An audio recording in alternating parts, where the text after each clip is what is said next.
Hello, everybody, and welcome back to another video, or another episode rather, of Keeping You Company, a little podcast series where Rukamania and I ramble on about topics that interest us to create a little video series that can keep you company, whether you're doing chores, doing some work, and you can have something on in the background, or if you maybe playing a game and you want something on a second monitor while you're playing along, or if you are generally maybe finding difficulty trying to sleep at night, or you're having hopefully this is not the case, but if you're having a rough time and you need some voices to keep you company, then that's what we're here for.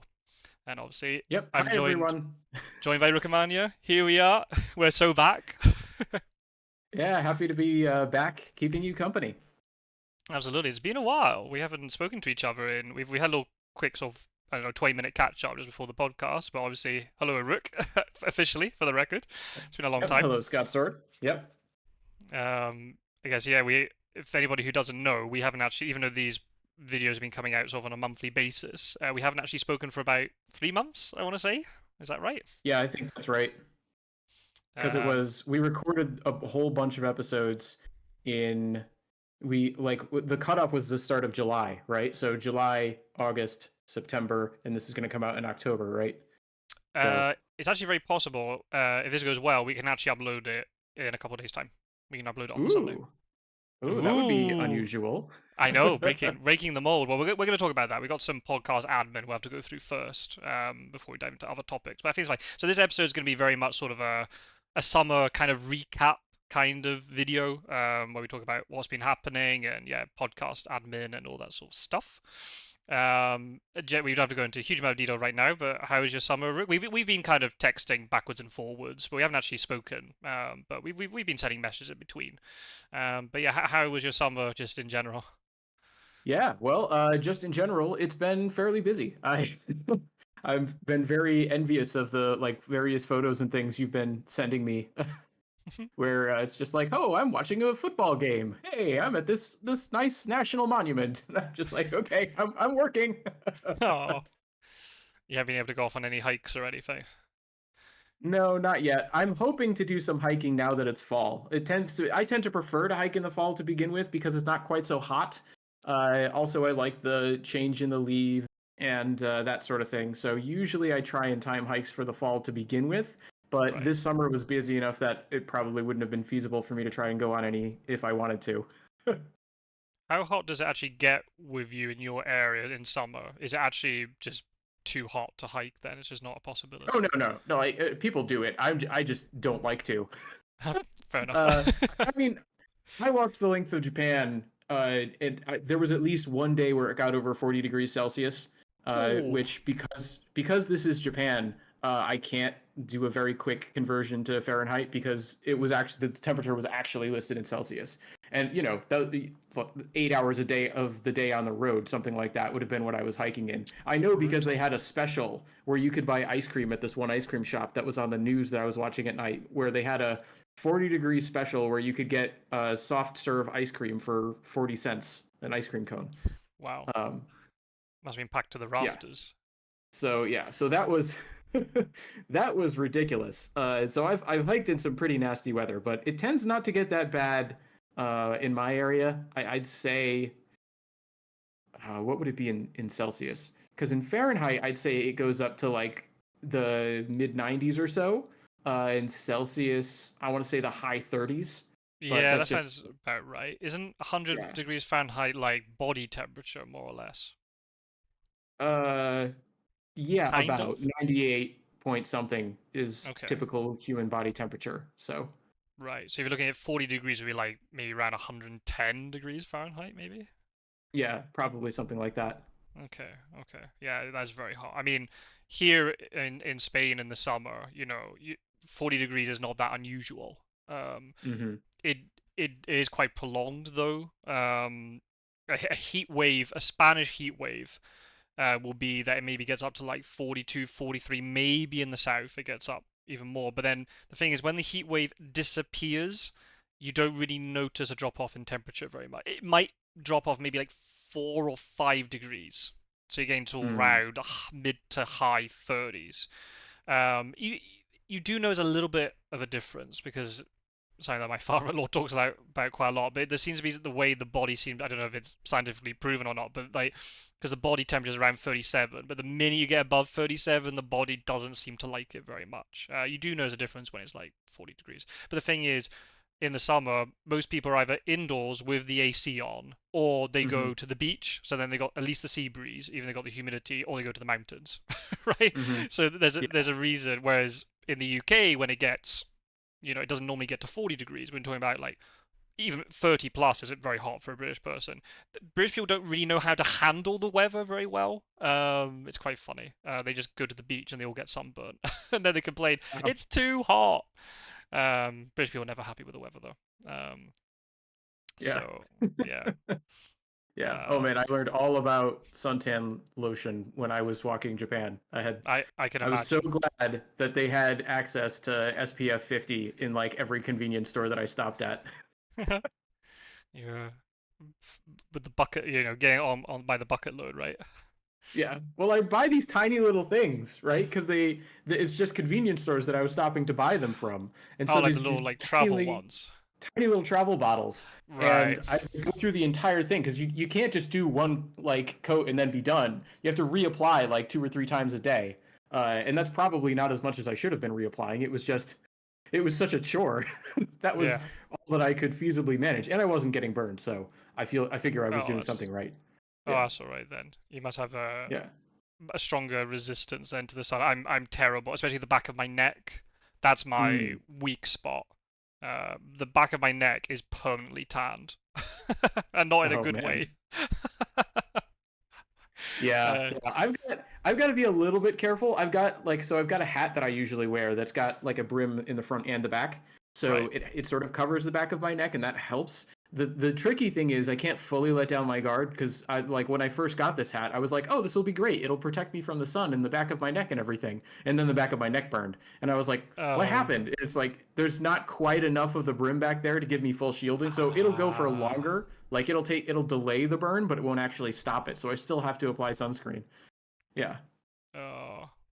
Yeah, back of the neck for me, and then also any real life friends of mine will know this, but I've got quite a sizable forehead, let's say. I'm not Ah. receding a huge amount, fortunately. That might not stay that way.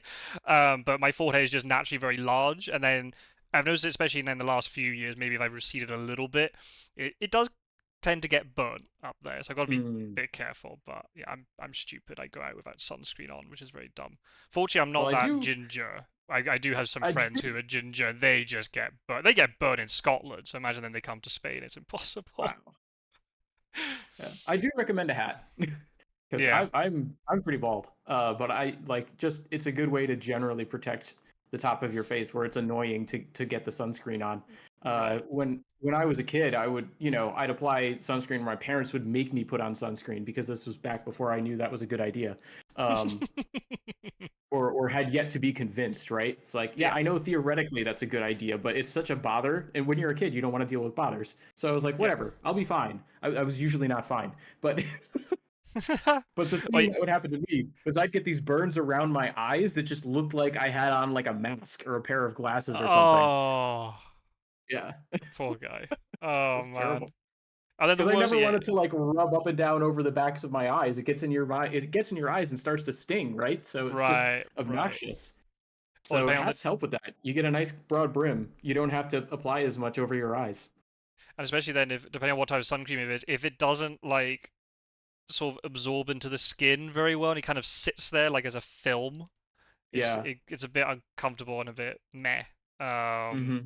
or then you go into the sea or something, then you have to reapply it. Just like oh, especially as a kid, Yeah. that Oh was a yeah. pain in the neck. But the Yep. parents were right. Put on sunscreen. Absolutely. I started watching this YouTube channel. I don't know how exactly I got YouTube. The YouTube algorithm like sometimes gives me a weird hit out of nowhere, but for the most part, like I can't count on it to reliably give me videos that I want to watch. Hmm. But one of the weird hits was this YouTube channel. I think it's called Lab Muffin Beauty Science. It's this woman who's got like a PhD in chemistry or something, and talks all about these different sunscreens and how they're measured and how they're effective, and like breaks down like other videos online and how they do or don't work on sunscreen. She's done these like like really high intensity controlled tests and things. And it's just like, wow, there's all this stuff about sunscreen that like, I thought I knew growing up, but I didn't know the half of it. There's like sunscreen sticks and sprays, and like one of the points that she brings up, because she's got a very wide audience, right, including a lot of women who watch her. And one of the points that she brings up is there's a whole other like application of sunscreen that involves going on over makeup, and that's just got to be like that's a whole layer of dealing Whoa. with sun protection that I don't even have to think about. But I can't even imagine. Like it's I feel gross enough just with the sunscreen. Yeah. Yeah, the joys of being a man and then Yeah, not being interested in makeup. yeah, Another load of bother that you don't need to worry about. yeah. That's true. There is that. But I Um, don't know. How did we get on this topic? We could talk yeah, about anything. yeah, we did. I mean, we We should know this didn't by even now. do We can talk about podcast whatever. admin. So yeah, people who are watching. So I mean, I guess the first thing we should probably address very very quickly before we get into some other stuff is where's the Stardew Valley? You might be asking. So basically, while I was away, I before I went away, we discussed footage and stuff. So we were kind of talking: is there going to be any way that we can maybe make this podcast a bit more regular, right? And we both kind of we're both very busy with work and then also other additional stuff. I mean, you've got your own YouTube series of Rook that we'll get into. Obviously, I do all the Fear of Dracula stuff, and obviously that's very much an ongoing thing at the moment since we come back, and we'll get back into that later as well. But Mm-hmm. we've both kind of agreed that the way we can maybe try to approach this will be dead. We guarantee a monthly podcast, but then if we can do any additional recordings in between, then we'll upload them as well. So this is why this episode is very likely you're going to be seeing this not on the first Sunday of the month. But if any additional podcasts do get recorded, they'll always be on the first Sunday of the month. Just so that there's people know that they're always going to be on Sundays and to look out for them, and I always do community posts. But because if we do more regular podcasts, then it means it's less likely that I'll have time to record footage of Stardew Valley Mm-hmm. or whatever else, Euro Truck, American Yeah. Truck Simulator, whatever. So while I was away on during my summer break, I was able to sort of take uh, little video, sort of snapshots. Some of them are maybe 1 minute long, some of them are 5, 10 minutes long, of different places where I was going. Just of scenery, like you see this one. There's a lot of water. This is actually footage from Hamburg, and also then the Baltic Sea coast later on. You'll see. So yeah, I just stitched them together and create like little video sort of loops that we can put on.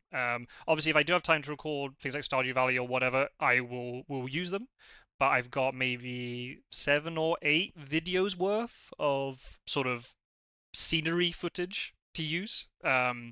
So that will kind of allow us to record the podcast, hopefully, on a slightly more frequent basis, and not me thinking, "Oh my goodness, I have to record the Stardew, Valley footage before we record," because we know we record over the top of it. Yeah, Um, I just want to give a quick shout out to you, Scott Sword, which is like I just really appreciate the effort you put in to make this possible, because these are like 2 to 3 hour talks that we have, and in order to talk over something, right, to have some sort of visually occupying thing in case you're interested in the visuals, and this is YouTube, it's a video medium. He's basically putting in at least double the amount of time that I'm putting in by going and setting up all the video, and particularly when it was something like Stardew or a truck simulator, that he would be recording for longer. And I know that he's had to like there have been recording issues that he's had to re-record things, and so that's already more than double the amount of time that I'm putting in. So I just want to really thank you for your dedication to making this happen. you're most welcome. I'm sure there could be easier ways round it. Maybe I should record the footage afterwards, but that just means then I have to then edit. Whereas this way, we've got the footage already, and I can just run it through OBS and just record our voices over the top. So it's less effort, but it means then you have to have the footage beforehand. But I think I agree. It is a video medium. I mean, a lot of people will be listening to this as a podcast. They might not be watching. There's nothing on the screen that is imperative to watch. In case anybody hasn't seen this series before, I would never do it with board game footage in the background because I'd feel like people would be incentivized kind of to watch what I'm doing, whereas this is just like right now we got footage of the oh, I can't remember what it's called. Is it Landsbruchen in Hamburg? And it's just the traffic going past. That's just stock, kind of almost like stock footage, if you like. Even though I've recorded it myself, and it can just be there. People can see, oh right, that's happening. But there's nothing they really have to, specifically watch, and it's just a nice sort of calming uh, background footage. For this, I've turned off the sound, just because on the different videos, little bits I've stitched together, uh, the volume might be different depending on how close I am to the traffic or the water or whatever as I was recording. 'Cause obviously, it's not the most exciting thing just to sit or stand there for like 5 minutes recording something. So I was talking to my wife or whoever as we were with, and you don't need to hear all that background talking as well. So if there's any stock footage like this, I'll call it stock footage, even though it's my own footage. It's all on silent, so you can only just hear our voices. So there's no interference or anything. But yeah, as a visual, it's there. It's something for you to look at if you want something on in the background. And I think there. I do apologize. It's not the best videography you've ever seen. I'm not a photographer by trade or anything. So yeah, I think you might see a resolution change between some because I suddenly realized my phone was recording in 4:3 resolution. I changed it to 16:9. So yeah. Um, so that's a thing, and also the titles of the videos is kind of been rebranded. When I started it, I originally called it "A Video to Keep You Company If You Need It," and then I wrote episode one, episode two, whatever. Um, but at least between Aruk and I, we're always just calling it "Keeping You Company," um, Yeah. which is a nice sort of snazzier title to it. Maybe not. Might not be as informative to somebody who just comes across it, but it's a little bit snappier, maybe.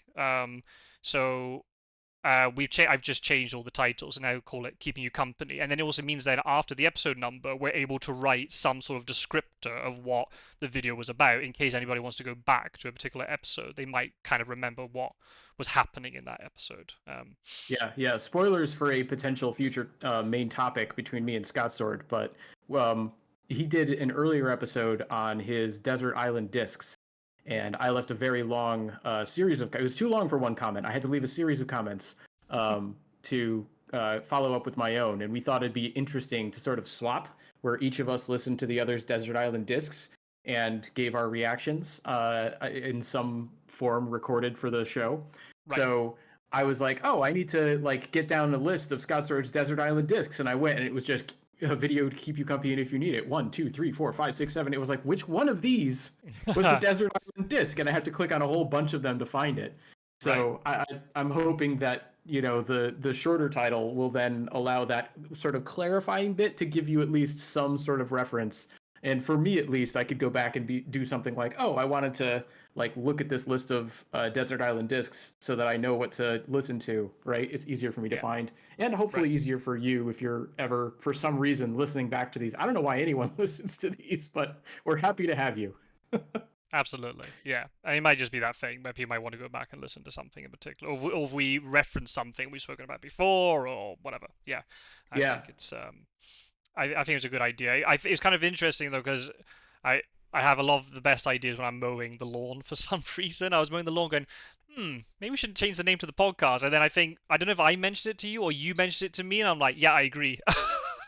Yeah. It must be Well, around a what similar happened was you time. were like, "I'm going to shorten the name to keeping you company." I was like, "Yeah, we should also put like a clarifier on the episodes." And you were like, "Yeah, I was thinking that too." Yeah.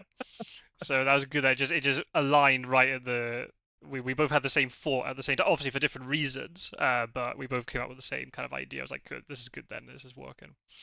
Um, so yeah, I don't know because I'm not playing Stardew Valley anymore. Obviously, in the title of the videos, I never said anything about the game I was playing because I don't want to bait people into watching a video about a video game and then we're not actually talking about the video game. It seems a bit Right. silly to do so.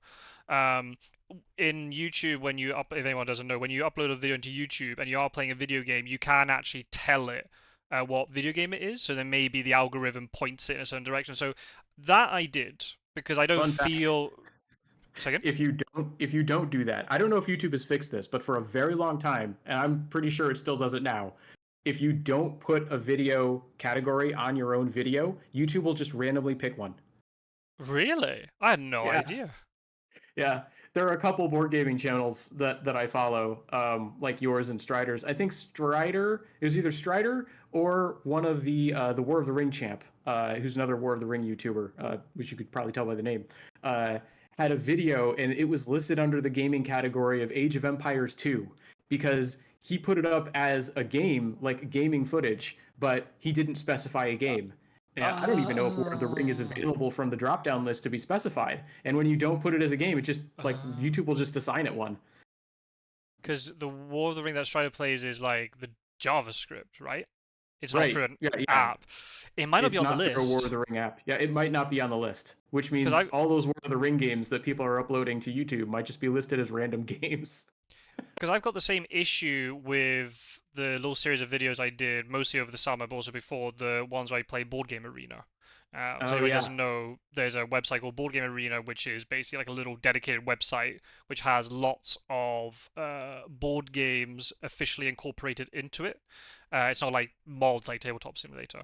And you can play, you can play Catan, you can play Azul, whatever, right? And you can play, and there's a huge community of people, and you can find random people to play with or with friends or whatever. And you can play it turn-based as well, so you don't have to play it in real time. Then obviously, then when I was going to then upload the videos, I'd be like, I can't tag it as being Azul or whatever. So I had to put it in the title, which might be a reason why maybe those videos didn't do very well. I don't know. Maybe they didn't get promoted. But I guess it depends. If you got a loyal following who know, oh sorry, that you're going to upload those types of videos, then they'll see them. But otherwise, it's a bit different from what I normally do on my channel. So maybe a lot of people didn't. I know some people did watch them, but they didn't do spectacularly well. But that's not really a problem. They didn't take that much effort to record. Um, Yeah. I enjoyed them. Scott Sword Plays series. I liked it. that's it. Yeah, just to highlight some different games. I'm glad you enjoyed it. To be fair, you watch everything I put out though. That's true. Except for Gloomhaven. Right, yeah, but to be fair, that's not on the channel anymore, so you'll be pleased to know. Yeah. Yeah. I Uh, tried with Gloomhaven. I couldn't do it. I was like, nope, this one just doesn't appeal to me. well, to be Sorry, fair, Scott Sword. that's okay. To be fair, it didn't appeal to anybody else either, so you're clearly not alone. I think I kind of realize it's a game that is fun to play, but not to watch. If you're Mm, playing maybe on a Twitch stream and you can interact with the audience, it's good. But just to hmm watch a video, it doesn't work really, unfortunately. But it was fun. It was a fun playthrough for me. But yeah, it wasn't the cost to benefit ratio was way too high towards the cost. So yeah, mm. it wasn't ideal, but it was fine. So yeah, the fact that it's been rebranded and I'm not uploading this as Stardew Valley, that might mean a lot. There might be a potential audience that doesn't see the videos. And the reason why I'm saying that is because, with an exception that we'll get onto, the videos which have involved you, Uruk, since you've come in after I don't know what episode was it? Episode 5 or episode 6, right? You came in to the fray, and then we started Hmm. doing Stardew Valley at the same time. The view counts have been off the charts. Yeah, they really spiked. I couldn't believe it. What I was saying earlier that I couldn't believe anyone watches these. I had that in the back of my mind. I was like, dude, we get like 500 views on these videos. Who's watching them? Right. So yeah, I think I'm gonna go into my YouTube and try to sort of give yeah. So let's see. Oh, there's some of them are missing. They disappeared from my list. I don't know why. So the most viewed one that I did on my own got 169 views. It was almost 4 hours long, so it might be one Oh, I person remember that watching it. one. That's the It, one. That's the one you stitched together. I think there was also another one that's even longer than that. I think. Oh, really? Wow. Yeah. Some of them are ridiculously too long, far too long. Yeah. Let's see. No, there was a 4 hour one. There was actually one that was over 4 hours. That was the one I Wow. stitched. um, Yeah, see the that's the high. one I was thinking of. Yeah. See the first two got over 100 views, yeah, 150, 160 views, but then they sort of dropped off a bit.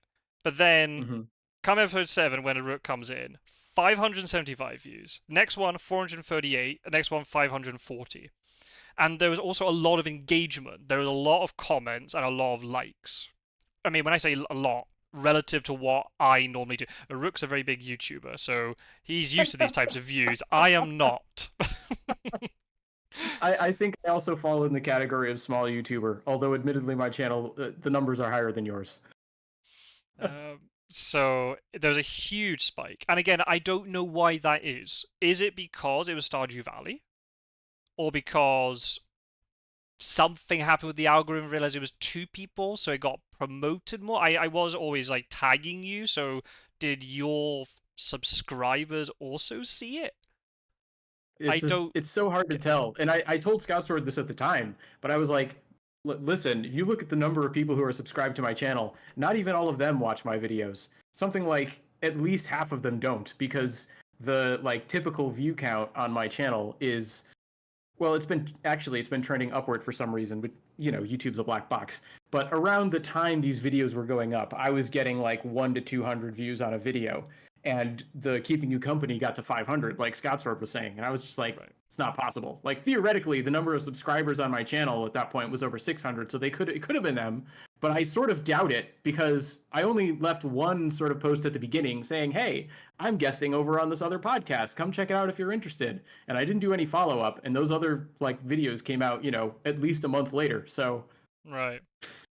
it's Yeah. it's so hard to tell what exactly is going on with YouTube. And I've had some videos in the past go viral, quote unquote. That's a stupid word, but I'm getting like, 1,000 views on them.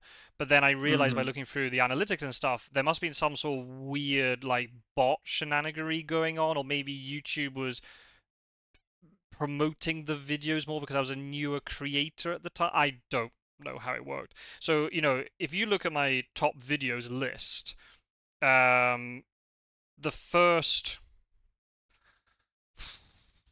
I'd say the top two easily, even though, I mean, so the first one, 2.8 thousand views, that's not genuine. You can go into the analytics and you can see it's not genuine. Mm. The majority of the audience are coming from a very specific market, which I don't normally appeal to, India, Mm-hmm. and they all seem to be pushed onto my video from a very specific video.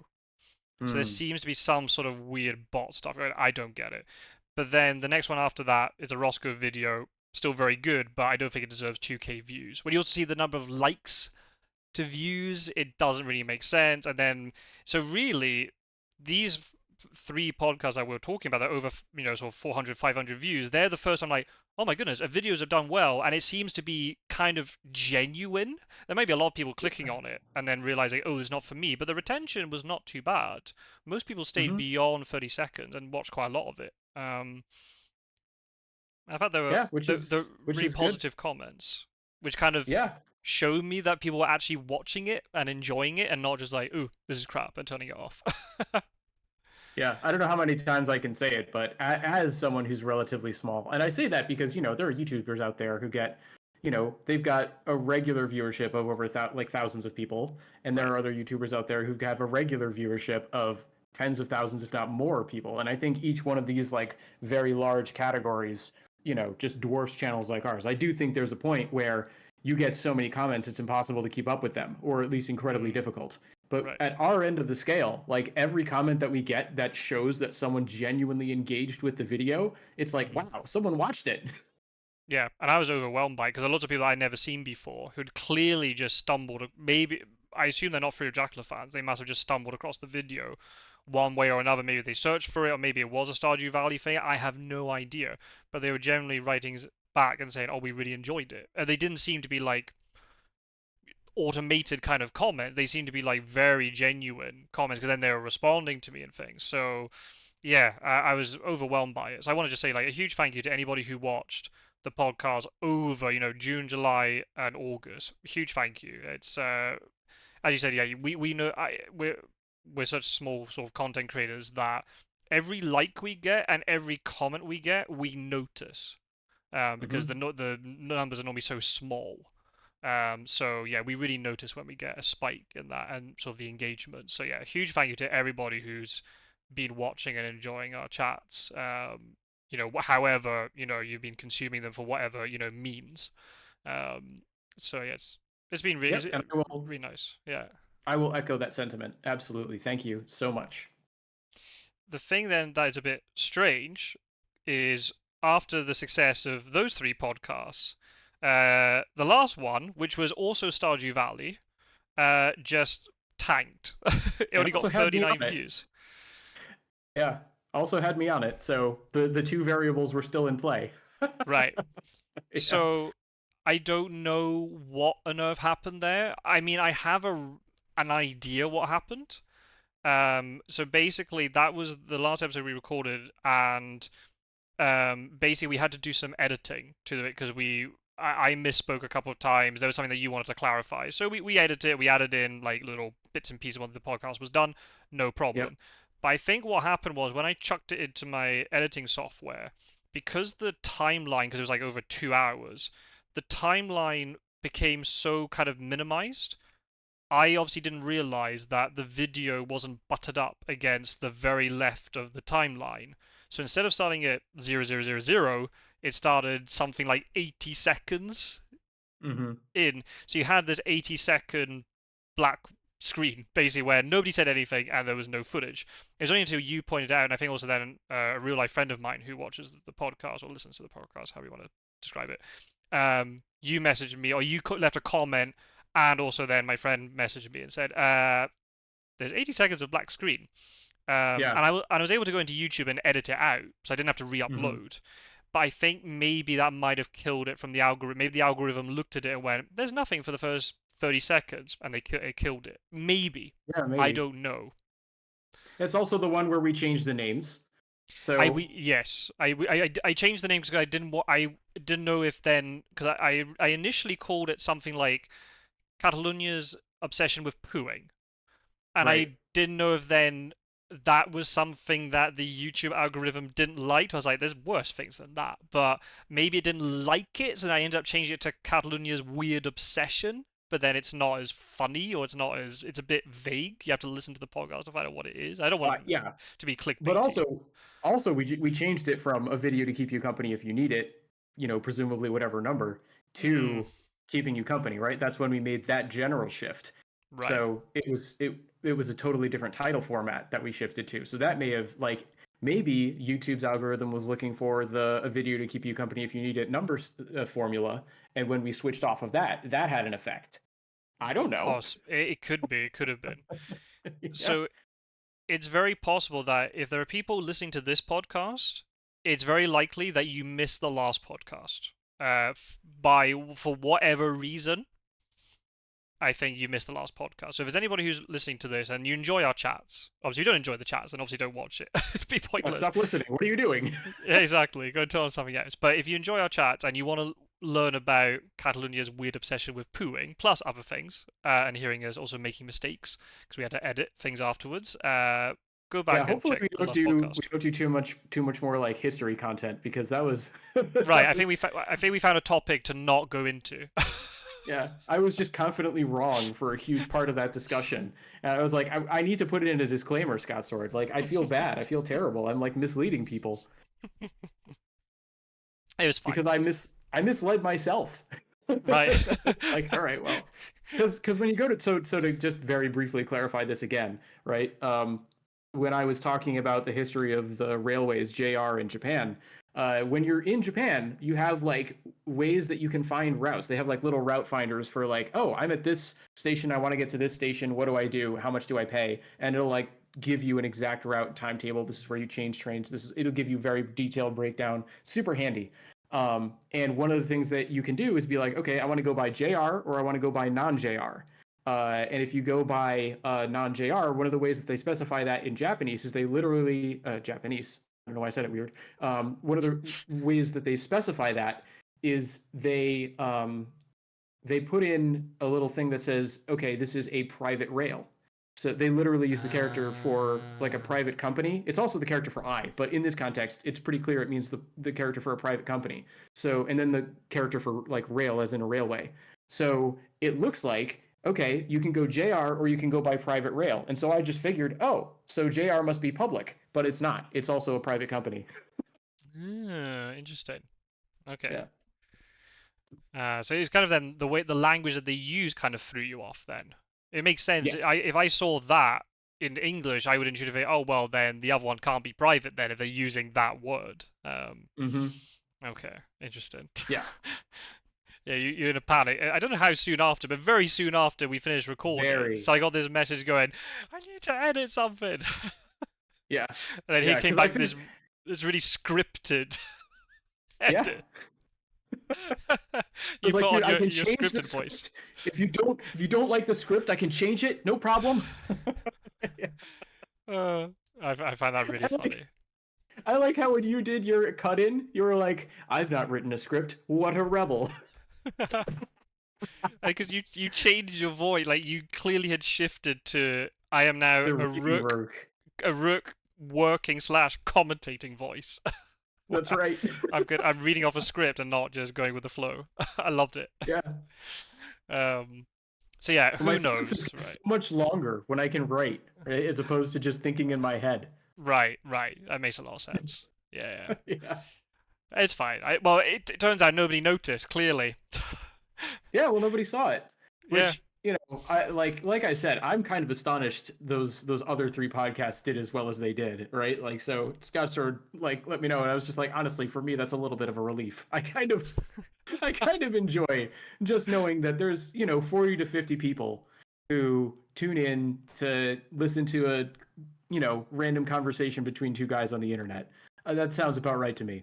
But right. 500 seems a little absurd. That's a little weird. I think the cool thing was it was also the way the views happened. It wasn't just like the video got published and the views rose consistently up to the 400, 500 mark. The video took a couple of days every time to sort of take off, so to speak.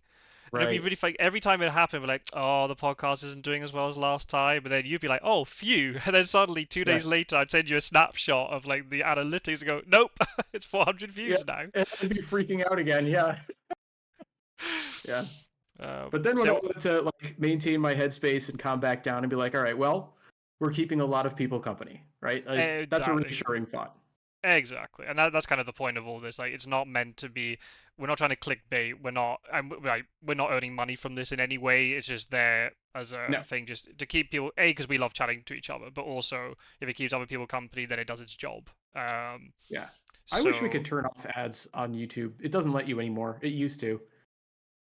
They just have ads on all the time. They tend not to run them if you're a small enough channel, but because it feels weird to me to put these videos out there to be like, hey, we've got this video to keep you company if you need it. Oh, and we're gonna make money from it. Thanks. It feels like we're hmm, like exploiting people's loneliness. That feels just dirty. I don't know.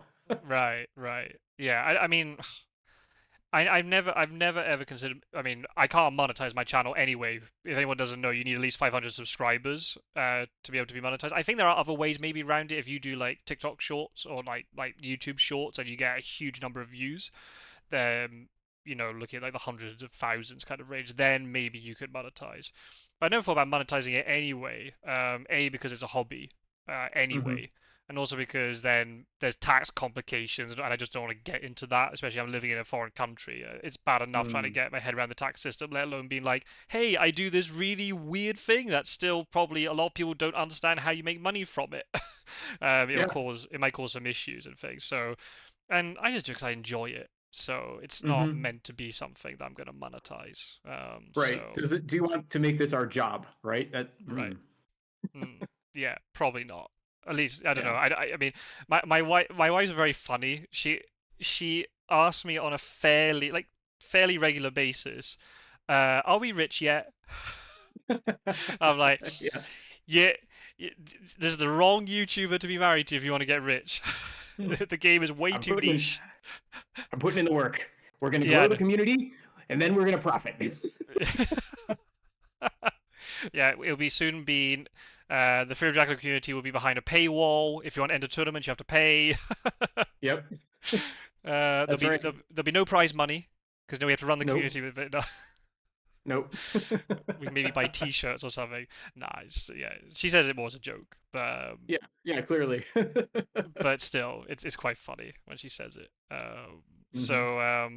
Yeah, and then same with the rebranding. It wasn't meant to be oh, let's make this snazzier so more people see it. It was just being maybe it's just gonna make it more practical. If we just call it "Keeping You Company," then why don't we just call the podcast in the title "Keeping You Company"? It just Right. makes a bit more sense. So, Yeah, and so then we have room to like put a little episode title, like so some sort of thing related to the topic, right? So right, right. So there's not a yeah. huge surprise what people are going into. Yeah, exactly. So we'll see how this video does. But obviously I'll public community post as always. But yeah, we'll see how well it does. And if there are people watching this and go, "Oh, really? There's a podcast about pooing? I missed that." Go back; it's on the channel. It came out at the beginning of September. Hmm. But yeah, it just didn't do well, That unfortunately. was that was absolutely wild. That's that story of it. I guess it's not just a story, right? It's a genuine Right? part of the culture in Catalonia.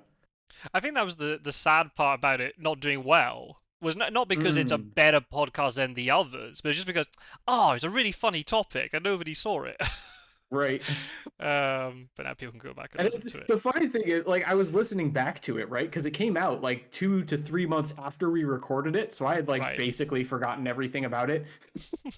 I mean, I remembered the outlines, but I forgot a lot of the details. So I was listening back to it, and I was hearing like this weird. I could pinpoint a moment of like miscommunication where you were talking about the kids beating the log, and I was just like, I took that in the sense of like, they had these birch rods and they were like smacking them as if they were in a prison camp, right?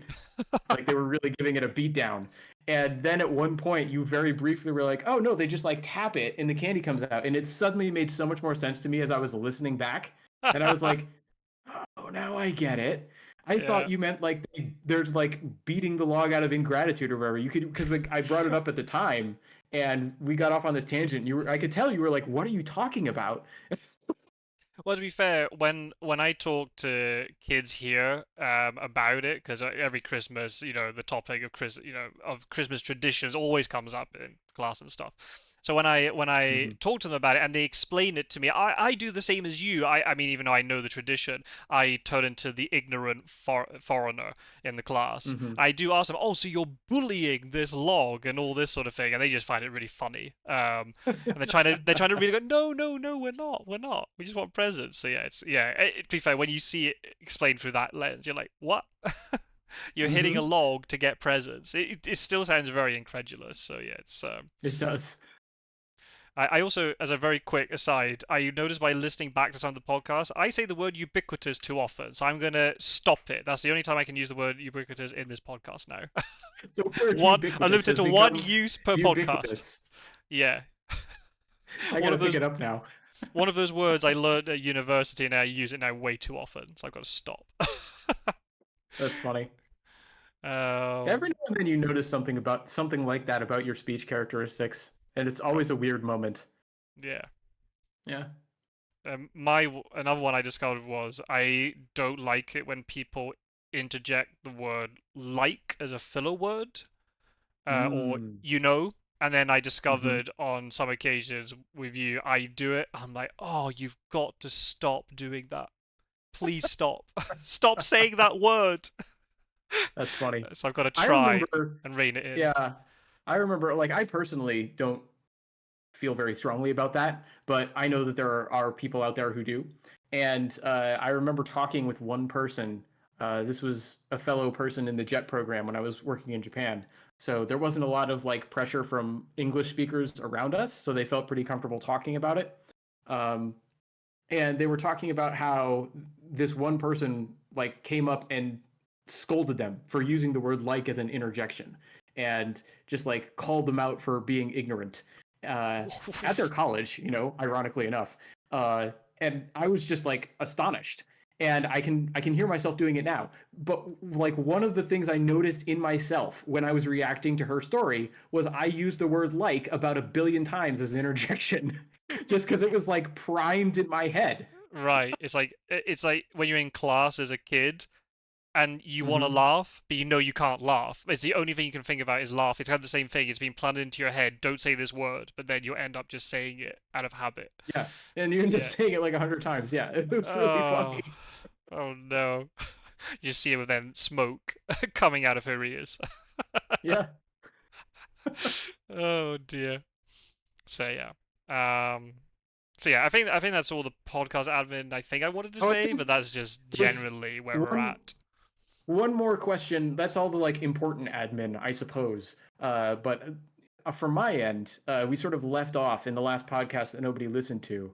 Uh, we left off with a question of, am I going to be coming back? Is this going to be a regular thing? I think we sort of answered it without answering it, which is, yeah, I think I'm, unless there's a revolt. on this episode or something, I'm going to be here for the foreseeable future. So hopefully that doesn't turn too many people away. I don't think so. I think the podcast work, and we've kind of said it before anyway, that even if the podcast didn't exist, I think we would be trying to call each other on a fairly regular basis just to chat anyway. Oh yeah, Um, it's too much fun. yeah, we seem to have too much sort of in common, either from Hmm. direct experience or general interests. Hmm. So Yeah, I mean, we talked I about sunscreen for like 10, 15 minutes at the well, top of this. Like, what? exactly right. And This we is had a the podcast a while back where we just spent 2 hours and went, oh, hang a minute, we haven't actually talked about the topic. what's the main topic? Yeah, we had a reason we were recording this. All right, everyone. Sorry if you've saw the footage jump quite a bit. That's okay. Don't worry, nothing's wrong. I got a phone call, and then I paused the audio recording, which is the right thing to do. But I didn't pause the stock footage, so it's jumped on a bit. But it's fine. Anyway, I think we reached the end of the segment anyway. So I think, Rook, you had a little bit of follow up because we did get quite a lot. We got a lot of lovely comments on the previous podcast, and there's maybe a couple in particular that you wanted to sort of follow up on and address. Well, there was one that's something a follow up for a comment on the last video, which this person is one of I don't what did you say it was 40 to 50 something views. Yeah, yeah, I didn't One even of reach 40. Yeah. Well, it's one of the few uh, people made it far enough to comment on the story that I sort of briefly shared when I wasn't sure about the topic of like things that are weird about our own culture that we don't tend to see. And I had thought like, oh, like I remember like the value thing being a big deal in the States, whereas not so much in Japan. Obviously, Japanese people still like a good value, but they don't go out of their way for it as much as someone in the States does. Right. And so I gave an example and I talked about how, oh, like I went to this movie theater one time and I wanted two smalls, and the concessions person was like, oh, but I can give you this special that's gives you more stuff. And I was like, no, it's less expensive. And I was like, no, thanks. I just want the two smalls. And they seemed like they got personally offended. And the person who was watching the video, I guess, has worked movie concessions before and was like, you probably just kept them from getting to a quota, right? They have like Right. so many specials they need to hand out in a day. And when you said no, you just kept them from hitting that number. And I was like, oh. So this is So, like it's like a two-stage culture shock for me, because the first time I thought it was about the portion sizes and the value consciousness, and it went actually deeper than I thought, which is apparently there's this whole sales culture in the States that I wasn't even anticipating, where they have to hit a certain number of deals in a day when they work just at a concession stand in a movie theater. right. Well, I know I know this person who commented. They're based in the UK, but it would make logical sense to me that if there were these sales quotas in the UK, then there is no doubt that the US would also have them. Yeah. So yeah, and that's what's funny. The way then that comment really got turned back on you. Like you were like, "But I'm the victim here. I just want my small popcorn and be happy with it." And then suddenly you're like, "No, it's your fault, Rook. This poor worker's trying to do their job, and you're not letting them do it. Shame on you." Well, Well, I feel like the real problem is the system where the poor worker has to sell some random number of specials and they're working at a movie theater, right? Like what? They're not like going out to like knock on doors and like wrangle out commissions or something. People have to come to them. What Right. what sense does that make? I don't know. I feel like Oh. that's the real villain. Culture was the real villain. Oh, society was the real villain. That's right. Oh dear. Uh, but That that was that's the that, other thing. that Go was quite ahead. an enlightening comment. I must admit I enjoyed that comment too when I saw it, and I thought that was actually really because I did. I mean, yeah, for sales, like as you said, like door to door salesmen and things, I could probably a lot of their wage being based on commission and selling certain products, I would understand, but I wouldn't have realized either that in something like the cinema, Hmm. they would have also sales quotas for certain specials and things. I found that interesting too. Yeah. Yeah, that was very interesting. And I admit I did feel worse after the fact. I was like, "Oh, I probably just ruined someone's day and I didn't even know it." Yeah, that poor worker's gonna go back home when this weird guy wanted a small popcorn. Who does that? Plus, then I've lost part of my wage now. Yeah, Oh, how can you live with yourself, Rook? Honestly, sort yourself wild. out. After this podcast, you have to go to a movie theater and get a large I just popcorn to yeah, compensate right now. not even watch a movie. Just get a like concession special and then leave. Oh. Uh, Was there but anything yeah, else in particular you wanted to follow up on in terms of comments and well, things? there was two things that so one that I also recognized sort of adjacent to that comment because something it made me think about was we had talked about like people who work in service positions and whether or not the government gives them or not the government their employers have to set aside funds for their retirement. They don't. I looked that up after the fact, and I was able to find there are some places, there are some like franchises, I guess is the right word, that do provide like retirement benefits for their employees. I was able to find news articles about companies that have started to offer those. But just by the way that they wrote, and this is as far as I looked, I didn't look super deep. I got far enough to see that people were like, this is now starting to be offered. And I was like, the fact that it is starting to be offered means it is not something that's in place, right? Right, right. They don't have an existing, it's not like, okay, you've got these employees and you have to pay a certain amount for their retirement. That doesn't happen. Hmm. And it did make me think because there is something, there is a pension system in Japan where a certain amount of your paycheck, I had to pay into this when I was working in the JET program, and a certain amount of your paycheck was just set aside every month without any like ability on your part to claim it for your own retirement. And I, after I moved back to the States, I had to go through this very involved process of petitioning the Japanese government to release those funds because I was no longer in the country and I wasn't going to retire in Japan. So it And then turned into this. did you manage to Go get ahead. the? Because I was going to ask you then. So are you going to suddenly get a magical check through the post when you retire from the Japanese government? But did you actually get all the money then up front? I did. Well, I didn't get it up front. So what? It's a two-stage process. So you put in, and I don't remember the specifics of this because this was like 10 years ago.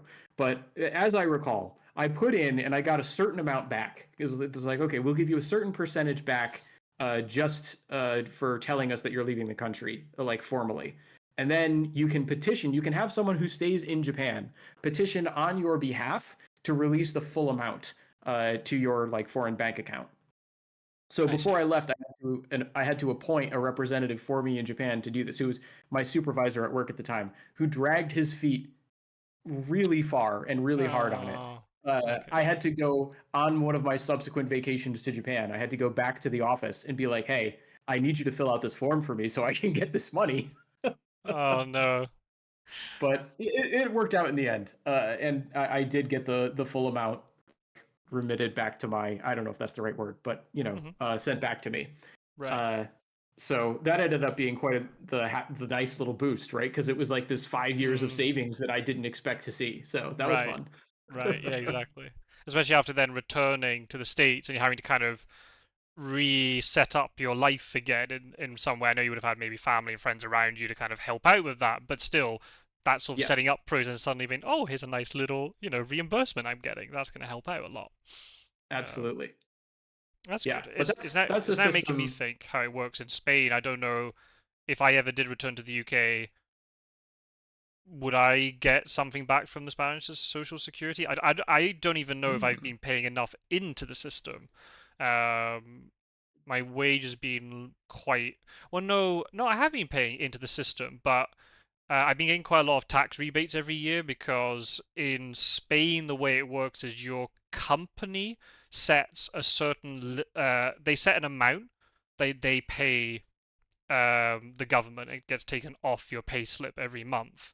Hmm. um, I think you can negotiate with your company how much you want them to send, but Hmm. then at the end of every kind of tax year, they then calculate how much you've paid in tax and things, and then they look at your wage relative to that, and then you might get a reimbursement, or if you've set the limit really really low, you're then going to have to Hmm. pay the government back loads of money. And I do know some people who, for whatever reason, when they started working, they would say things like, "Oh, I'll set the tax limit really low," and then Hmm. suddenly getting walloped with a massive bill come the next year.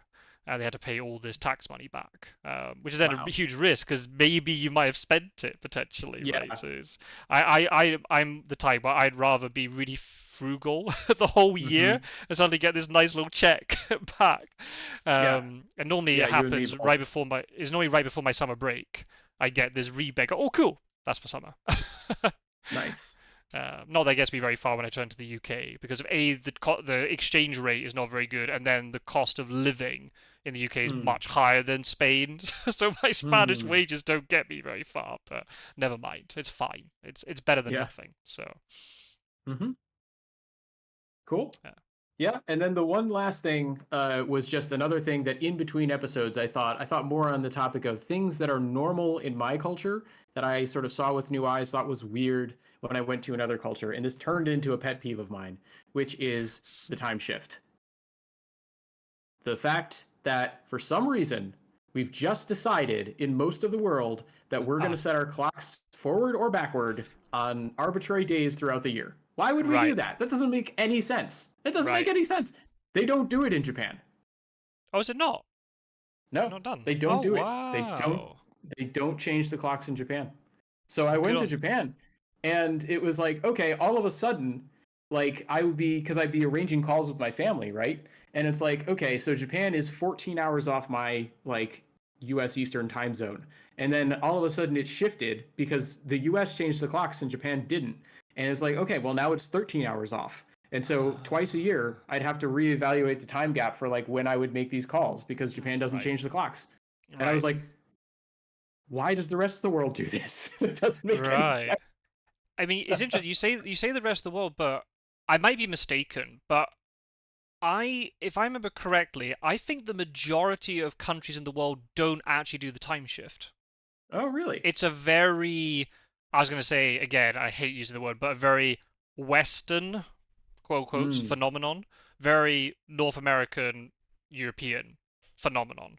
Yeah, because Um, when I was growing up, I was taught basically that it was a North American thing, right? That we in the U.S. change our clocks. I think there are some states or maybe even like specific towns that don't for like very specific reasons, which is wild. Like if you get down into like micro levels where like you can imagine someone being one town over and they're an hour apart half the year or something. well, Like, the example I do know of that is in, I think it's in, I'm going to get the state wrong. It's either in Arizona or New Mexico. One of the is it the Navajo tribes? What some of the Native American tribes ah, which are there?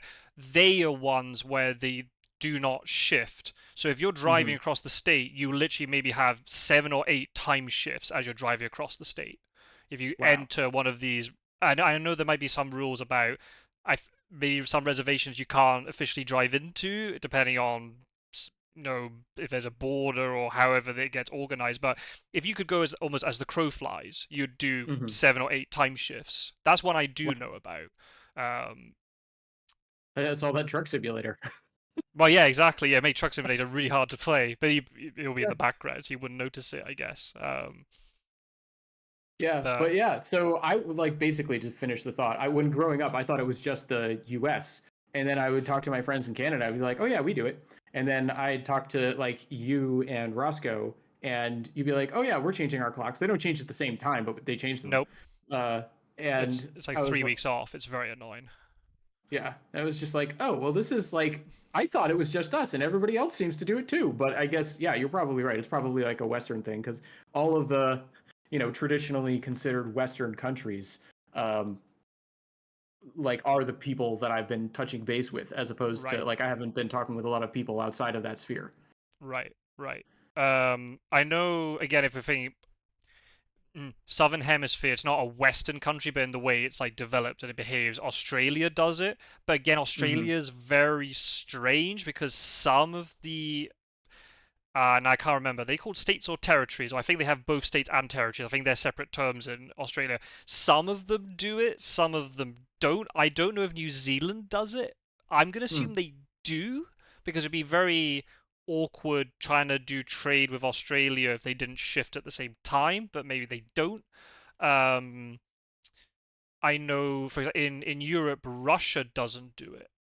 Oh They wow. stay UTC +3 for the whole year, but then a lot of the bordering countries to Russia do shift.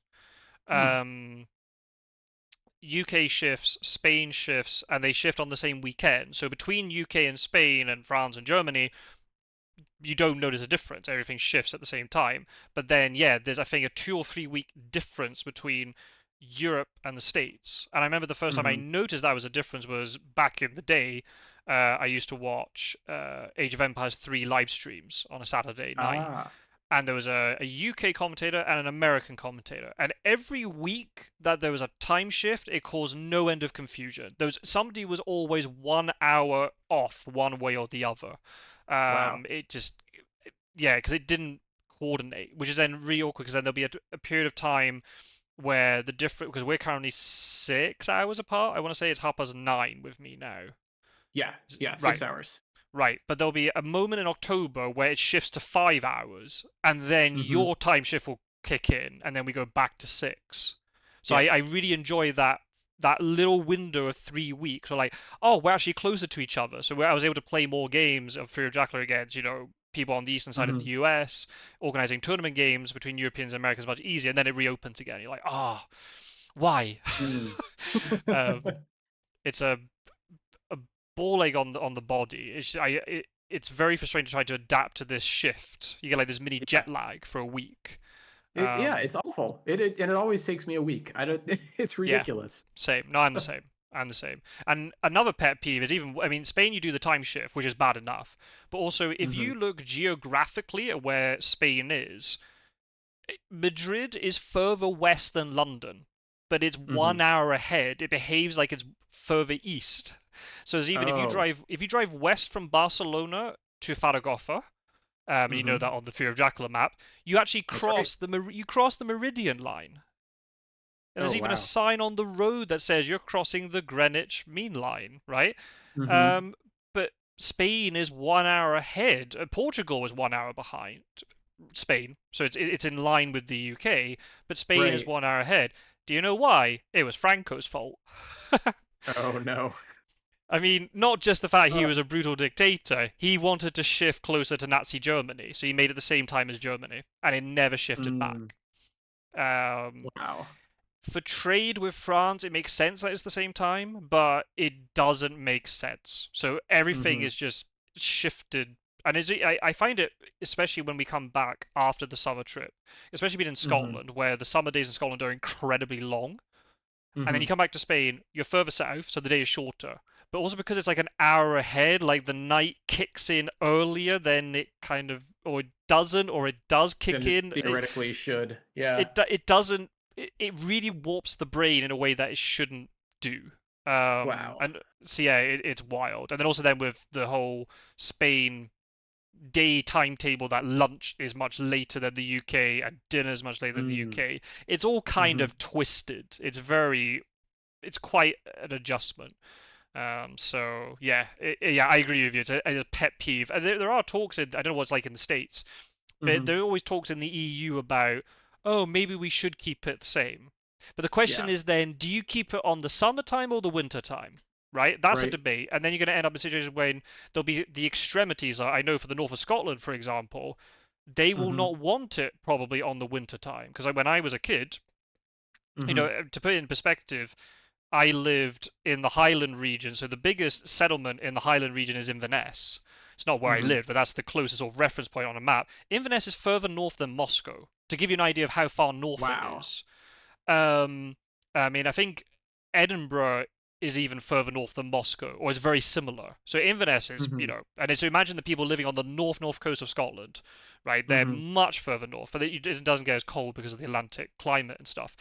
But I would wake up to get the bus to go to secondary school, and the bus would pick me up around 8 o'clock, complete Hmm. darkness, and Wow. then I'd get dropped off, uh, depending on how the bus route went, at 10 past 4, 4:30, complete darkness. Hmm.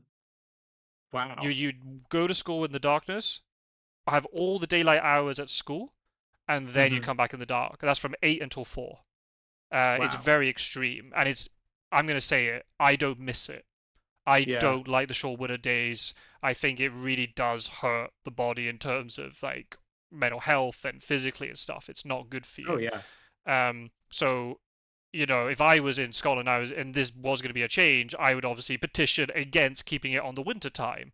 But then there might be other countries that do not want to be on the summertime. So Yeah, it's I don't know. You're never going to make everybody happy. That's the problem. it's tricky. Yeah, I mean, so to answer your first sort of question, there are sort of usually general talks in the states about changing the system, and I know relatively recently, I want to say like 2 years ago, maybe, there was a bill that passed the Senate um, that said we're going to shift to one time. We're going to do one more time change, and that's going to be it. Right. And as far as I know, that hasn't gone anywhere since. So Uh, hasn't passed the House, hasn't gotten to the president, hasn't done anything. It just got my hopes up a little bit that we were going to finally stop shifting time twice a year. Because that's, I feel like at least if you're stuck with a bad time, at least it's consistent. right, and you I learn to adapt to it rather than constantly shifting every 6 months. Yeah. So Yeah. that's my personal thing. But then the other thing that I have heard that I don't think this has a lot of general traction, but I did hear about this on a podcast that I listened to called Stuff You Should Know, where they talked about how there's an idea for a system where we just have one world clock. So rather than have 7 o'clock mean 7 o'clock in the morning all the way like everywhere around the world, you just have whatever time it is by world time, and day or light sort of depends on your region. And so you just shift your local schedule. It's like, okay, if I live in a place where it's light at 11 p.m. at night, then, like I start my day at 11 p.m. at night world time, and you just deal with that. So it would almost be that you would make almost like UTC the time for Yeah, everywhere, and so if you have to wake up at 11 p.m. UTC, then that's the time you wake up. exactly. Yeah. I mean, potentially not a bad idea. You would end up then with more local systems, but then the issue is, what about then you have so potentially then you could have neighboring cities with different time periods. That's what used to happen. The reason why, do you know why standardized time is a thing? No. Oh, I'm impressed that you do.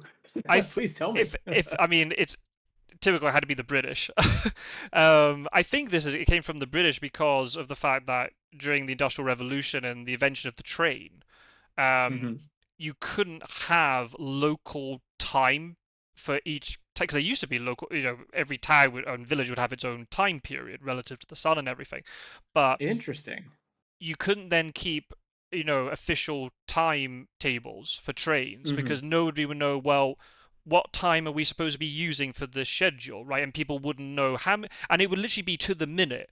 There'd be, Mm. here's a town, London's X time, and then there's a town, X number of miles away from London that is 3 minutes before or 3 minutes after, kind of thing. And it was a Oh, headache. wow. And that's when they just decided, right, we're stopping this. We're having a standardized time across the whole country because the UK is small enough, Hmm. especially in the, I keep getting it wrong, latitude direction, like east-west direction. It is narrow Hmm. enough that it's not like the States where the States needs, on your continental US, you got four time Right. zones, right? Yeah, we need yeah, we need You more than need three it. time zones. Yeah. Because the UK is skinny enough, so to speak, you don't need Hmm. that. So it was very easy to go, right, sod it, standardized time. And you actually see it if you look at, I don't know if they still exist, but if you look at old, especially train station clocks, they would actually have three hands on them, one for the hour, one for the Hmm. standardized minute, and then one for the local minute time. But then they Oh, eventually got wow. removed. Um, I don't know if in other countries ended up the same, but it makes sense then that, that would be one reason that standardized time became a thing. You say that the US has four time zones as it needs it. That didn't stop China. Do you know anything about China? China has one standardized time across the whole country because of Wow. unity and all that stuff. But they've Yeah. pegged it to Beijing time. Which is fine if you live Oh. on the East Coast, but if you live in the West Coast, you're absolutely screwed because you're waking up, I don't know, whatever time it is in the morning, and it's pitch dark. Yeah. So some of them have It's like a rebelled and had their own time small period. taste small taste of world time, I guess. Right? Because Right, that would be the potential benefit is you would have the right, like you would still have the train be running on world time under that potential system. right. So I you'd get still be able to coordinate that. It'd just be that your biological rhythm would be cued to something different. right. Exactly. So yeah, I get to be the way to do it. Yeah, you peg everything just to world time, and then that's it, and nobody has to change their watches ever again. Then. Mm-hmm. Um, oh, but does that make jet lag potentially worse then? If you don't know if you're trying to then calculate, wait, how far ahead is if I go from say Spain to the eastern coast of the US, right? When you Mm-hmm. land, they're like it's 6 hours further back, so you're kind of able to Mm-hmm. calculate in your brain, right? Okay, I kind of know what time of. Well, I guess you could look at the sun and it would give you an idea, I suppose, if Yeah, it's but I think you're right. It would be harder to track, right? You would have less of an immediate appreciation for how much your body has shifted. right. Interesting. Yeah, I Um, haven't thought a whole lot about it. I just thought it was an interesting idea because I heard it on the podcast and I was like, huh, that's an interesting like alternative system. I don't know how viable it is, but it is interesting. Probably not viable because it would require coordination of all the countries in the world, and that's never going to happen. Well, that's true. And I you were just talking about China, right? Which it sounds like there are some people who aren't happy being stuck on Beijing time. They're not. I know. I don't Yeah. know how much that. I mean, I know probably pisses off the government over there. But I do know that there are some people in the western part, especially in like sort of that mountainous region, in sort of the southwest, Mm-hmm. where maybe they do live in some more isolated communities, and they've just kind of gone with a kind of fuck it sort of attitude, and they just have shifted to their own time zone because they can't deal with the idea of them waking up at whatever time it is Beijing time, and it's pitch black outside, and you wouldn't want to wake up at Mm. that time period. And it's not even like, oh, we're waking up and it's dark, but in half an hour it's going to be light kind of thing. You're Right. looking at It's just three the middle of hours the of night. darkness at the beginning of your day. Yeah. So it's just not going to happen. Um, Mm-hmm. or maybe they might have, maybe they've done a similar thing to what you were saying with the wall clock, where maybe they've shifted then their day pattern, so maybe they're waking up later. I don't know how they've done it, but I do know there is definitely some they've worked around it one way or the other. Hmm. It also then leads into a very interesting little thing. I like writing quizzes. So my Mm-hmm. classic quiz question was the biggest time zone jump if you cross an international border. Ooh. Ooh, Oh, well, based on what you told me, it's got to be going into China, right? Into right. the western portion of China. So I guess then the question is, which other country? See that I don't know. I'm so terrible at geography. Um, would it be Russia? No, No. Okay. because Russia does have then the different time zones going along the way. Well, I guess then if it is a very western border, If it then it was might. Western Russia to Western China, right? The thing actually, That's what I was thinking, but I could, I'm terrible at geography. I don't Actually, know. Russia actually has very little border with China. It Oh, has it on really? its eastern portion above Korea, and then there's a Right. very small portion. But the problem is you got Mongolia and Kazakhstan that kind of block the two countries apart from Ah, each other. There's only a very, very, very, very, very small border. I see. Um, Interesting. the answer is Yeah, actually I think of. Afghanistan. Oh, okay. And Afghanistan has this really weird panhandle that points eastward, and it has this very, very, very, very narrow border with China. And I'm literally talking like a few kind of kilometers kind of thing. It's very, very small, but it's a 3.5 hour jump Hmm. just because Wow. then it's so pegged to Beijing time that by the time you get across, Right. it's also a half hour, which is really, I think it's half hour. I think it's 3.5 hours, which is really strange. Um, Yeah. I do know I think it's what? It's India and Pakistan, right? The sort of the there's like a 20 to 30 minute difference just because they don't want to be on the same time. They hate each other so much.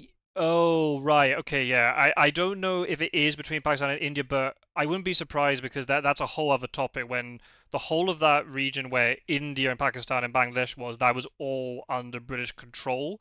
But Hmm. then the British part, I think it was, yeah, it must have been before India got independence. Well, I think it must have been. I'm now not, now we're getting into history, but there's a point where it's called Yes. partition where, This is it's all coming apart. We've yeah, got back into history. what have we done?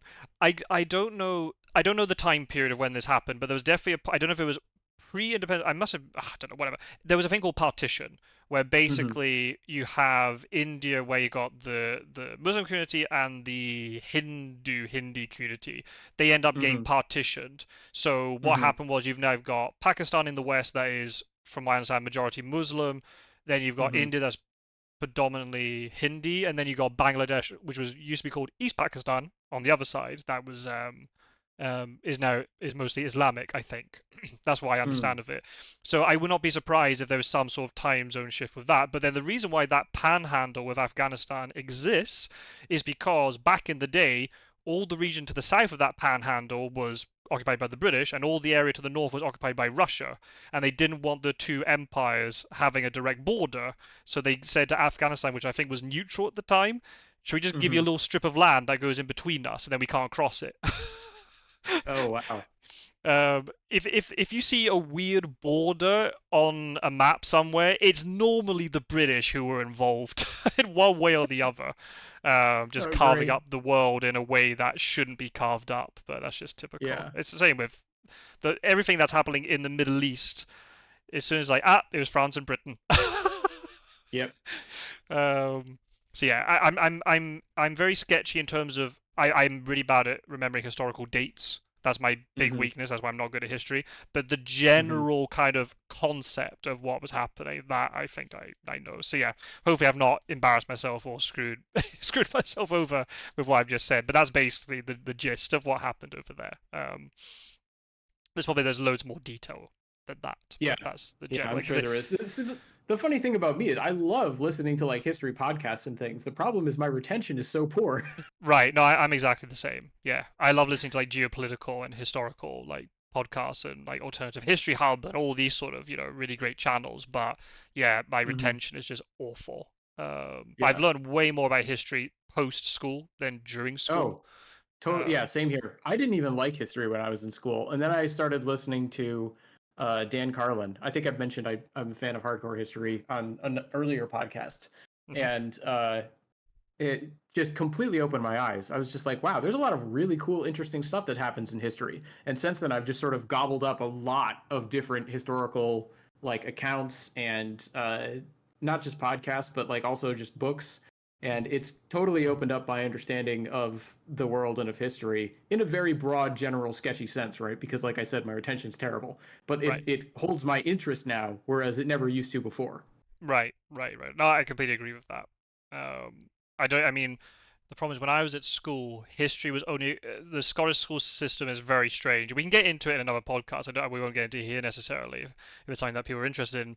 But the Scottish school system is kind of, and even British system to say is quite unique compared to, especially compared to Spain. It'd be interesting how Japan works, but we leave this for another episode. But the general gist is, history was only compulsory for me for the first 2 years of secondary school.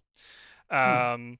Um, and I don't even remember what we studied. I think we must have done quite a bit of Scottish history. They're very obsessed with like the Jacobite rebellion and all this sort of thing.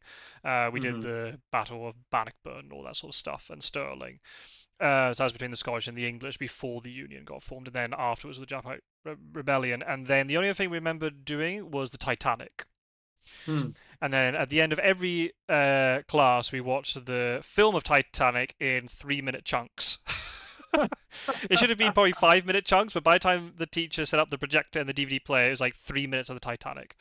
Wow. My wife's a big sort of Titanic fan, and every time it pops up in whatever form on Instagram, on TV, or whatever, she's like, "Have you seen Titanic?" I'm like, "Yes, I've seen all of it just in 3 minute chunks." And she's not happy, but one of these days she's gonna take me and make me sit and watch the whole thing. What a terrible Uh, way to watch that movie. yeah, don't. We should have just dedicated 2 classes to watch it all, and then it's done. But no, whatever. Yeah, yeah, that would That's have been not better. that's not learning apparently. Whatever. So yeah, we did the Titanic, Yeah, and I wasn't it's interested. not learning. So I and then for other reasons I will get into, the amount of subjects you do thereafter is much smaller. So I had to cut Hmm. and chop a lot of subjects out of my timetable. And Okay. history was just on the chopping block. I wanted to pick a social science. Is either going to be geography or history? Well, I picked geography. And Hmm. I still remember how Oxbow Lakes are formed. There you go. That was very useful information from my adulthood. Who says you don't have to use stuff? And then typical. The minute that I dropped it, then they started learning about World War II and going on trips to like the Normandy like cemeteries and things like. Oh, that's the stuff Wow. I'm interested in. That's the stuff I would go and see. So I Yeah. didn't see it.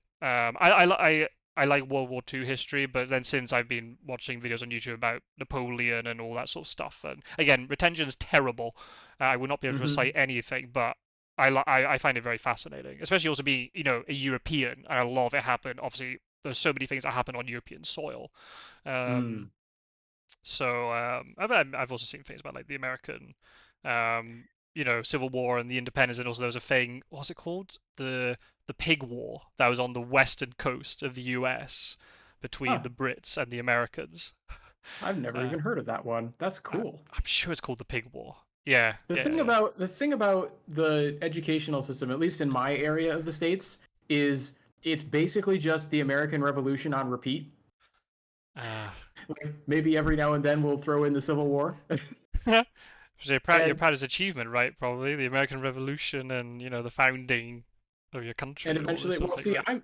I'm in the New England region, right? So this is like it's Mm. sort of like you talking about, oh yeah, like all this stuff happened in Europe. It's like, oh yeah, this is the stuff that happened here, right? Like you can go to these different sites on field trips and be like, yeah, this is where we gave it to the British, and I was just like, okay, And chuck the tea in the bay and all yeah, this sort of thing, this is right? where we Yeah. had the Boston Tea Party. Yeah, it's right here.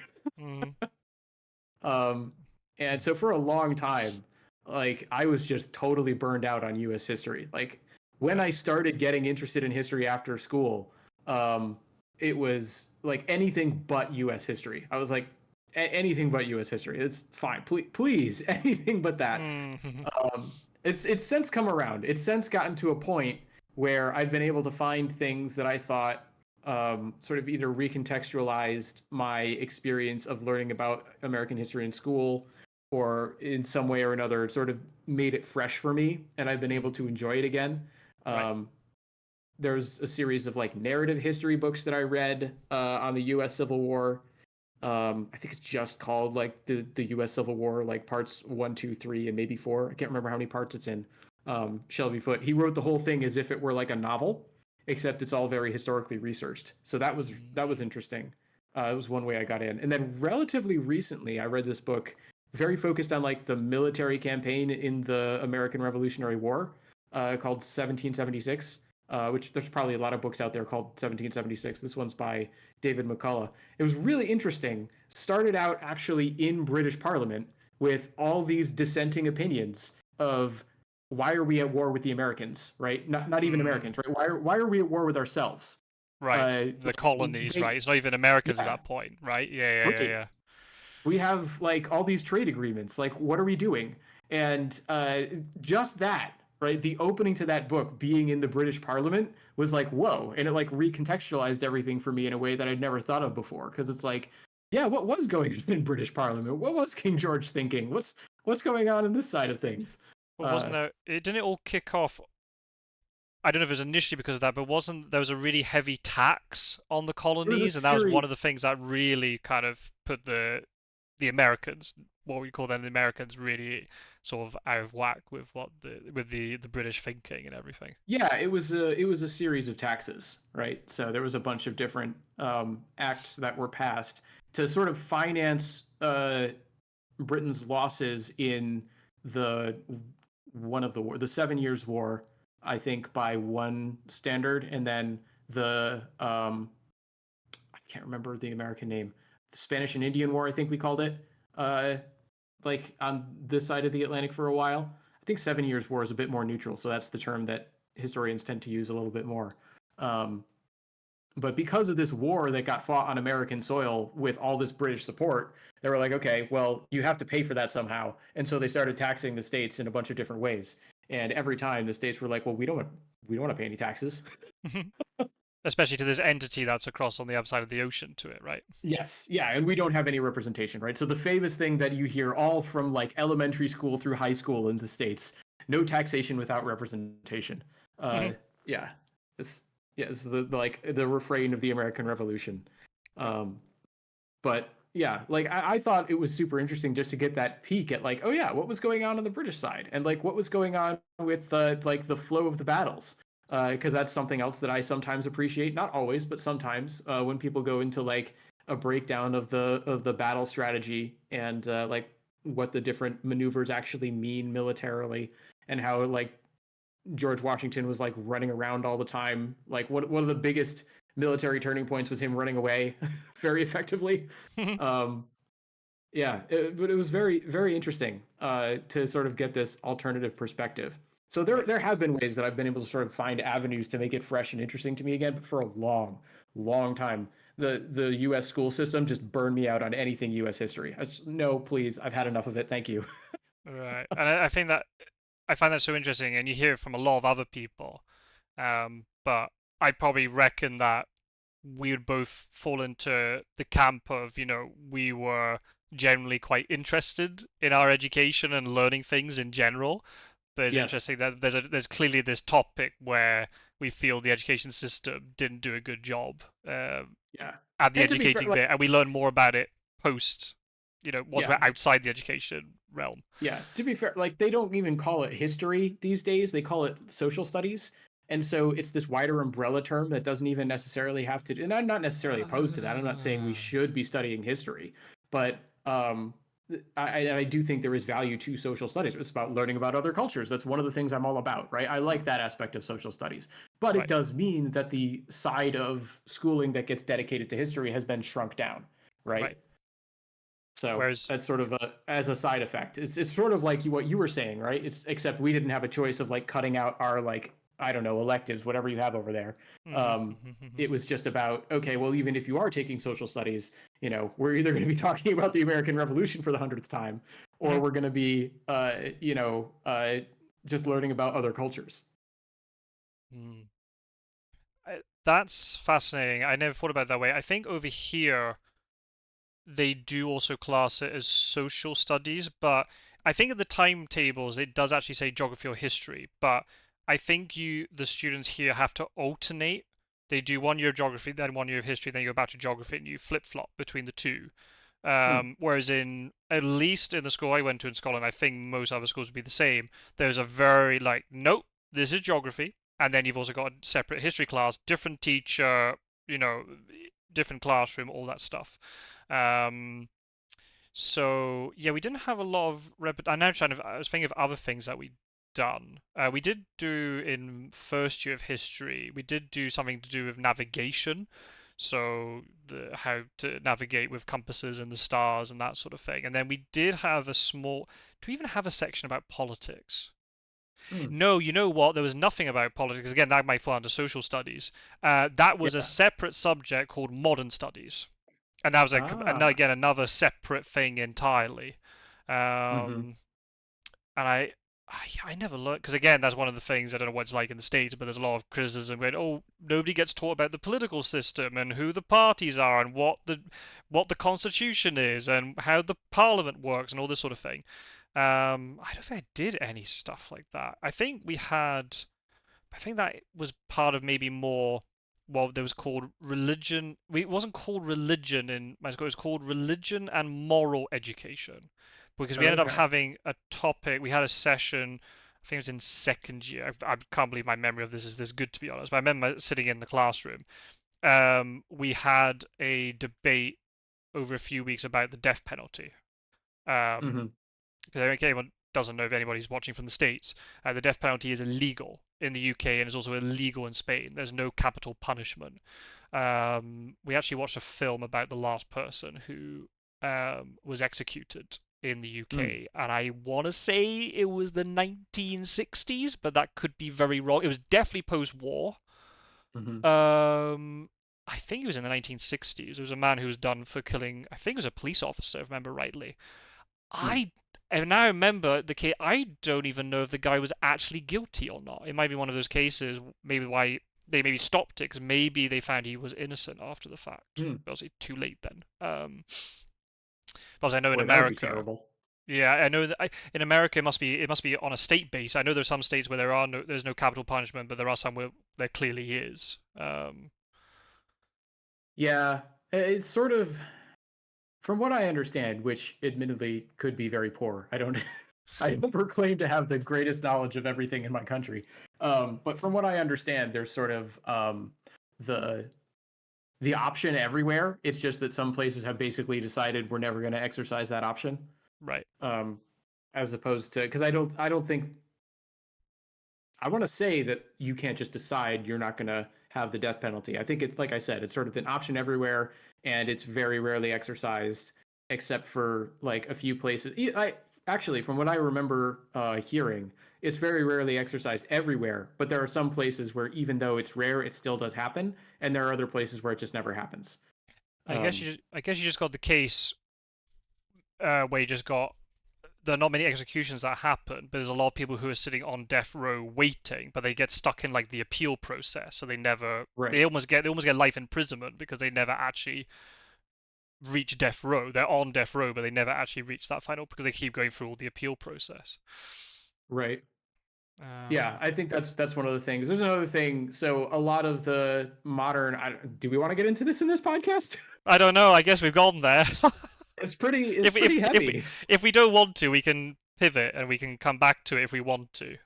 We don't have to keep going with this. This just went very naturally. But if you want to stop, we can stop. We can It pivot to did go something pretty else. natural. I don't mind talking about it, but I do feel like this is, a very heavy and potentially contentious issue, and I don't know if that's what we want for this podcast. So Okay, that's all right. maybe we should pull off the death row thing for now. That's okay. We can park it and Yeah. potentially come back. So So the only question I will ask is just because I don't know the answer. Is capital mhm. punishment a thing in Japan or not? It is. It's one of those things that it's very rare, but you there is capital punishment. Okay, okay, Having said that, let me double check that. that's okay. Um, Go for it.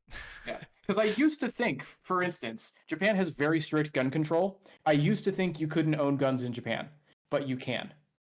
Mm, Uh, you can't own like I think you can't own handguns, but you can own like shotguns. Like you right, can very specifically get licenses to go hunting, and for that reason, shotguns are one of the types of guns that you can own in Japan. You have to go through an exacting licensing process. They come and check in on you all the time to make sure that you're being responsible. And it's like, very heavily regulated. But I used to right. think you couldn't own guns in Japan at all. And I then later found out, actually, no, you can. I found this out because I was walking Japan and I saw a sign that was like artillery range this way, and I was like, what?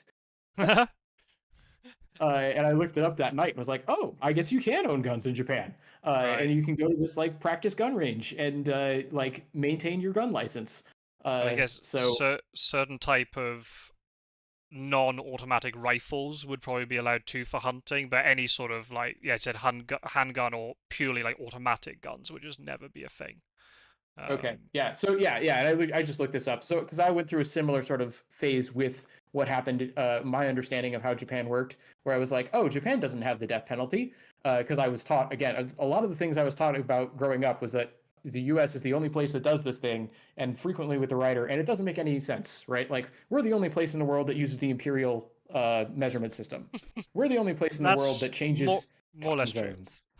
We're the only place in the world. Well, we had conversations. This is on one of the podcasts where you're like, no, Hmm. no, we still use miles, we still use Fahrenheit, we still use right. It turned out to be my point isn't necessarily that it's wrong. It turned out to be more complicated, right? Yeah, Um, it's not as black and white. I mean, the UK. I mean, we talked about it before, but the UK is mostly metric, and I use the word mhm. mostly like it's not 100% metric. It likes to still dabble in the imperial, but it's Yeah, also a different type of imperial to America because gallons yeah. aren't exactly the same, tons aren't exactly the same. I know tons are. You measure weight in stone.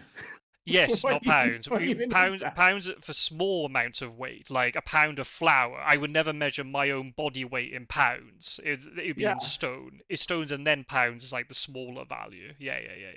so weird.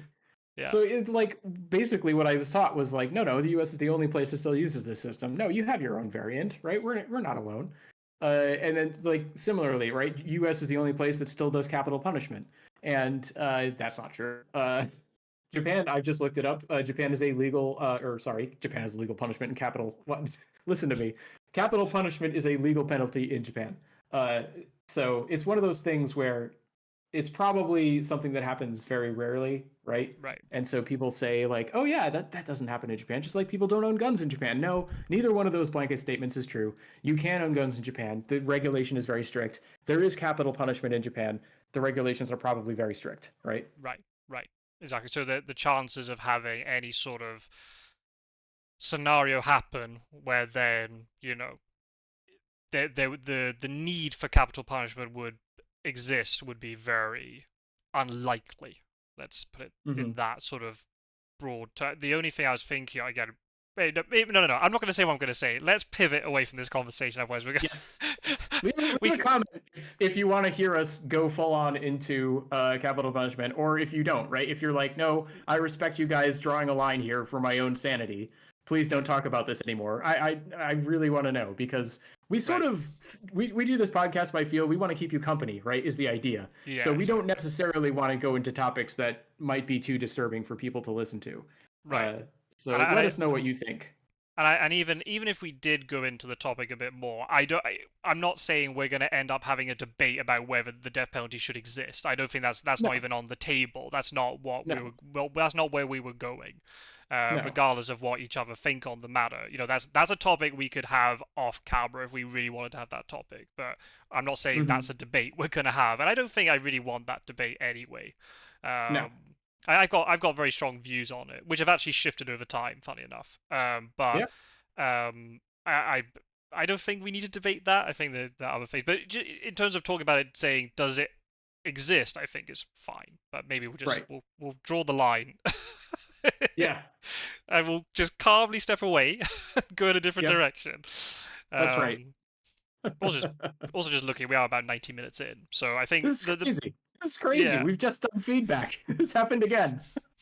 So I guess the main thing, right? We should have a little bit of a summer recap, and then we could probably Yes. call it there, and then we can talk about we can go into another sort of in-depth topic later on. Hmm. So I'm gonna I don't want to make any presumptions here, and it's not to offend you in any way, but I'm gonna guess that your contribution to summer recap is probably going to be a little bit shorter than mine, just Oh, because very of much. nature of how our summers have been a little bit different. Very much. I feel like I basically already given my summer recap when I said I was super busy. Well, yeah. But I mean, you had some good. I mean, Translation Born. I mean, I must admit, Yes. unfortunately, I haven't had time to watch the most recent one. But I saw the others that you put out over the summer, and they've done very well. So Yeah. My congratulations on that. work I can't actually talk about. Thank you. My work I can't actually talk about. I can actually talk about translation born. It still contributes to my being busy, right? Because it still takes up my time. But I can talk about that for a long time. But I don't feel like that's in the spirit of the summer recap. I feel like that's just, hey, if you want to talk about things related to translation born, boy, I can talk your ear off. We had some. Yeah, it was a very interesting watch, and in particular, those some funny moments in terms of there's a particular boss that you're having issue with, and then there's one where you died while you were trying to just capture the footage of the item description or whatever it was, and then you got absolutely wrecked by one of the monsters in Yeah. the game, and the fact you made a comment about it, I found that very funny. Yeah. That's one of the things that I try to like strike a balance because I always want to make the point that I'm making. The way that I see translation porn is more about the translation analysis than anything else. Right. So there was a point at the start of the series where I wanted it to be more about the game, and I kept trying, like in the footage that I would record, I kept trying to show things that I'd be like, and I can talk about this related to the game, and I could talk about this related to the game, and then I'd go record over it to make a point, and I'd just be talking like I'd have so much to say about the translation that I talk right over all those moments that I recorded for the purpose of talking about the game, and I was like, maybe this is just going to be translation. This is just going to be translation. And every now and then it'll like tie in with something else if I have time. And I can throw out a comment here and there on about something that's happening to me on screen. And I think over time, even though the balance has shifted mostly in that direction where I'm talking about translation and translation analysis and maybe some of the lore, like that's the main stuff I'm going to be talking about. And I'm going to be talking over cutscenes as opposed to letting them play because I need like every minute I can get. But I do think it helps give people space to breathe because one of the criticisms that I have of my own series is I feel like it turns too much into just this spray of information. Uh, Mm, I feel like it's very hard to take it, especially if you're watching more than one episode at a time. It's ridiculous because I just nonstop throw information at people. right. But I do think one of the ways to sort of cut that is to comment about funny things that happen on the screen. And so I've Mm. been trying to integrate a little bit more of that back in. And so when that happened when I was recording, because the Bloodborne doesn't pause in case anyone is unaware. So this enemy just came up to me while I had an item description up and it like, attacked me to death. And I was like, okay, well, I got to comment on that. There's also another one. Um, there's a particular character that was saying a curse, I think it was, and Oh, yeah. it was written in a very poetic way. And your response to it once that little, you did it really well the way you edited. So then this the audio was then very, noticeable, and you could hear the character talking. You saw the subtitles and the translation, and your response Hmm. was just, "What?" Yeah. Uh, he just kept like replaying the speech, so he was giving more and more information or rewording how the curse was said. Yeah, yeah, yeah, I like that a Yeah. lot. I must admit that is something I just realized. The only like really big sort of story game I've ever played is The Witcher 3. Mm. And the one thing I kind of detest about it, now that you've said it, is when you go into certain pause like menus to look at items and stuff, the game outside that pauses. Um, Mm. so if you suddenly realize you're in a really bad situation, you can suddenly set up this potion outside of the Mm. combat, and then you go back in and it works or whatever. Um, Yeah. so so yeah, I did like that. I think that's cool that you bring these sort of funnier moments. I do admit, like, I love the series. I think it's really cool, but it is very Hmm. intense to watch in terms of here's 20 minutes, and you're going to have a lot of information thrown in your 20 minutes, but then it's done.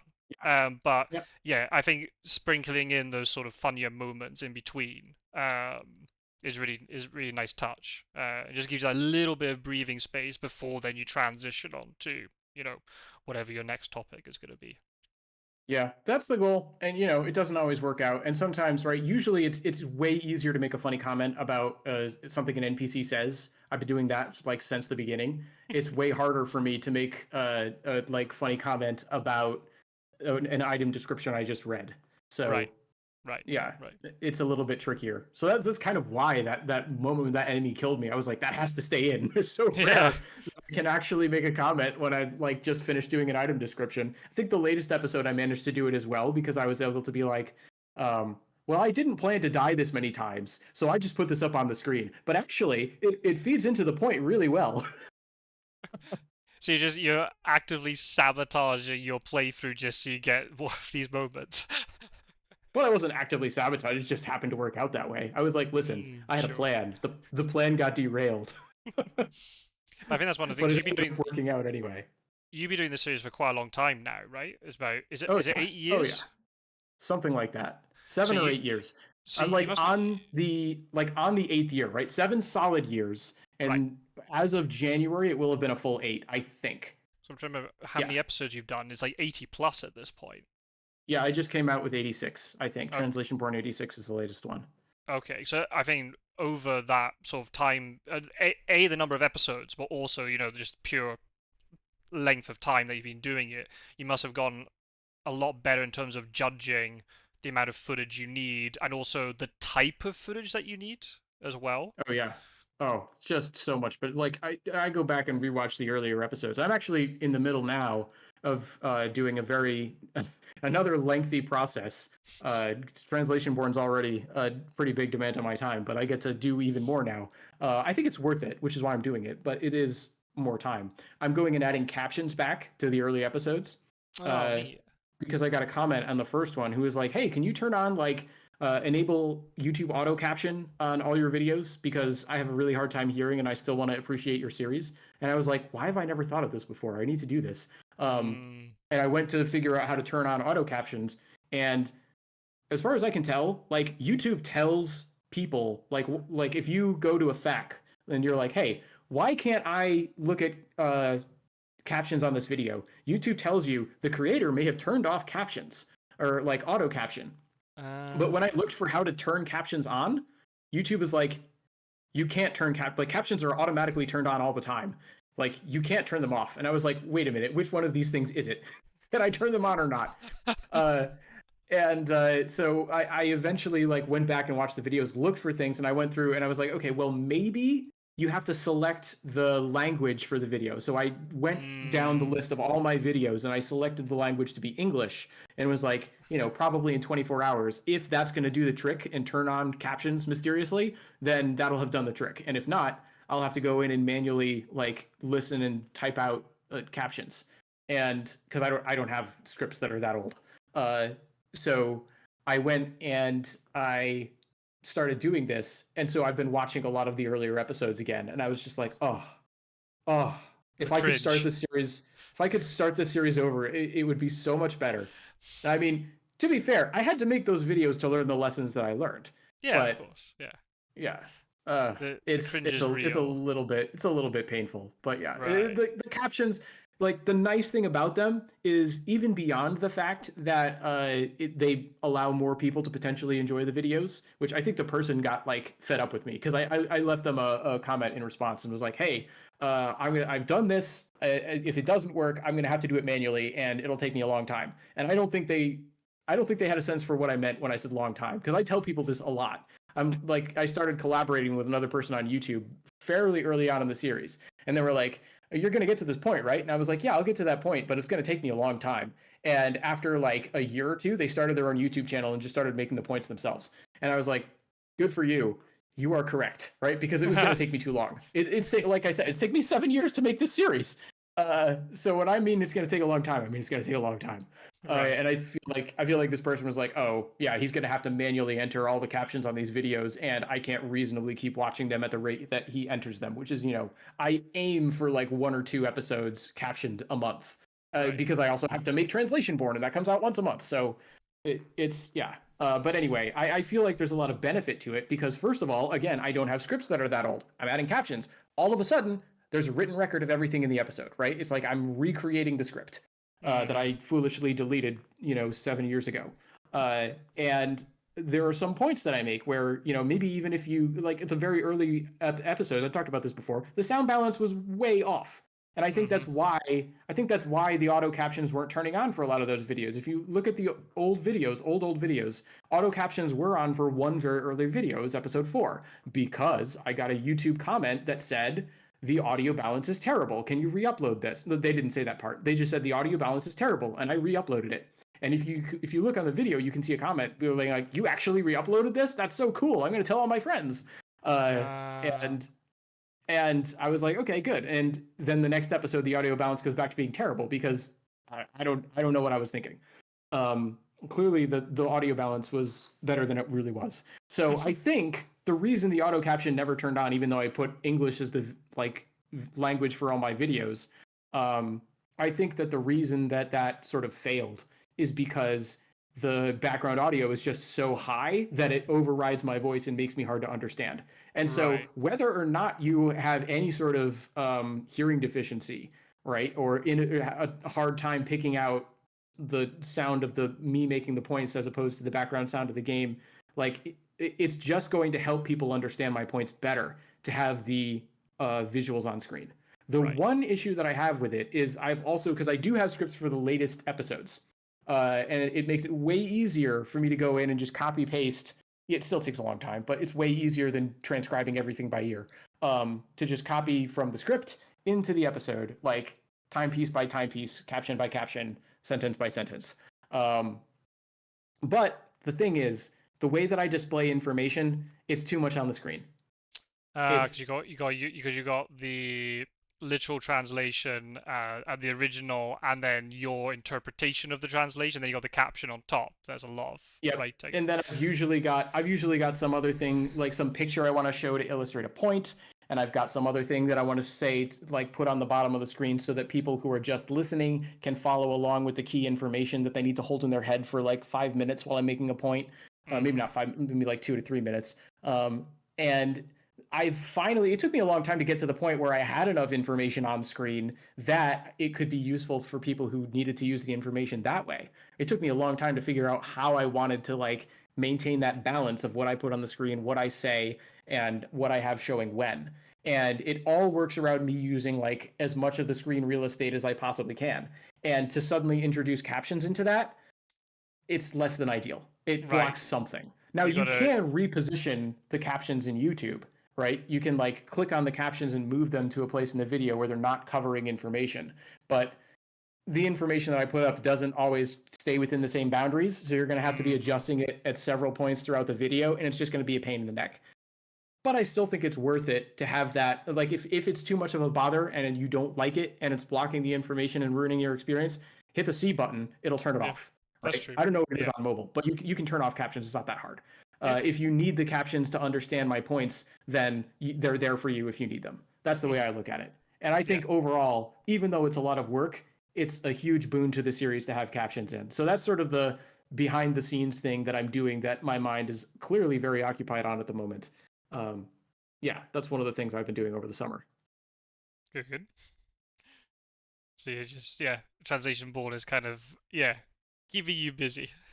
Yeah, like I said, I you asked me about Translation Born, I can talk your ear off. I have a lot of thoughts about that series. We have to do But a we have to do a translation born only podcast at some point. we might, I don't know, because the thing is, I could also see doing a Q&A session of some kind on my channel. Someone suggested this. Again, this gets back to the point I was making about me taking a long time. I think maybe 3 years ago, maybe four, someone was like, have you ever considered doing a Q&A episode? And I was like, no, I haven't. That could be a good idea. And I was like, how could I do that? I would have to like put up a video as an update and say, leave all your questions as comments. And then I'd have to have footage of me just running around a chalice dungeon or something, because that's where I go to if I just need stock footage from Bloodborne, is just me running around in a chalice dungeon. Because the I think I've talked about this before. The signal to noise ratio on the chalice dungeons is very, very, very high on noise. In terms of like lore significance, there's some very important lore in the chalice dungeons, but the amount of it for the amount of chalice dungeoneering you do is very low. So I can just freely run around chalice dungeons and not worrying about it like mattering to people. Sort of like you're talking about people following a board game on screen, right? It would Right. be too distracting. If it's chalice dungeon footage, it's probably not going to be too distracting. So I put that up footage over me answering the questions I got in that comment section. And I've had it in my mind to do that for, like I said, like 3 to 4 years. I've just never hit the point where I feel like that makes sense. So I'll get to it at some point. Maybe it'll be before, maybe it'll be after we do a, keeping you company translation born edition. Sure. Okay, we can do a Q&A on here as well, potentially, if there are people who want to leave comments and questions, Yeah, then we could, yeah, yeah. maybe. Oh, that's But good. yeah, how's traveling the world been? Well, I was going to say there's one other thing that you have done over the summer that I'm personally very Oh no. proud of. Oh, what's That that? you've got back into Alter Bridge.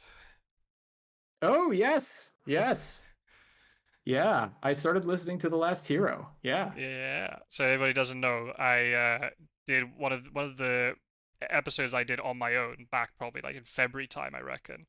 I ended up talking about music quite a bit and mentioning that Alter Bridge was my favorite band. And then since, because you obviously would have listened to that, and I think then you ended up delving into Alter Bridge, Mm-hmm. um, either through the episode or then with our, chats in between. And you really kind of got into it, and also just back into music in general. I So, did. Yeah. so you can very quickly tell the folks at home, how was it listening to Alter Bridge back in the spring, but then also then why did you take the break, and then what made you plunge back into the Alter Bridge discography with The Last Hero? So I like to do these things where I do like big projects. I don't know what it is about me, but I'm very motivated by big projects. Uh, Not necessarily every big project that comes along, but just to give you an example, right? I like to read books a lot. Um, and one of my favorite authors in back in high school was Fyodor Dostoevsky. And I I want to say 2 years ago now, um, I got this relatively famous um, book series. It's a long-running literary biography of Dostoevsky. So it's not like a biography in the sense that, like, oh, this is his life, and his literary output is just sort of not really considered. It's just like, he was born here, he grew up here, he did this, he did that, he got married here. This is the story. He does have an incredibly interesting life.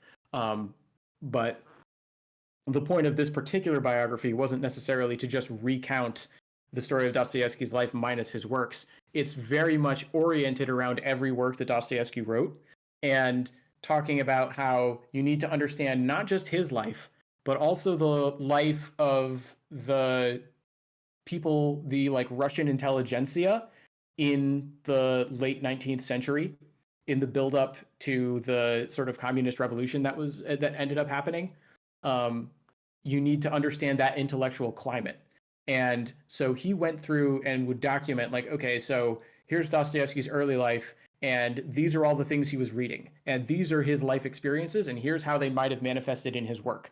And the whole idea is to like fill in all the context that the works would have been originally published into so that you can appreciate them again as you read them. And it comes complete with literary analysis, like deep literary analysis from this perspective of every single one of Dostoevsky's works, not just all of his major works, every single one of his works. And I was like, you know what would be fun is if I went and I read this biography, and every time we got to one of the works, I would pause the biography, read that work, and then read the analysis of that work from the historical perspective. And I did that. So I did that. It took me like a year and a half. It was quite a lot of reading. I just, and I tell that story to give people an idea. I like this idea of putting things in their historical perspective and experiencing them through time. And you can see the different, like the interesting trajectory of how these things take place and where they come from and where they end up going. And so when Scott Sword was like, "Hey, Alter Bridge is my favorite band," uh, I was like, I like music. I haven't been listening to music in a long time. I want to get into, and I like Scott Sorb, a fan of his channel. Let's check out Alter Bridge. Let's check out his favorite band. And so I asked him, I was like, hey, what's a good starting point? And you gave me sort of two starting points. One that was very early on, which was Blackbird, and then one that was your personal favorite album, which was Fortress. And I was like, well, I like the historical perspective. That's why I told that whole long story. Um, I like the historical perspective. I want to follow the evolution of Alter Bridge as a band.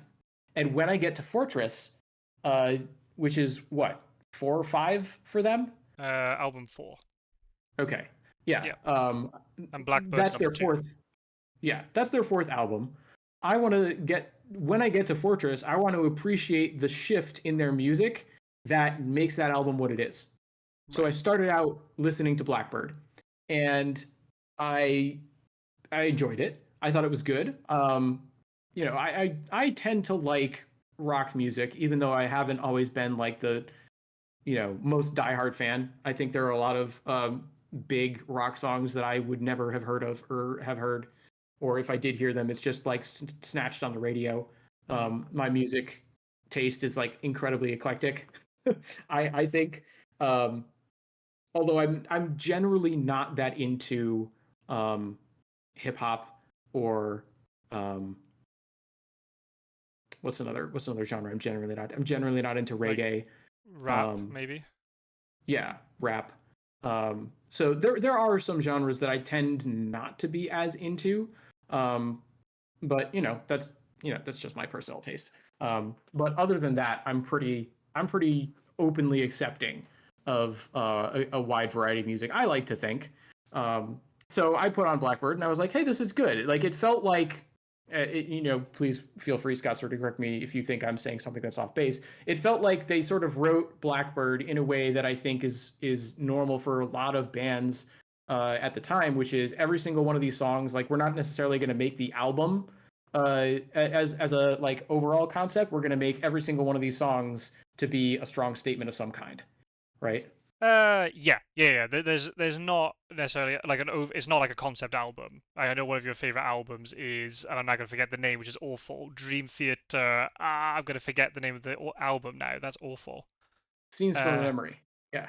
that's it. Seems from memory. That's right. So that one I think is purely concept all the way through. Yes.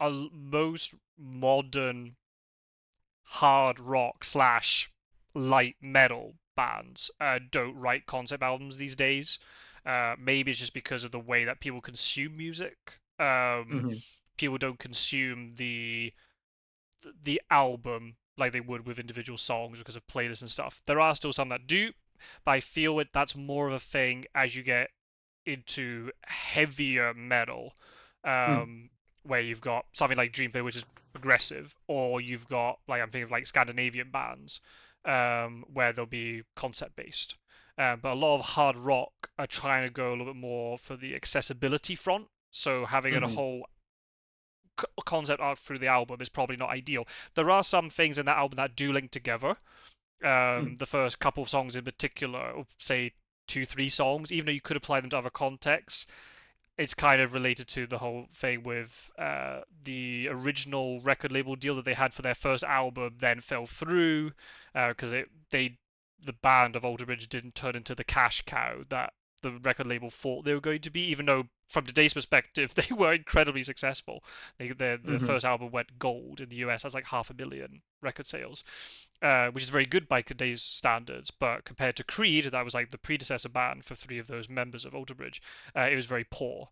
And then Yeah. there was a whole thing with the record label, and they had to leave. And you could feel it; they're kind of pissed off with the record label. You can hear it in the lyrics, but there are other songs throughout which you can definitely apply to other contexts. It's not like there's overarching. For every song can kind of stand on its own 2 feet and be, I'm going to Hmm. be a different thing. It's a very accessible album to listen to. Um, Right. Which for me was sort of a little bit of a turnoff ah, because, like you were saying, like one of my favorite albums is Concept all the way through. And I tend to like that sort of musical journey. Just put it in layman's terms, I guess. mhm, Um, mhm. so I listened to the and I like it. The other thing about Alter Bridge is, you'll probably think this is funny, Scott, sir, because I know you like don't really consider them to be like hardcore, like heavy metal or anything like that, but they are. Alter Bridge is already for me like pushing things into the territory of heavier than I like to listen to. No, actually, I don't find that funny at all. Because I'm a little bit of a rebel. When I'm organized, I've got the CDs back in Scotland, I put Alter Mm-hmm. Bridge in the metal section of my CD collection. Whereas you go to the shops, they're normally in the hard rock slash Ah. pop category. Um, they are on that grey area between the two. They are not purely hard rock, and they're not heavy metal. If they Mm. were a band, imagine if somehow Alter Bridge were a 1970s band, they would be, or 1980s, they would be heavy metal. But Yeah. because music has just naturally shifted to be heavier and harder, Mm-hmm. they are now hard rock. They're not metal, but they have metallic tendencies. If you know, like one of the guitar, the not the singer, who's one of the guitarists, but the one who's normally called the lead guitarist, but he also sings a couple of Mm-hmm. times. His background is Metallica and Celtic Frost and Megadeth. These are heavy, thrash metal bands, and Mm-hmm. he brings in that metallic aspect. Whereas Miles Kennedy, the more the singer, but he's still an amazing guitar player, he brings in sort of the more bluesier kind of aspects, and they Mm-hmm. kind of mold these two together. They are metallic. They are heavy. I Mm-hmm. mean, compared to a lot of the other bands, there's another band I'm going to talk about maybe later on if we get far enough into the summer recap. Um, Compared to them, they're not heavy at all. They're not very heavy, but they are heavy. They have heavy lyrics, but Mm-hmm. also the instrumentation is heavy. They're not a Mm-hmm. soft band. They can switch it up. But yeah, then especially I've listened to a little bit of your Desert Island Discs, and I was thinking, yeah, you would find this to be quite heavy for, and Mm-hmm. even Dream Theater. It's progressive, but I wouldn't call Dream Theater. It is heavy metal, but Mm-hmm. it's not like crunchy heavy. It's really hard to explain, Right.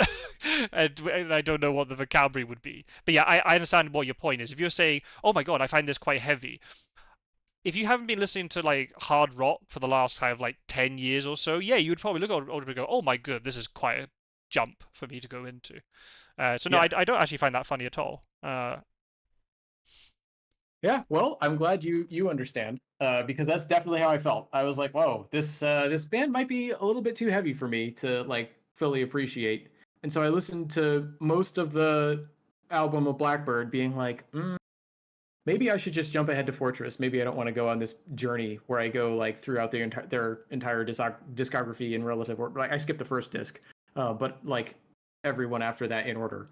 Um, Maybe I don't want to do that. And then I got to Blackbird, and that song in and of itself was mm, enough of a musical journey for me that I was right. like, oh, hold on, wait a Mm, minute. there you go. Yeah, we're going somewhere here. This is more in my wheelhouse. This is more what I like. Right, Um, and it's sort of more of a more what's a good word, like a mournful song. And right. even though it's got those heavier elements, you can tell like, and I also like to listen to lyrics. Like this is something about me, like when I listen to music, I have friends who are musicians who they don't care about lyrics at all, and they're just like, yeah, that's just like, people are gonna sing stuff. And like some of my bands, some of the bands that I listen to don't have any lyrics, and I don't have a problem if the music doesn't have any lyrics. But if the music does have lyrics, I am always going to think about those lyrics. I'm a pro translator, is the way I look at it, right? Like language Hmm. is Hmm. part of a huge part of how I process the world. So if a band has lyrics, I'm going to try and at least look at them and keep them in mind, and it's going to inform my opinion of the song. And the lyrics for Blackbird, I was just like, oh, I'm getting like a mournful lament for the death of a friend in the form of a metaphor of a blackbird flying away. Right. And I like you sent me a thing later on that was like this is like some of the story behind what the like songwriter was writing when he was making these songs, and that was exactly what was going on. And I was like, Hmm. oh, Yeah, yeah, yeah, perfect. it's as you said, it's a metaphor, but it's not subtle enough to make people want to wait. What's this song about? It's very obvious what the song is about. Yes. He's not trying to hide it, but it's done in a Mm-hmm. way that is with this clever little metaphor and stuff. And then obviously, the Blackbird has become kind of their image because it is this Mm-hmm. magnum opus of theirs, and it's like a symbol for the band. You see it pop up on lots of other music videos. There's lots of crows and blackbirds all over the place. So Yeah. sorry, yeah, but you're right. I think that's what it is.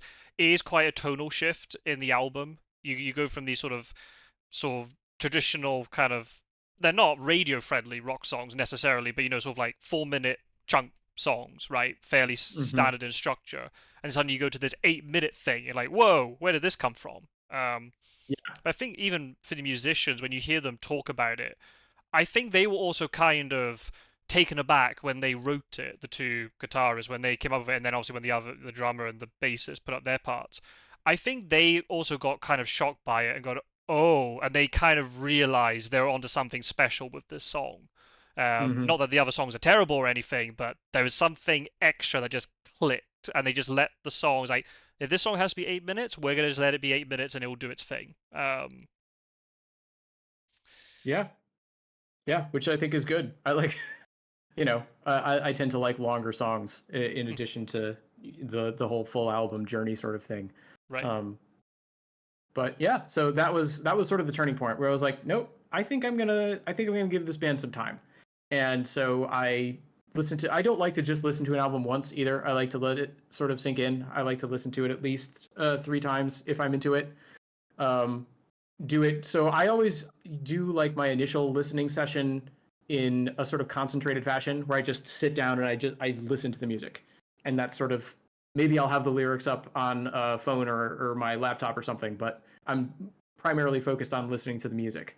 Right. And afterwards, I'll be okay with being like, okay, I'm going to have this on in the background while I'm driving or while I'm working on chores or something like that. But the first listen, I want to like sit down and pay attention. Uh, that's just the way that I like to take in music. So I kept Blackbird on rotation for a while.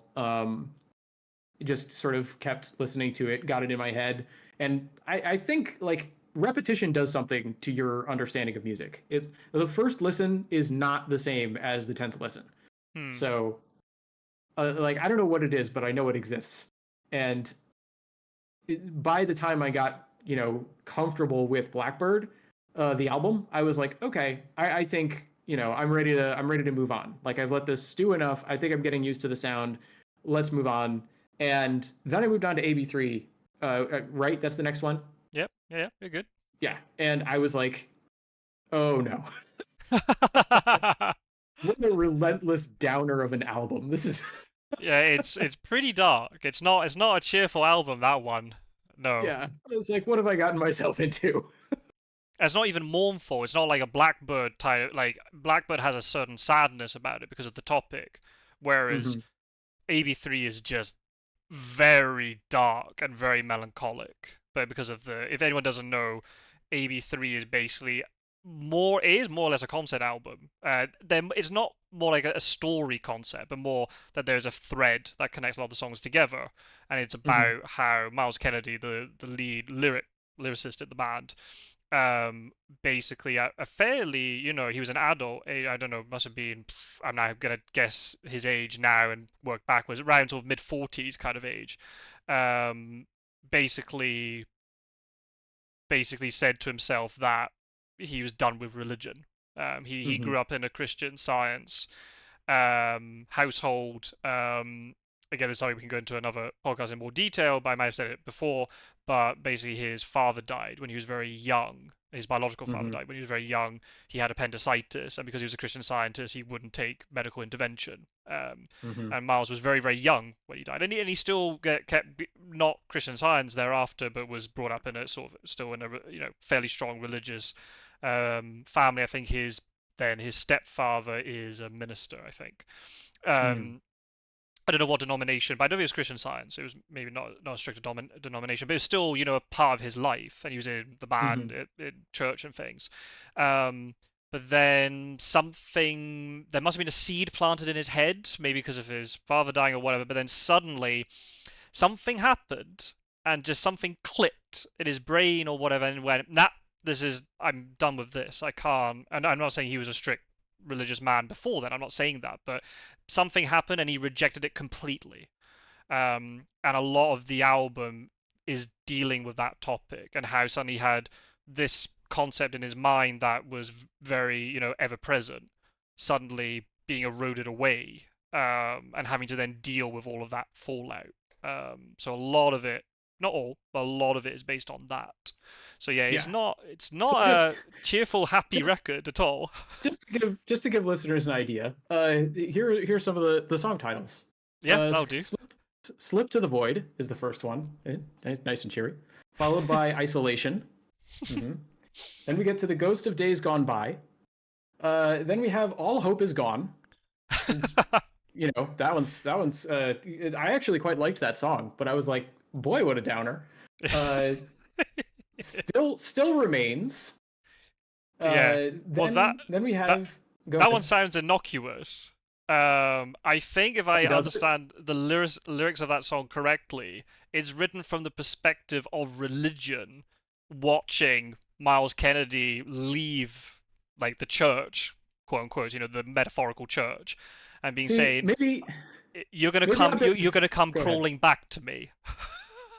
Yeah, yeah. I think I've read that you said that as well, but just maybe I've been infected by like the downerness of the nature of the music and the album. But Uh huh. every time I see the title still remains, that doesn't seem neutral to me. That seems like this is like I'm looking at something that's dead, and these are its still remains. Right? It's just Ooh. lying there like unmoving and dead. Damn. Yeah. Wow, you really took on a downer, didn't you? Well, like I Yeah. said, the I'm one trying to. the one that I think has an ironic title is Wonderful Life, which I liked quite a lot. But it's the title, that one sounds happy, right? And no, it's about what a wonderful life that you lived and now you're dying, right? It's the Yeah. farewell to a loved one. It's another one of those mournful songs. Right. Um, yep, I know it hurts. Mhm. Show me a sign. Fall out. Breathe again. Coeur d'Alene. Life must go on. And then words darker than their wings, which it's just a string of fairly negative titles, right? Like we Right. don't have to necessarily do a track by track analysis because I mean, Scott Sword, I think you've already talked about the album and another keeping you company, but um, yeah, it wasn't. It was like I went into that album thinking like I'd heard Scott Sword talk about it. I was like, okay, this is gonna be the dark one, and I still was not ready. I was like, I went on and I was the next day. I was like, what a relentless downer. Like I was expecting a journey, right? Because you sold me as like this partial concept album. I kept waiting for the part where it's like, okay, we've been in the darkness for a long time, and now things are going to start getting better. And it never came. I was like, when does it get what? Well, to be fair, if you the closing track on the standard edition, because I know we will end up talking, because then there's special Yes. editions of the album, and it's different between Europe and Japan and the US, and it's all very crazy. But the standard edition of the album, the final song is Words Darker Than Their Wings, Mm-hmm. um, and the cool thing of that song is actually a duet between the two Mm-hmm. guitarists. They're doing a duet, and the whole point of that song is they're basically arguing with each other about the if a god exists, and Mm-hmm. they both kind of reach this conclusion in the chorus where they both say that one day we'll find out the truth. We'll find the truth alone, kind of thing. We'll find out everything, and it'll come one day. Hmm. And they both meet in the middle, and they find this consensus. Okay, we disagree with each other, but one day we'll find out the truth, and that's fine. Um, so it does end on a. But then if you look at then the bonus tracks, right? Never Born to Hmm. Follow and Zero and Yeah. then Home. Oh, Home, that's nice. No, he's asking where is home, and you're like, oh my days. Yeah. Yeah, it's what it felt like, right? It was like because every now and then there'd be this like impulse in the album that was a little bit more of a breather, more of a like sort of upward turn. Then it would just go down again, right? It was like, when is this ever gonna like go in an upward direction? Like this is too much of a relentless downer for me. Um, so that was sort of my experience of AB3 initially, right? And like I said, repetition I think does something to music, right? It like you become familiar with the songs in a way that changes your appreciation of them, Right. I think. And so on my first listening, I had the reaction I've just been talking about for the past, I don't know, half hour. Um, and then I was like, all right, but I don't like to just let one listen determine an album. So I kept listening to it and I had it on in the background. And like I said, there are individual tracks that I thought, ironically, they did the concept album that I was complaining they didn't do the first time. And I liked the one song that was sort of more concept-y. And then they did the concept album that I, theoretically was asking for, and I didn't really appreciate it. But I could pick out individual songs and be like, I actually really like these. Um, and over time, that sort of started to spread and change my appreciation of the album. And I eventually did this like re-listen where I went back and I listened to Blackbird after listening to AB3 for a while, and I came back and I was like, I think I like AB3 better as an album. Oh, look at that. Yeah, I still like Blackbird the best as a song, but I Yeah, was like, wow, like it really changes your perspective to like go back to Blackbird right. after listening to AB3 for a while. You hear the shift, right? It's not a Yes. yeah, and I think that's the thing. Individual songs might stand out to you, but it's interesting. I did during the pandemic. I did like a ranking of all the Alter Bridge albums, and I was re-listening, and I was gonna put Blackbird above AB3, and I re-listened to AB3 and what? Oh, damn, this album is just so solid all the way through. It's just as an Hmm. overall listening experience, I think it's better than Blackbird. But yeah, I can't argue that Blackbird as a song is such a draw because it is an amazing song. Hmm. There's also another one called Wayward One, which I think is very underrated. A lot of the, it's not one that gets a lot of attention, but I think it's a really beautiful song to close off Blackbird. But yeah, it does it. Yeah, I Hmm. think, and also then, you know, even if you don't connect with the specific intention with the concept of a certain album, there'll still be certain songs that you'll be able to twist like for Hmm. me, the Still Remain song, uh, I for some reason have twisted the lyrics in my brain. I know it's wrong because I listen to it every time. I know what he's talking about, but I twist it to be Hmm. about people in my life Mm. who the friendship or whatever relationship it was very one-sided. Mm. Um, so and I kind of apply it to that and not to the idea of religion or losing religion or how the way you want to frame that song. So I Right. think the lyrics are written in such a way that you Hmm. can find ways of applying them to your life either directly the same way that Miles Kennedy has intentionally written them, or it's going to find another way of doing it, and then you'll find a different Yes. appreciation for them. Yeah, which I think is cool about art in general, right? That you can just sort of take things and be like, okay, I'm gonna add this layer of my appreciation. Actually, I have another sort of song that I've sort of done that with Alter Bridge from the album Fortress, where it's actually kind of funny because um, so I read this book um, called The King of Elfland's Daughter, and the book, it's a very interesting book. I read it because I read another book by the same author that was called The Book of Wonder. Absolutely loved The Book of Wonder. The Book of Wonder is like a collection of short stories. It's fantasy, um, written by this like British lord in the like in between World War I and II or something like that. Um, and the Book of Wonder is just a series of short stories that are sort of interconnected. And his prose style is just like really impressive to me. Just really incredible the way that that guy could craft a sentence. And I went to read The King of Elfland's Daughter, and I was expecting, more of the same sort of mastery. He still writes individual lines very, very well, but I feel like because The King of Elfland's Daughter was conceived as a novel as opposed to the short story collection of um, the Book of Wonder. And I feel like the short story collection format works better for this author's style because after a while, like it just gets very grating having everything done in the same exact style throughout the entire book. Uh, But you can still pick out like individual quotes and be very impressed by them.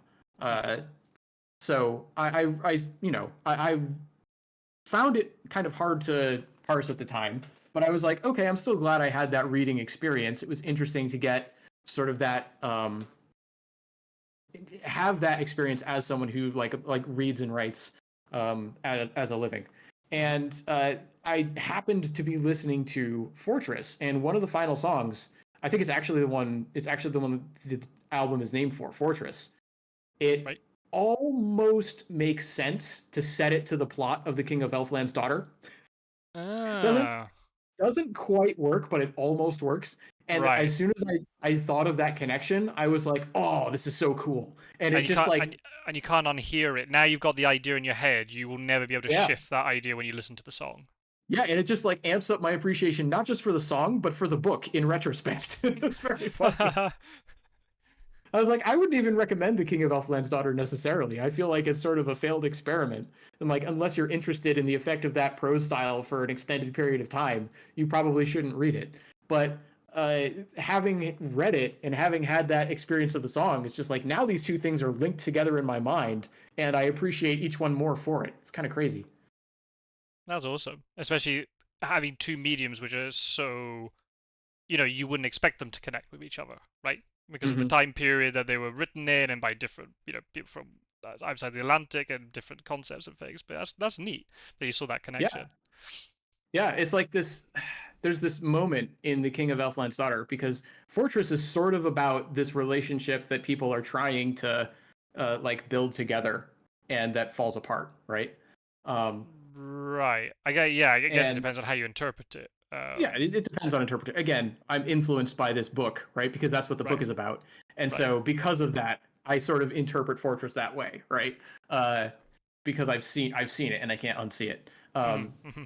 And like one of the things in The King of Elfland's Daughter is this guy goes into the realm of fairy and finds the King of Elfland's daughter and takes her back to the human world and marries her and makes her his queen, right? Because he's the king of this kingdom, and the people in the kingdom want magic. They want to introduce magic into the mundane world, and then it turns out these things don't mix very well, and uh, he's not able, the lord isn't able to accept the sort of fey ways of the lady, and she ends up going back, and he goes on this long quest to find her again, and it it just works very, very well with this idea of we tried to build up this fortress, and now it's all collapsed, and I'm sort of on this quest to try and maybe put it back together again.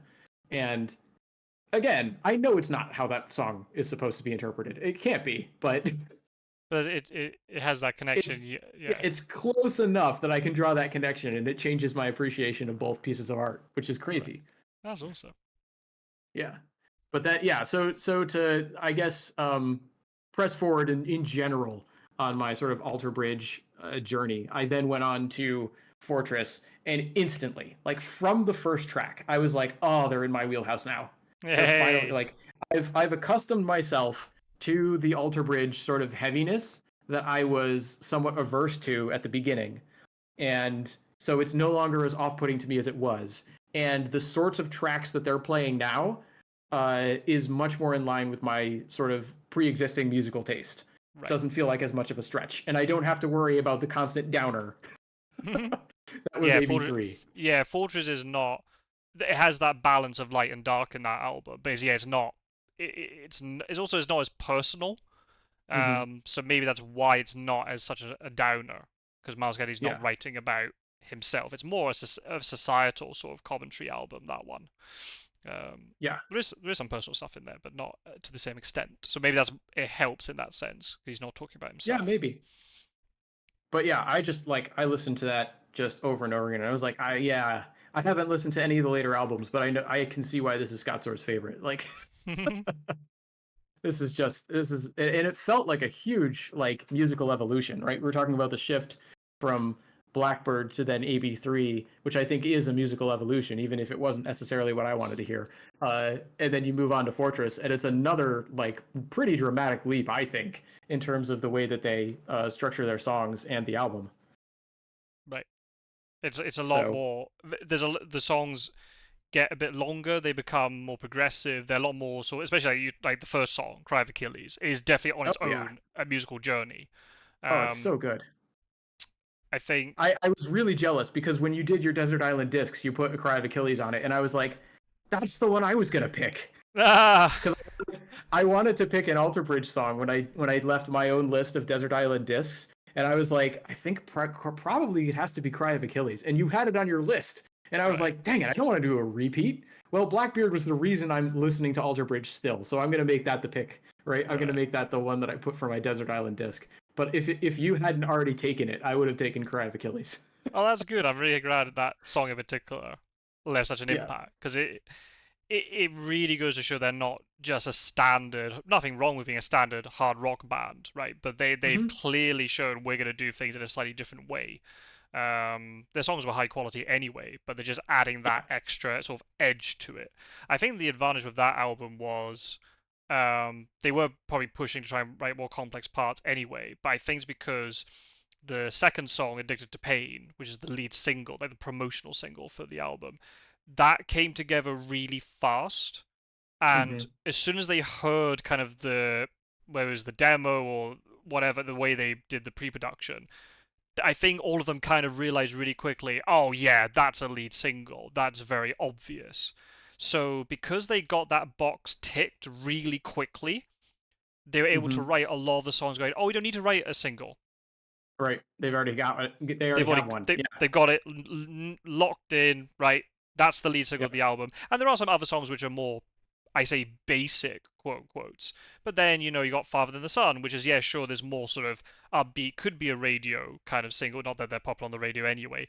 But then they decide, oh, let's put in a dual guitar solo in the middle of it just because we can, kind of thing. Hmm. Um, so yeah, once they had that box ticked, it gave them, from what I've heard in interviews, so much freedom just to Hmm. write the rest of the album and be really kind of like, grand about the songs. And if a song has to be 6 minutes, when sod it, it's going to be 6 minutes, and we'll just leave it like that. Yep. Yeah. Yep. Uh, And so that was my initial binge because and the start and end points were sort of set by Scott Storr's recommendations, right? It was either start at Blackbird or start at Fortress. And so I started at Blackbird because it was earlier and I wanted to have that, musical journey. And then I got to Fortress and I was like, okay, that was the other like intro point. I think I've decided I like Alter Bridge. That's cool. And then I went and I listened to just a bunch of other stuff. So I had other like relatives of mine give me their recommendations for some of their favorite albums across different genres. And I started downloading some soundtracks to some TV shows and anime and things that I've been watching. And I listened to that music for a while. And then I got out of, so like my hobbies tend to go in phases. I'll get mm, like really into music for a while and then I'll get off of it and get onto books for a while. And I'll get off of that and I'll get onto, well, shouldn't say I ever, because I never really fully get off of books. I've always got an audiobook at least that I've got going, and then usually I'll supplement that with some other sort of book that I'm reading in like either physical or like digital form. But uh, I will go through phases where I'm more focused on books than usual, and then sometimes I'll be into a gaming phase, sometimes I'll be into a whatever, right? It like cycles. mm-hmm. So I think I just sort of came to the natural end of a I'm listening to music cycle, and then after we recorded our podcasts and I hadn't heard from you in a while, Scott Sword, it was sort of like, all right, well, I'm missing, I don't know, I'm missing my monthly dose of Scott Sword. Like, what's, he's on vacation. Let's listen to some more Alter Bridge, right? And so I picked up The Last Hero and put that on. And that was another album where I was just like, yeah, this is another one. This is another one just like um, Fortress that I liked right from the start and That's good. liked basically right through to the end. So Brilliant. yeah. Happy days. Oh, I mean, if there's another Alter Bridge fan in the round, in the world, I'm very happy. So that's good, and because I was completely unprompted, by the way, in terms of you picking up Last Hero. I don't think we'd spoken about Alter Bridge since then, to be honest. Once you Right. we had quite a lot of back and forth. Once you maybe while we are recording podcasts and things, when you were listening to Blackbird and 83 and Alter Bridge Fortress, Mm-hmm. you would give me your thoughts. I would respond to them, and then in a few days you'd come back with, "Oh, I like this song now. Oh, this one not so much." Blah blah blah. But it's just yeah, it was a bit of a shock to me. And suddenly you were just like, "Oh yeah, I've listened to Last Hero." I'm like, "What? Where did this come from?" Yeah. So that's good. Yeah, it was funny. Well, I specifically remember because I had just finished one of the big jobs, right? Like, because Right. I like my work comes in like phases, right? And then I send off at each deadline, I send off whatever I'm working on. And I just finished. And one of the things that I like to do when I've just finished some hard work is sit down and listen to music. And like I said, I was like, I haven't talked to Scott Sword in a while. Let's put on some Alter Bridge. And I was like, what's the next album in the chain? That's The Last Hero. Here we go. And yeah, I haven't given that one as extensive listening as the others. I mean, not just because it's newest, but also because um, I haven't been listening to as much music lately. Hmm. But I do intend to come back to it. And then another thing is just the physical fact that I have like all my music on my iPad that's hooked up to my speakers. So Mm, uh, it's there if I want to sit down and just listen to it, but it's not yet in the state that I put all the other albums in where I can just have it on my phone. right. So at Right. Right. some Right. point I'll make that transfer and that'll be a lot easier to just keep listening to The Last Hero. Right. When you're out and about and stuff. Sure. Sure. Sure. Yeah. Sure. Very good. Um. Yeah, because then when you sent me those messages about Alter Bridge, that then kind of prompted me then to listen to a little bit of Alter Bridge, especially um staying in my childhood home over most of once we finished our traveling. Stayed in my Yeah, that was childhood home fun. for a bit, so I That had was fun. You sent vinyls. me a picture. You were like, "Yeah, by complete coincidence, I'm wearing the Last Hero T-shirt today." Yeah, yeah. That very same day, I was wearing the tour T-shirt for the Last Hero. 'Cause I saw them. That was the first concert I'd ever seen of theirs. I missed them on the Fortress tour, and when they came on Hmm. the Last Hero tour, I made sure I saw them. So I saw them. I ended up seeing them twice on that tour. One when they came to Glasgow, and Mm-hmm. then they did. I mean, we've talked about this, and I've said on the podcast. During that touring cycle for The Last Hero, they did a very special, well, not just one, two sort of back-to-back concerts in the Royal Albert Hall, which is a really famous music venue in London. Very Mm-hmm. traditional, very associated with sort of classical music and stuff, but it's now become a little bit kind of trendy now these days for rock and metal bands to go in there and Hmm. do either shows. There's another American band called Blackstone Cherry who did a show at the Royal Albert Hall, but then Alderbridge upped the ante by doing it with an orchestra. Oh, Um, cool.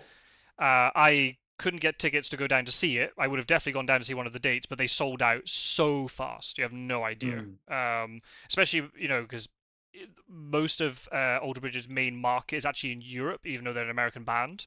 It's kind of thing I've Mm-hmm. talked on the podcast before, but it's just because of the way Alter Bridge was created from sort of it's like the phoenix that rose from the ashes of Creed, and Yeah. because Creed was really popular in the States, it Mm-hmm. also then meant there was a lot of hate for Creed. It's like one of like the more popular you are, the more hate you get. Yeah. And then Oh people were like, man, "Oh, Creed in Creed's heyday, right? Like, because that was Creed was popular when I was in like high school, and right, everyone was still like the radio was still a going concern, right, right? right, right, So the right." fact that Creed was basically always on the radio meant that everyone always had an opinion about Creed. And for a while, it was generally positive because people couldn't get enough of it. And then they had enough of it, and it very quickly became very negative, at least in my like personal sphere. But that Right. was one of those like interesting artifacts, I think, of again, the radio was a going concern, right? You had this Hmm. mass like culture, music consciousness that existed that you could get these gigantic bands on that you couldn't avoid them. I was never that into music of any kind when I was in high school, except for anime soundtracks, right? Mm. Which is about as obscure as you can get when That's you're definitely not on the radio. in like a random high school in the United States. I never listened to the radio, but you can't avoid it because you go like the bus to school. The bus driver has the radio on, and you'll hear some Right. Creed, right? Like you can't avoid Hmm. it. So yeah, it's just wild how like pervasive that they were. So when you talk about Creed being popular in the US, it's like yes, they were part of the mega culture. Right, and they sold like all the albums went platinum, I think, just because they were Yeah. selling millions and millions and millions of copies. Um, and then again, that's the thing. Alter Bridge, you got three of the ex-members of Creed, so it's minus the singer Scott Stapp. So everyone's like, "Oh, Yep. look, it's Creed Part Two. We don't want to listen to that." Mm-hmm. And then the radio, again, as I said, the record label thought they're going to be a cash cow because Creed was a massive, pull, right, and in terms of Mm-hmm. album sales and tours and whatever. Nope, because Alter Bridge wanted to be different. They wanted to Mm-hmm. be, a little bit more experimental, whatever you wanted to, to be, right? Mm-hmm. But whereas in Europe, Creed didn't come to Europe very much, so there wasn't really like, oh, Creed, who's Creed, right? So they were able to Mm-hmm. actually just make a brand new audience over here, relatively. They worked very hard at it, obviously, but like for example, now all the biggest shows they've ever done have been in Mm-hmm. Europe. All the live albums they've ever recorded have been in Europe. Three Mm-hmm. of which in London. Um, Oh wow. so so yeah, they end up playing this show in the Royal Albert Hall, got sold out, but it was very lucky. Then the next show immediately after those two dates was in Edinburgh, and not Oh. many bands come to Edinburgh, but it was weirdly enough the same building that my graduation was in. So it was a Oh really wow. weird situation where I was there for graduation, and then maybe a couple of years afterwards, um, Alder Bridge came back. It was Oh really wow. it was a very surreal feeling, but really cool. They Yeah, didn't I have bet. That's they wild. they didn't have the orchestra with them, but they still played a lot of deep cuts that they played in the Royal Albert Hall show. There are some songs that they've never played live or very rarely played live in that Royal Albert Hall show because obviously they had to think about what songs will work best for the orchestra, not let's play all the songs that all the fans would like, all the fan favorite. They still played a lot of fan favorites, but they played. There was no support act on that show either. It was just them Mm. playing for like 2.5 hours. Oh Um, wow. and then as soon as the vinyl and the DVD became available, I got it obviously. Mm-hmm. Um, so I did offer at one point we could watch it. I mean, now you've listened to The Last Hero, you're technically up to date. Well, you haven't listened to the first Yeah. album, but that's fine. So it's something we could organize if we want to at some point. But Yeah, that's what I was thinking because I remember you made me an offer a long time ago. They were like, "Hey, there's this cool live show if you ever want to watch it." But and I remember looking it up at the time and being like, "Last Hero was when that happened."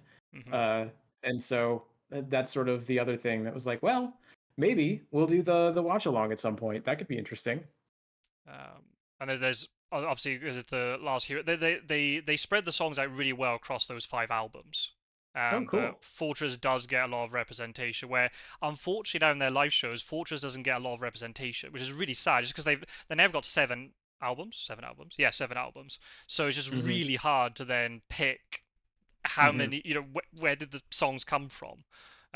So Yeah, yeah, yeah. And Fortress tends to have longer songs, right? So, right. The good thing is, I mean, if you ever did go to see Alter Bridge live, "Cry of Achilles" is normally in the set list. That oh, that's song good. has really maintained its popularity with the crowds. So they often play "Addicted to Pain" and "Cry of Achilles." I wish they played more, Mm, but those two are normally in there. So if you went to a show of Alter Bridge and they didn't play "Cry of Achilles," you'd be pretty unlucky. mm. Um, but they do like to mix in these longer songs. That's the problem. Then the songs have become longer as things have gone on. So then suddenly, like, Yep. well, how do we? And then if you got one or two support bands, then it's suddenly being, well, where on earth do we? How do we fit all these in? And then if during in America, a lot of the time they don't Hmm. headline, whereas in Europe they headline. Hmm. Whereas in the States they often don't. They'll support a Mm. band like, so. If anybody knows the rock band Disturbed, that's kind of in the States, Disturbed will be the headliner and Alter Bridge will be the support act. Whereas in Europe, that would be the flip. It'd be the reverse. Um, Interesting. so yeah, it's so I'm really happy that you got back into it. And then I was sending pictures of you because got a lot of the albums on vinyl, and I then started listening to some of them on vinyl. And then when I came back here, um, I don't know what. Oh yeah, I know what I did. We didn't have a DVD player in the flat. So Ah, as a delayed, very, very, very delayed birthday present for my wife, I bought as a little DVD player a couple of weeks ago. Um, Nice. and I've been meaning to pick up an external DVD drive because I've got DVD players if I just want to watch something, but I mhm, don't. I no longer have the ability to like because when I grew up, like it was standard to have physical media on discs, right? So it was either right, CDs or DVDs, and then you had uh, the drives that would you'd then be able to digitize the information off of those discs onto your computer. right, And right, so it was really handy to be able to have like, okay, this is the physical copy that I can just listen to, or I can have the copy on my computer if I really care about it. And back, of course, back then we didn't have as much space on our computers. That's why we used the physical media for everything. right. Um, but now I've got like all this space on my hard drive that I don't use for anything because of very minimal computer needs. Mhm. And I mean, probably the most taxing thing I do is stream Fury of Dracula. Um, and so it's like, okay, well, now if I wanted to, I could have a physical hard copy of some of these things that I used to love and just have a digital copy that's more accessible. So I've been meaning to like pick up a like combo CD DVD drive that I can hook up and just be able to have that experience of digitizing things again. I Right. keep dragging on my feet because I don't really need it, right? Like I said, I can still watch the DVDs, but It's not the same. Yeah, it's something yeah. that you'd like to have, be like, ah, I don't need it right now. This one, I think this one's just more for watching, but I think I've got it plugged into the TV, but it's HDMI, so I could plug it into the laptop, which is kind of. I do Mm-hmm. have another one, but it's kind of it was a bit of a cheap one. It's like kind of falling apart a little bit. Um, but that one's USB, whereas this one's got to be plugged into the mains. But obviously, Mm-hmm. to check that the DVD player was working, I put on the Royal Albert Hall concert. I Nice. watched the second half of it. I think it was. I was waiting my wife to come home and surprise her with it. Mm-hmm. Yeah. So the offer is definitely still there. But I was really happy when you said, "Oh, I've listened to Ultra." Like, yay, you got back to it. That was awesome. Yeah. Yeah, I Um, think at this point it's fair to say I'm a fan. I'm not, I haven't listened to all the albums. I'm not a mega fan, but I like mhm, them. mhm. Good. I mean, yeah, Yeah. there's a lot to explore with them. I'm very obsessive about them. I can listen to all the Mm-hmm. albums through, and uh, I wouldn't get bored. But I know there'll be, other people will like certain songs more than, that's absolutely fine. Yeah. Everyone's got their favorite band that they like, and they can listen to the whole thing, listen to everything that they've done and not have an issue with any of it. Whereas others will be Oh like, I yeah. don't like that, but that's normal. Everyone's going to be the same. Yeah. The Um, so to go back to like sort of the sort of projects that I like to do. I recently, all right, wow, I have to back up the story even more. So when I finished walking the length of Japan, I went through a sort of minimalist phase because I had just had the experience of having everything that I needed to have to maintain like the lifestyle that I wanted to have right. in a pack on my back, right? And for 3 months plus. And that's about as minimalist as you can get. And I was like, why do I have all this stuff in my life? And so I took all the stuff that I accumulated and I sold it, got rid of it, recycled it, just got it out of my life. I was like, I don't need this anymore. And I've since come to regret like most of those Oh, decisions. oh. I don't regret going through the phase because now I know this about myself, and it's like informed my opinion on um, physically owning things. Uh, but uh, the thing that this kicked off was I was like, okay, some of this stuff I need to buy back physically, not just digitally, because there's part of the move to make me go minimalist was I could just so for books, for example, I still think this is probably the right call. I don't need all this stuff in physical paper taking up space. Don't get me wrong, I like reading physical books, but ebooks do exist, and it's nice to be able to have, maybe one shelf of the books that I really, really love, or just happen to have and that are in Japanese and can't get rid of in the States. Uh, Hmm. um, but and then have everything else be electronic or taken from the library or like just I don't need the books don't necessarily have to be 100% physical, but things like old TV shows and music and things like that, like the digital services that you go to for those things, they don't have everything. They just don't. Hmm. And Hmm. so some of it, it's just like, yeah, I have to have this. So I went back and I found, so my favorite band is Bela Fleck and the Flecktones. Hmm. And I went and I was like, okay, I need to rebuy physically all of these all of these CDs that I had when I was growing up. And so I went and I recollected all those, and I had this whole project where I was like, okay, now I'm going to go through and I'm going to listen to their entire catalog, in production order, release order. I'm going to read all the liner notes, and I'm going to have this, full Flecktones experience. And I did it, and it was a blast, right? That's one of those bands where I was like, yeah, I'm just going to listen to them start to finish, and I can, no problem at all.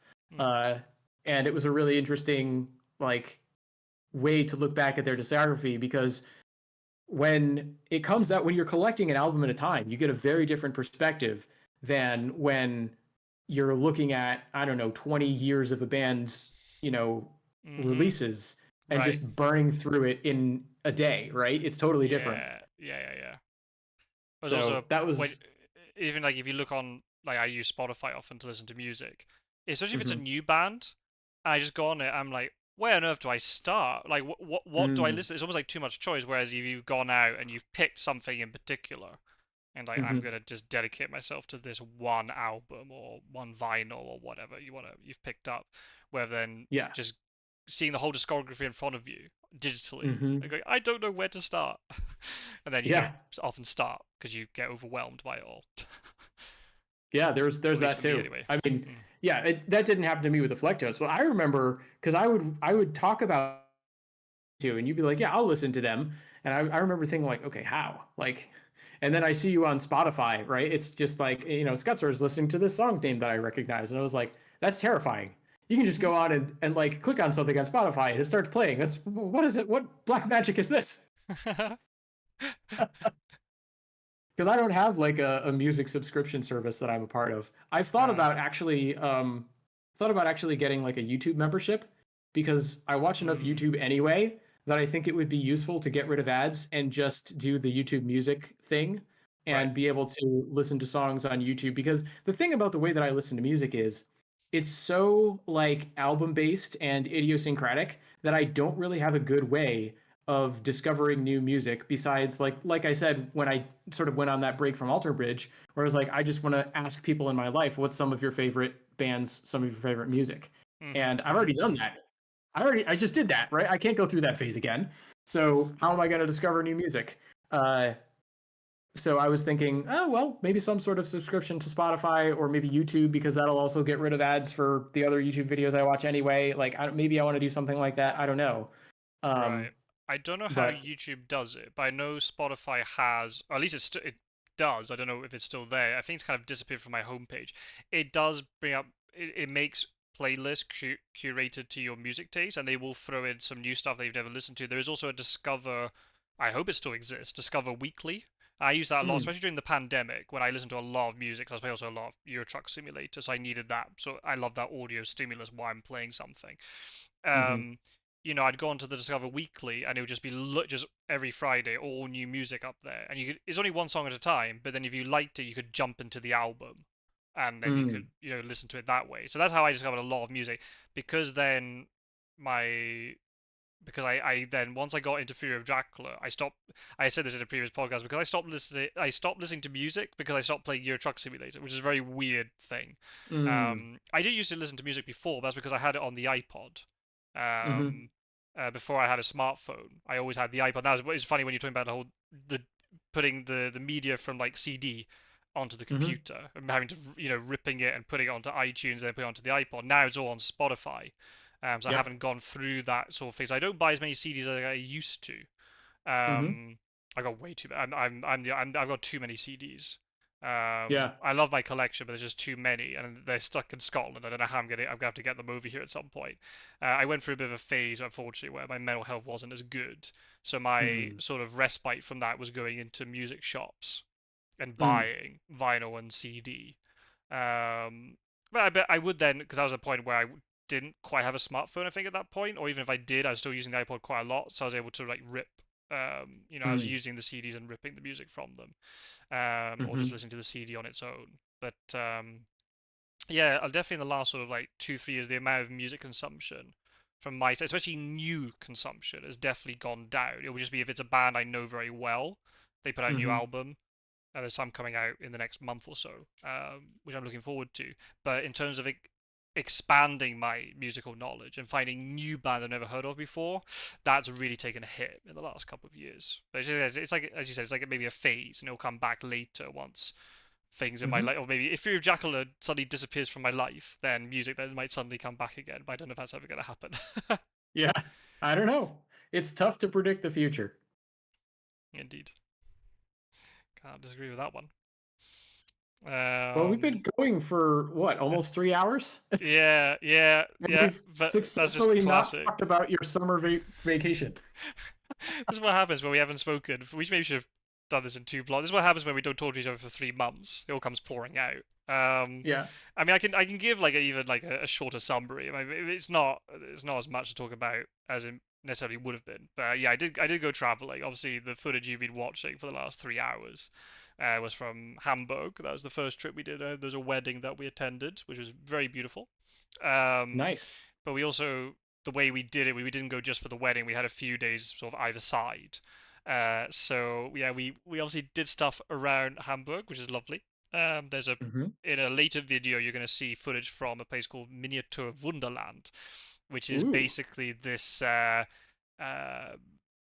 model railway kind of exhibition is the easiest way to explain it. It's not just with model railways, but that is like one of the drawing sort of factors. I think it might I mean, they're Guinness World Records when you walk in, so I think it might be the place with the most amount of model railway track. It's really cool. You've got, classically, Hamburg and Germany and Switzerland and Austria section, but then you've got Italy, and now you've got part of America. You've got like the Grand Canyon in there, and then you've got now South America, and they really. I went. Oh, when did I go? 9 years ago, I think was the last time I went. Hmm. If I'm doing the maths correctly, I think it was 9 years ago, and it's really expanded. Now they've got two buildings now, not one, and they've Wow. really expanded it since then. Um, they've also got a miniature. When I say miniature, it's still quite big. Airport, Hmm. and it's all the plane. You see all the planes moving around the airport and taxiing and things, but it's all done by computer. And Oh, there's like wow.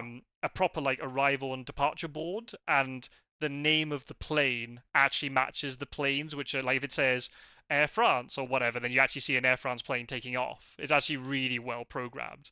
The funny thing was though, when we were there, the airport kind of broke. Something happened, and a plane got stuck, and it was really weird. I was trying to take a video of the planes taking off and landing, and I got tapped on the shoulder, and I saw one of the workers. I thought he was going to tell me off for filming, but it wasn't. And Hmm. then he wanted me to move out the way, and he took off his shoes and then walked over like onto the model. I was like, "Oh, you're breaking Oh, the wow. immersion." You're trying to fix it. I did joke. I mean, sorry if this offends anybody, but typically I had to be a French plane that broke it. My wife was not happy when I told her that back afterwards because she likes France a lot. But yes, that's really cool. So I've got footage of that. We spent no 4 hours, yeah, 4 hours there, and I could have spent 4 hours more. It's so if anybody Wow. ever goes to Germany, go to Hamburg and go to Miniature Wunderland. It's amazing. And the other cool thing is it's not just if you're like engineering stuff, you'll really like it. If you're a kid Mm. and you like looking at trains going past, I mean, I'm in my 30s. I love watching model trains going past, so I love it. And there's also Hmm. the people they're very skilled in the way they've created the landscapes and everything, but they've also got a Hmm. sense of humor. So they put a lot of like really funny little like Easter egg kind of things. And you get when you go, you get like a map showing you where different things are, and then there's a one side of the pamphlet. It says, "Can you find all of these things?" And literally, like in one of them, there's the scene of from E.T. where they're like flying through the sky on in the bicycle, right? Yeah. You just randomly looking at it, and suddenly go, oh, there's ET over there, right? There's all like these little hidden details, and it's really, really, Oh, and there's that's a lot of great. it's like sense of humor and things. That's cool. So that's amazing. So you'll see that in a later podcast that I took quite a lot of So footage from there. I do have a question. I guess it'll be sort of answered by the video later on. But Hmm. I one thing I noticed, because I have a friend who's an engineer who's into miniature trains and things, Right. and he's taken me a couple times. We have uh like it's a traveling exhibition of some sort. I don't know exactly the logistics behind it. I just know it's not a year round thing. But occasionally, I think it might be associated with well, I don't know. They rent out this big event space that's sort of near us, and they will display a whole bunch of model train scenery. And Right. one of the things I thought was interesting, I noticed about it was all of the like model train scenery in the U.S. is very like rustic past, right? It's all the amazing history of the trains in the US, and it almost Mm, none of it is contemporary. right, And right, right, in right. Japan, I was friends with a guy who was really big into like models of like aircraft carriers and railroads and that sort of thing, and buses, and it's all modern, right? It's all Mhm. because it's part of their daily life, right? So they could go out, if they're into trains, they can go out and they can take a video of one. Yeah, Whereas in yeah, the yeah, yeah, States, it really is this like historical era. So I'm curious, what's it like in Germany, right? What was the sort of setting? yeah. The ones which are like Germany and Switzerland are more modern day. So you have like the high Hmm. speed, the German high speed train going through. The US one definitely, at least to me, seemed a little bit more historical, but maybe they mixed in some more modern train and freight as well. Hmm. I'm not certain. The thing I'd be really interested in if they ever made a UK section, what time period would they go for? Mm. I think they draw more sort of modern inspiration. Model railways is actually quite a big hobby in the UK. I don't know so much now because of cost of living, and it is quite an expensive hobby to get into. But there are some people who Yeah. are incredibly dedicated. And they make amazing layouts. You get some people who just buy any sort of trains and they'll run them right. You have a mixture of steam and diesel locomotives and the now the electric high speed and all this sort of stuff going around. But you get some Hmm. people who are very, very particular. So there's one in particular who's a really good one called Dave Class 47, I think is the correct title. I haven't watched it in a while. But again, it's Mm. a Scottish guy. But he is very particular about the trains that he remembers from his childhood. So there's a very Ah. narrow window. I must be 1970s, 1880s. I don't know exactly his age, where a lot of it is very diesel locomotive of a very particular era, and a lot of the modeling that he does is based on that era of Hmm.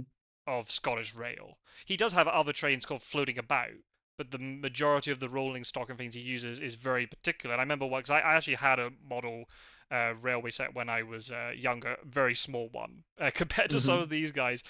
But there must have been a point when I was at maybe uni or yeah, it must be at uni because it was in Edinburgh. I wanted to buy like a little extra bit of rolling stock or something for it just to upgrade it or something. And I remember because I just love looking at them, right? Not in a way of being, oh, I'll buy it and display it. I'm very much the case Hmm. of you buy a particular train or rolling stock or whatever, I'm going to use it. It's not for Hmm. display. But I was just looking at them because I just love looking at it. And I remember when I eventually picked up the thing that I wanted, the guy in the shop asked me something like, "Oh, does your layout have like a particular time period?" And I was like, no, it's just Yeah. a bit of a random mix.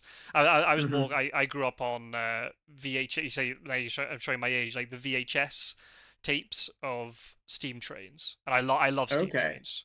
Uh, Yeah. f- I mean, I love all trains, but there's something very impressive and almost like romantic about steam trains, and I love them Yeah. so much. Yeah. I Um, know those VHS tapes you're talking about. I'm surprised because I'm a little older than you. I'm surprised you still are of that era.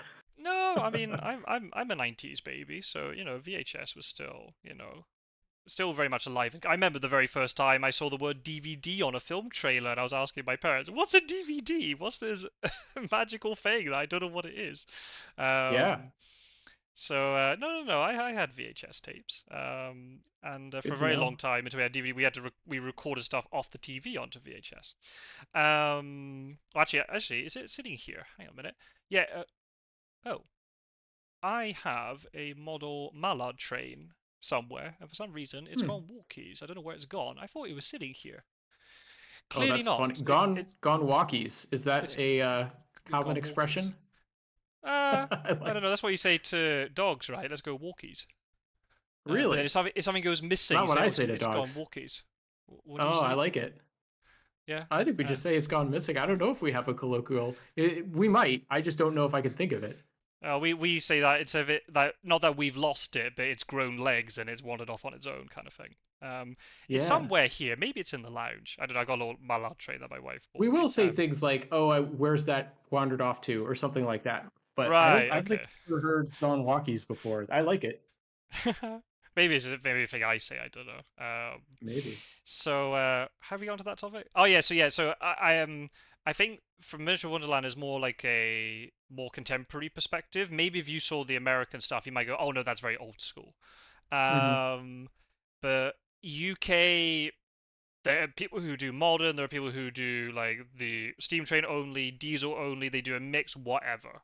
It just Mm. depends on the person and what. If I ever, I mean, I don't know how I'd ever do it, but if I ever had a big layout, I wouldn't care. I'd mix them all up. I'd have a lot more steam train, just Yeah. because I like the look of them more and I gravitate more towards that kind of thing. But Hmm. I would have diesels running around. I wouldn't care about historical accuracy. I just want something that looks cool and I like it. So that's me. But I know there's some people who are very picky about it, and that's fine. It's their layout. They can organize it how they so wish, right? If they put all the time and effort into it. Um, Absolutely. Especially if you're thinking the people who are now doing the hobby, if they're kind of in their late 30s, 40s, 50s, well, they would have grown up in the era of diesel, right? Whereas it'd Hmm. be the previous generation would still remember a lot more steam train in Right. the UK. So yeah, and then I don't know if there's. I mean, there are model train exhibitions in Spain, but this is gonna be a really sort of controversial thing to say. I don't really like. I'm really picky, and I really like how British trains look. I'm really Ooh. sorry. American trains to me don't look very nice, and Hmm. the Spanish. I mean, the modern Spanish trains are quite cool, but like when I looked at the models, I was like, oh, they don't look very enticing to me. That's just me. Maybe because I've been grown up, and British trains have a very particular kind of look about them. But I realize why um, other people might see differently. But that's just me. I'm a bit picky. But Interesting. I um, wonder what do British trains look like? I'm I'll gonna just look have this up. to I'll just have to punt pictures to you, and then we'll have to try and work it out, I guess. What Uh, time frame are you thinking? the ones that I particularly really like, well, one of the trains is Mallard, which is actually fun fact for people. It's the fastest steam locomotive in history. It broke the land speed record at the time. Um, so there's the A4 class where instead of Oh having yeah. instead of having this very long cylinder on top of the sort of the foot plate and the chassis and all the wheels and the axles and everything, it's actually got this more sort of streamlined. We got like this curved edge at the front, and then it's not a long cylinder. It's like this long. I don't even know what sort of shape you'd call it. Um, I guess when you said, "Oh yeah," I guess I suppose you've typed into Google. You're looking at it. That's exactly what I've done. Yeah. They're very cool. The other iconic train from the UK is called the Flying Scotsman that used to run between London and Edinburgh, and that was the one I had running around on my train set when I was a kid, Hmm. which is very Yeah, cool, very very iconic. I'm seeing the British look that you were describing. This is interesting. It's something I think it's also like they are very large, but also I think American trains are so much large. If everything in America just seems larger to me, and I Yeah. think it loses a little bit of that quaintness Yeah. if Well, I that makes think any sort of sense. a lot of American trains are freight trains, right? Right. We do have passenger rail, but it's so small of a going concern these days that Mm, it's sort of the train landscape is dominated by, like I said, like older things and freight trains. So they're not necessarily built to look appealing. They're built to transport things from one place to another, like right. industrial materials. Right. Whereas freight trains are still very important in, especially when you look at like old videotapes. They'd often talk about when the coal mines were still active. You had a lot. That was one of the reasons why rail was invented. It was not actually for passenger. It was for shifting coal around Hmm. because it's so heavy. The reason why there were so many canals in, especially in northern England, was because of the fact having to shift coal around, and then other things later on, and then rail. So yeah, and then the very first passenger rail line that opened to the public was between Liverpool and Manchester. Hmm. And that was yeah. So and then it just grew really quickly from there once people kind of saw the benefits of it and everything. So yeah, I don't know. There's a certain style that I really gravitate to, and when I look at some of the other trains, there's just not quite the same connect. But I didn't grow up with them. But then other things like when I see like the Japanese kind of like bullet train, that they look really cool. The Yeah, high, I could see when I looked up the Mallard that you were talking about, I was like, I can sort of see the predecessor of the bullet train. yeah, you see, right, yeah. It has Yeah, that because the bullet streamlined look to trains, it, yeah, the bullet trains have the really long nose that comes out the front and look very streamlined. And right? the Mallard doesn't quite go that far, but it's like the beginnings of that sort of sleek, Yes. like So swept back look. Yeah. that's a good way to describe it. Yeah, it is very sleek, and it all molds into one shape. It's not like, oh, there's clearly a cylinder, and then then the the square bit underneath, or the where you've got then the wheels coming off with the axles and stuff. Hmm. It is all kind of molded into one shape, which is very cool. The high speed train that we have in Spain is called AVE, which literally it means Alta Velocidad Española, like high speed Ah. Spain. But ave in Spanish means bird, and it has Oh. that kind of same thing about it, where it has this really long nose and all this sort of. If you type in, you'll probably see it. You'll probably be like, oh yeah, that. I'm not saying it's the same as Hmm. the Shinkansen, but it's all Hmm. inspired from the same premise, right? Yep. Yeah, and it makes sense, right? Because part of that design is just practical, right? If you're gonna go that fast, you Yeah. need a solution to deal with the like changing wind pressure, especially when going like into and out of a tunnel. The Yes. like air that you're pushing in front of the train it has to be minimized. Hmm. So So that makes sense to me. That's interesting. They also call it after a bird because a lot. Well, I don't know about all of them, but there's at least one. The Shinkansen that I'm most familiar with is called the Hayabusa because that's the one that goes like to and from Hachinohe. Right, that's where I lived. hmm Hayabusa. I think it's hawk. I don't exactly look this word up every day, but I'm pretty sure Ah. that's the Japanese word for hawk. Oh, that's Yeah, cool. they have different names for the different models of Shinkansen. And the Hayabusa is the one I know. It's the Falcon. Okay. Oh, but yeah, but Yeah. that makes a lot of sense, right? Yeah. Oh, that's Yep. awesome. That's cool. Yeah, it's very Um, cool. so it seems like Spain might have copied potentially off that. It's also cool that the word Abe makes a really good abbreviation for it as well. So it worked out Yeah, perfectly for them. that's nice. Yeah. As far as I know, Hayabusa doesn't stand for anything. They were just like, this is the Falcon. So yeah, we went there. That was neat. Again, A, because of time, and also B, because of the gravity of the topic. It's something that we will not talk about today. If we will talk about it at all, again, it's something that maybe you might want to veto it or not veto it. Maybe the viewers might want to veto it or not. But one of the other things that we did do while we're in that sort of period of time in Hamburg is we went to Neuengamme, which is a former Nazi concentration camp. Hmm. It's something which the only thing I mean, we can talk about it in more detail if we so wish later in another podcast. But the only thing I'll say about it was a very humbling experience to go. Hmm. Obviously, very deep and dark and depressing, but also very humbling. Yeah. Um, and Yeah. it's something.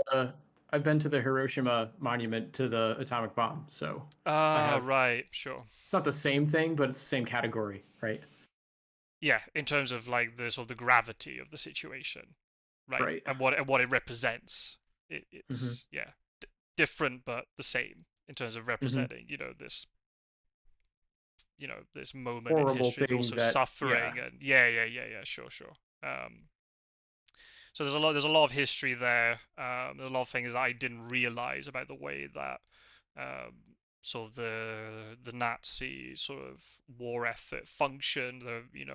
So one of the things I discovered that actually a lot of Italian prisoners, because I don't know if you know, but during World War II, Italy switched sides once they realized that the war was not to their advantage. They switched Hmm. sides, but then actually then a lot of Nazi Germany invaded the north of Italy, and they actually captured a lot Hmm. of Italians, and they actually then sent them off to concentration camps, which I didn't know that was a thing. Yeah, I knew that Italy switched sides and got attacked by Germany. I did not know that they sent Italians to concentration camps. Yeah, and they went as far north as Hamburg, which I thought was very surprising. So yeah, a very hard thing to go and see, but at the same time, it it's really I don't want to say this like in like a morbid kind of way, but I wanted to see it. And also, I mean, Mm, the most famous one is Auschwitz. I know there are many others, of course. I'm not saying that it's only Auschwitz and nothing else, but I want to go hmm to Auschwitz. Again, not in hmm like in a morbid fascination type of way, but just I think it's something that everybody should see, or maybe like what you did in terms of seeing like the Hiroshima, monument Right. and things, or memorial. I think that's something that people should do in their life, and I Yeah, I think it think that's the sort of experience that benefits you as a person. right, Yeah. just in terms of like humility and humanity and thinking about hmm things in a slightly different way, and especially again, we don't want to go too deep into this, but unfortunately, it's getting to the point where it's a certain number of generations since it happened, and I think people mm are forgetting about what happened and how terrible it really was. Yeah. And also we saw, There is a there's a book, as far as I know, it's only available in English, which is interesting because it's about um, like eyewitness testimony of events in Japan. But if people want like a really interesting but also like potentially harrowing view of what things were like on the ground in Japan during World War II in like just about all of its phases, there is an oral history out there called oh, let me make sure I get this name right. I think it's called I want to say it's Japan at War, but that might just be the textbook. So I want to make sure I get this right. But continue with your point. Sorry, I just wanted to mention that like there are some experiences had that I think sort of have they haven't necessarily been like really great, like wonderful things to experience, but it's the sort of thing that I feel like if you don't have this in your perspective, if you lose sight of this, right, it's potentially dangerous, right? right, right. No, I 100% agree with all that. Um, and Yeah, yeah, it's Japan at War in oral history. Okay, yeah. okay. I'll leave a if I remember, I'll leave a link in the comments below then. Yeah, because then another thing we did once we finished our Hamburg trip, my wife and I ended up having a little honeymoon in Prague.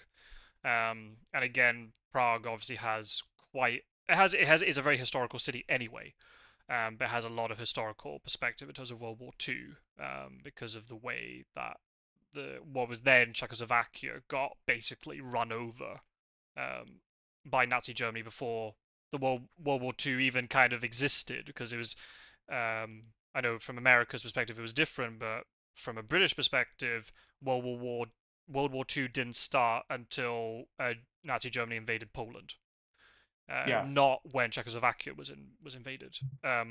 Yeah. So there's Well, the thing in Japan, right? They have the Pacific War and then they have the China War, right?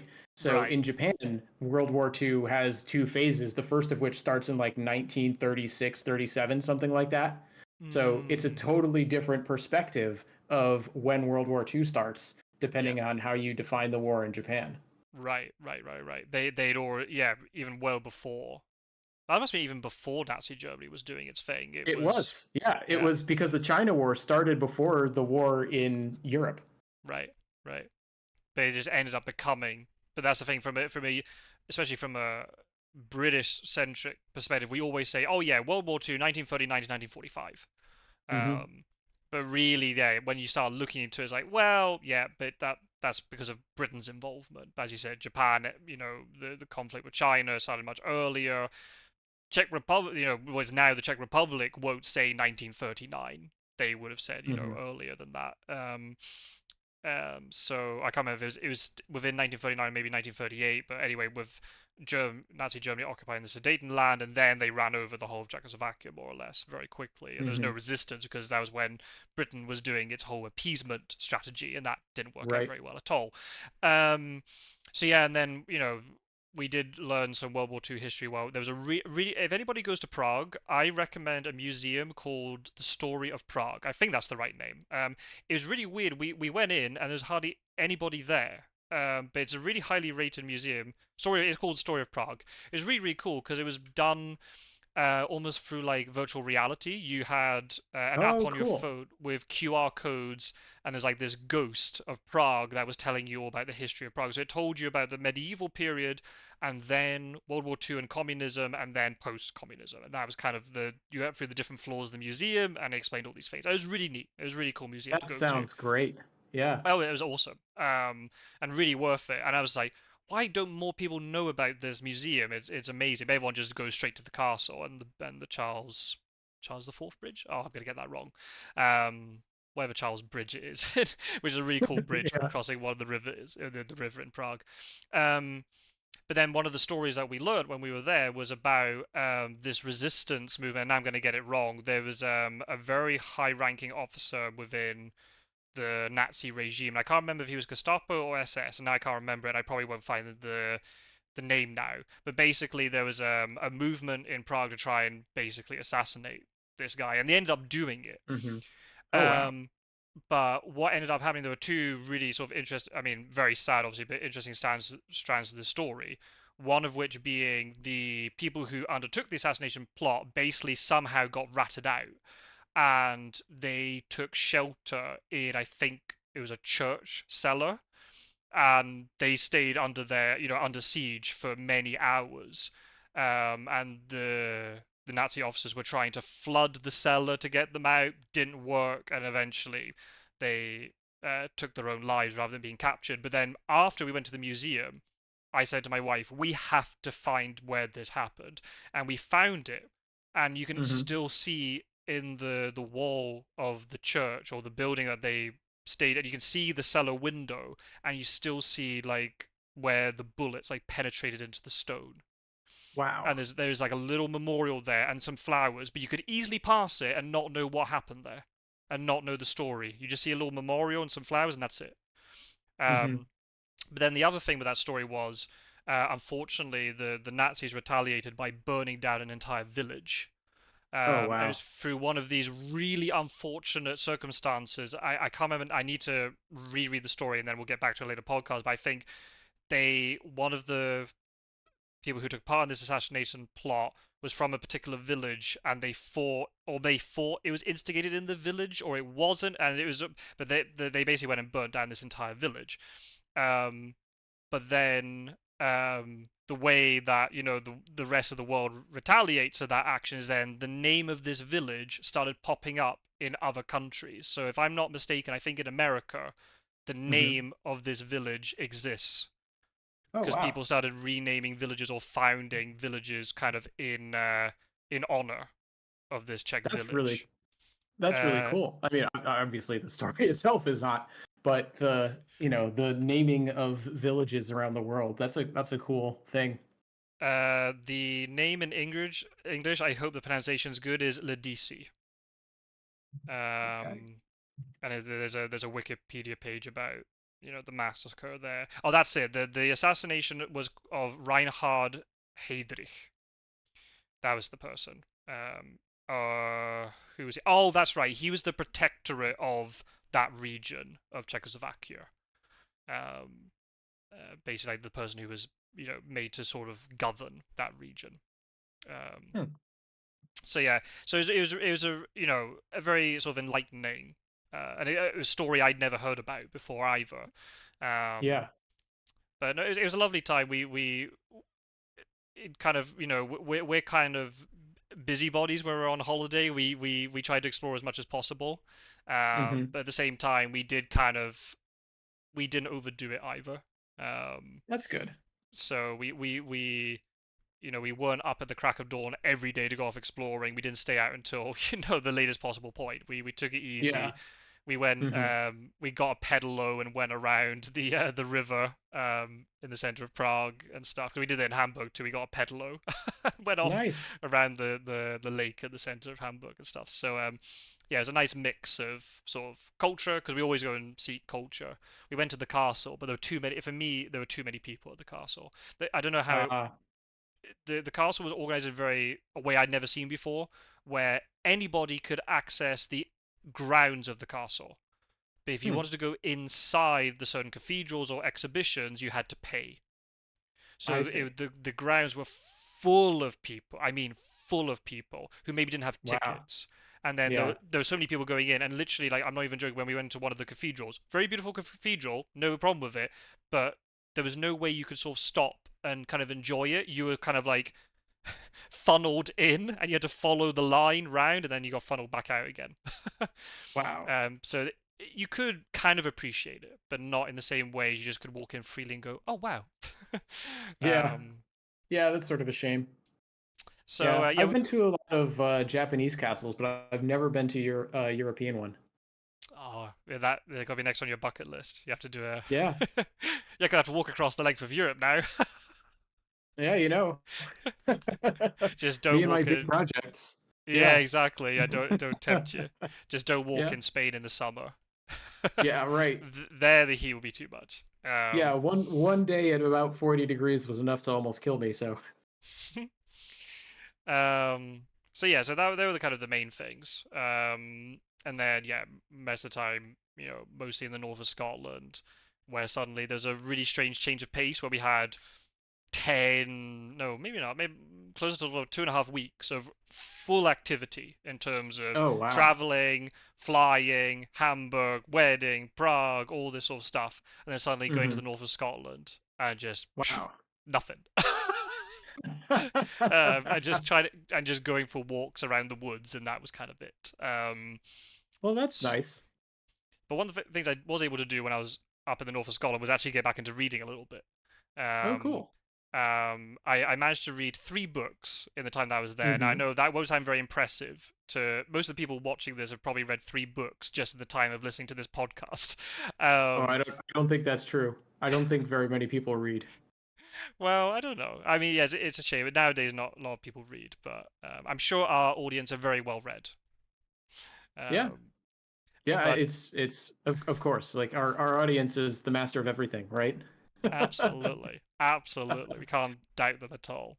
That's right. Um, But it's just because I think, especially, I used to read a lot as a kid and then as a teenager. Hmm. But then I think because going then to uni, especially then doing a lot of sort of like doctoral work and things, I was just so used to reading a lot of scientific and academic Yeah. work that I was just done with reading, and I didn't want to then go home and read, which is Hmm. not the right attitude to take, but that's Well, how I it don't ended know. up. I don't feel like people have to read, right? I like to do it, so I do it. But Mm, like if you wear out your brain all day, right, and then you come home and you want to relax and you just want to put on the TV or something, like I don't see anything wrong with that. mm, Like I like to read, I do it, but it's because I like to do it, right? right. So Yeah, it's I like to not do it's it not too, hard but for me. I think it's trying Yeah. to find the right sort of headspace to say I'm gonna Yeah. absorb this. So yeah, I read a couple of books. The books I were reading were the latest in a series by Ian Rankin, which we can go into more detail in another podcast if we want to. But he's got a very famous crime series called Rebus that is set in Edinburgh, which automatically makes it amazing. So I read the 2 latest books because a new one's coming out next month. Yeah, you And you actually told me you had been reading that series, and I picked up a bunch of them on audiobook. I haven't gotten to them yet, but oh, neat. at some point, I will be picking up the Ian Rankin book series. Oh, also because I also Yeah. told you where to kind of start as I well. didn't listen to you. Oh, I you didn't listen didn't to me. listen. No. Well, do you remember what I mean? If you don't remember, don't worry, no pressure. But do you remember? Was it? Did you deliberately pick the first one? Did you start more Oh yeah. recently? Oh, I deliberately picked the first one. You remember how I said I like to see how things develop, how like artists develop as their art as they go?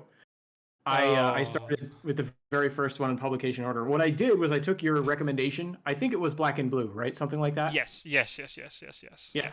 Yeah. And I was like, okay, that's the one where I will start to pay attention, right? If I don't like any of the earlier ones, I will give myself permission to be like, okay, well, he hasn't hit his stride yet. When I get to Black and Blue, that's when I'll be like, all right, this is where everything starts to come together, and I'll really pay attention. Right. So, yeah, That's the one. that's. I was Go gonna say ahead. that's the one that he, as the writer in Ranking, he recommends to start there. That's the one where he felt he clicked as a writer and he kind of knew what he. I'm not saying that the other ones are bad or anything, but yeah, kind of found his groove a little bit with it. I think it's really tricky too because he started writing the the first books when he was like a PhD student, and then Hmm. he was having to write 2 books a year just to even try to break even, and it was very difficult. He was working as well at the same time. He had a very difficult sort of beginning. Yeah. Now his books are more popular, and his earlier books sell, but he was Hmm. barely breaking even. He was kind of reaching that point like when do I have to say that I can't keep doing this? Right. And yeah, then it clicked at the right point, and he kept going with it. I'll tell a very quick story because it's kind of a funny one. I've had the pleasure of meeting Ian Ranking a couple of times. Because he's done like sort of crime festival talks and things. And I've gone and got books signed and things. So he's a really nice guy. But he told a story that he's offered on many occasions when he was first writing the very first book, which now I can't remember what it's called. Oh no, I do. It's called Knots and Crosses. There you go. Um, Hmm. when he was trying to write it, because he knew nothing about crime fiction, he didn't know anything about police procedure and all this sort of stuff. He Hmm. uh, he ended up writing to one of the chief police officers in Edinburgh and saying, "I'm writing a book. I'm trying to do research. Can I find out about police procedure and stuff?" And the constable, the chief constable, was like, "Yeah, yeah. Go to this police station at this time. These 2 detectives will talk to you." So off he goes, and typical, he was student in, I'm going to say, the 90s. I want to say, I hope I'm Hmm. right. You know, a typical, student, not very well dressed, probably long hair, all that sort of stuff, right? Sat down with these 2 detectives, and he outlines the plot Hmm. for the book. And the detectives were like, okay, Knots very and interesting crosses. Yep. for Knots and Crosses, right? The basic premise of the book. And Yep. then the police detectives were like, okay, well, here's what we're going to do. How about we interview you like you were a suspect, and we'll show you how Ooh. it works. And they start asking him questions. What were you doing at this time? Blah blah blah. Ian Rankin thought he was in his element. Like, this is amazing. I'm getting so much useful information. Thanks, guys. Right. Hmm. Um. Now, what he didn't know was at the time in Edinburgh, because he didn't read the papers very much, there was a crime that was incredibly similar to the plot that he had constructed. No. So he went home, and he must have, obviously the day before mobile phones, all this stuff. He would have rung up his parents. I think he was speaking to his dad, and he explained it all. And his dad was like, "You absolute wally! They think you did it." So at that point, he was chief suspect in a Oh murder wow. inquiry in Edinburgh. Fortunately, once they obviously realised he was not. He was not the criminal. He was not the assassin or what the killer or whatever the exact case was. Oh, Um, that's wild. so yeah, you got to be really careful. So he became a lot less naive very fast. Once he started getting back into it. But the thing is with him, his intention was never to write a crime novel.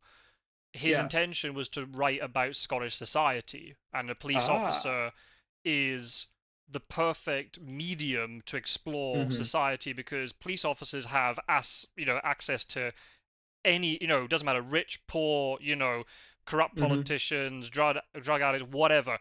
Police officer can access any area they want.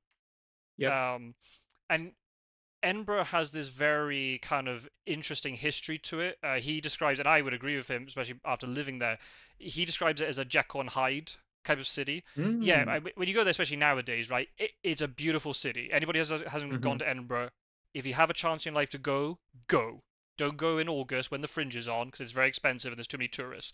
But just go to Edinburgh. It's beautiful, right? Especially on a Mm. sunny day. There's lots of history.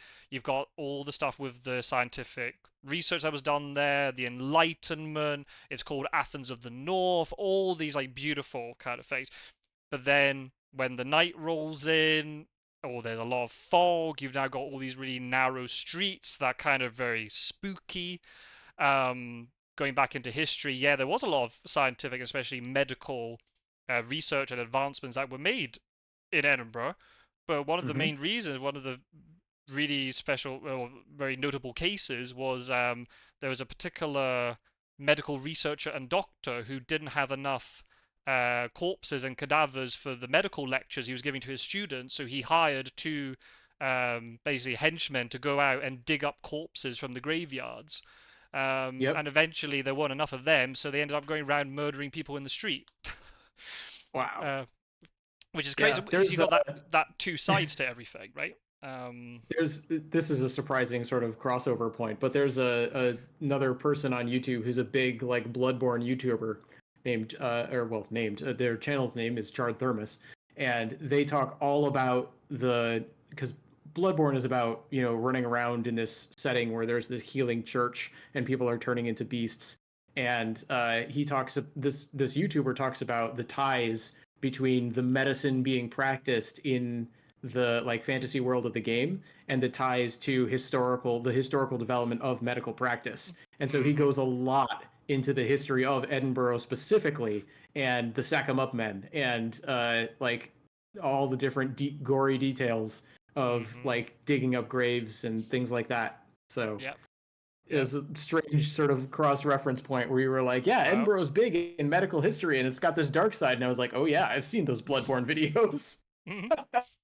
But even then, more recently, that's going back, a couple hundred years and that. But then even more recently, if anybody knows the film Train Spotting, is about sort of the drug, Hmm. epidemic that occurred in Edinburgh. I mean, at one point, Edinburgh was the AIDS capital of Europe, just because there were so many, drug users, sharing needles, and the HIV spread like wildfire through the city.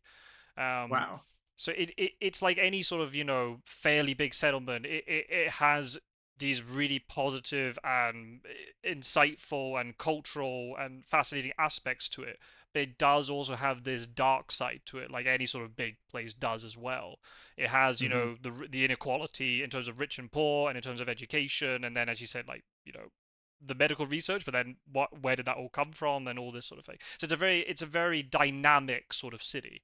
Hmm.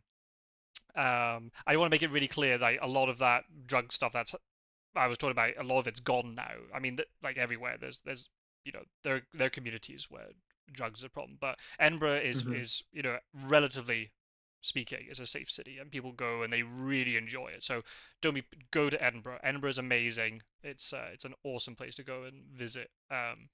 But yeah, it has this real dynamic to it, which makes it Hmm. perfect for this type of, and it's also big enough. The thing I there's a lot of crime drama is a thing that's really common in the UK, but especially with TV Hmm. series. They like to set a lot of these like TV series in quite small places. I'm like, how many Hmm. murders can really take place in this small Yeah. town or whatever? Whereas Edinburgh's got about 500,000 people, and then you got all Hmm. the surrounding towns and things. So yeah, there is a space there for crimes to happen and gangsters and this sort of thing. And then recently, I was then watching it when I haven't read any books, unfortunately, since I've come back to Spain because of Fear of Dracula and stuff. But one thing I did do Hmm. was they've made now a new Rebus TV series, which is a young Rebus but set in the modern day. So it's kind of like this Mm. strange adaptation, but it's got the backing of Ian Rankin. He's one of the producers on it, and he's very much involved with like agreeing the scripts and things. Um, Interesting. so I watched that, and that was very cool. And obviously seeing because Edinburgh's amazing as a backdrop, because there's Mm. so many, there's green space, but then all these historical monuments and buildings and things. It's perfect as a backdrop Hmm. for a TV series or a film. Yeah. And I will So say I've read and watched a lot of crime fiction, and I think you're spot on when you come to like the detective is like this intersection of all layers of society. Um, I think some crime fiction plays with that more than others, but it's definitely a prominent element in a lot of those sorts of stories. right. Like one of the things that comes to mind, there's a Japanese author, Miyuki Miyabe, who has written some mysteries. They're very like sociological mysteries, where over the course of solving the crime, you'll just get like all these different asides about different aspects of Japanese culture and the way that the structures of modern life have informed the nature of the crime. And it's just fascinating. Love it. Yeah, I want to go and read Ian Rankin now. I haven't got any books. So, I mean, that's one of the things I was going on to books. I've taken quite because we had more luggage space than we expected for various reasons, which we won't get into. So I've actually taken quite a few Hmm. books back with me. So the other book I did read, and this is something that we definitely can't talk about today, but I want to make like a standalone episode.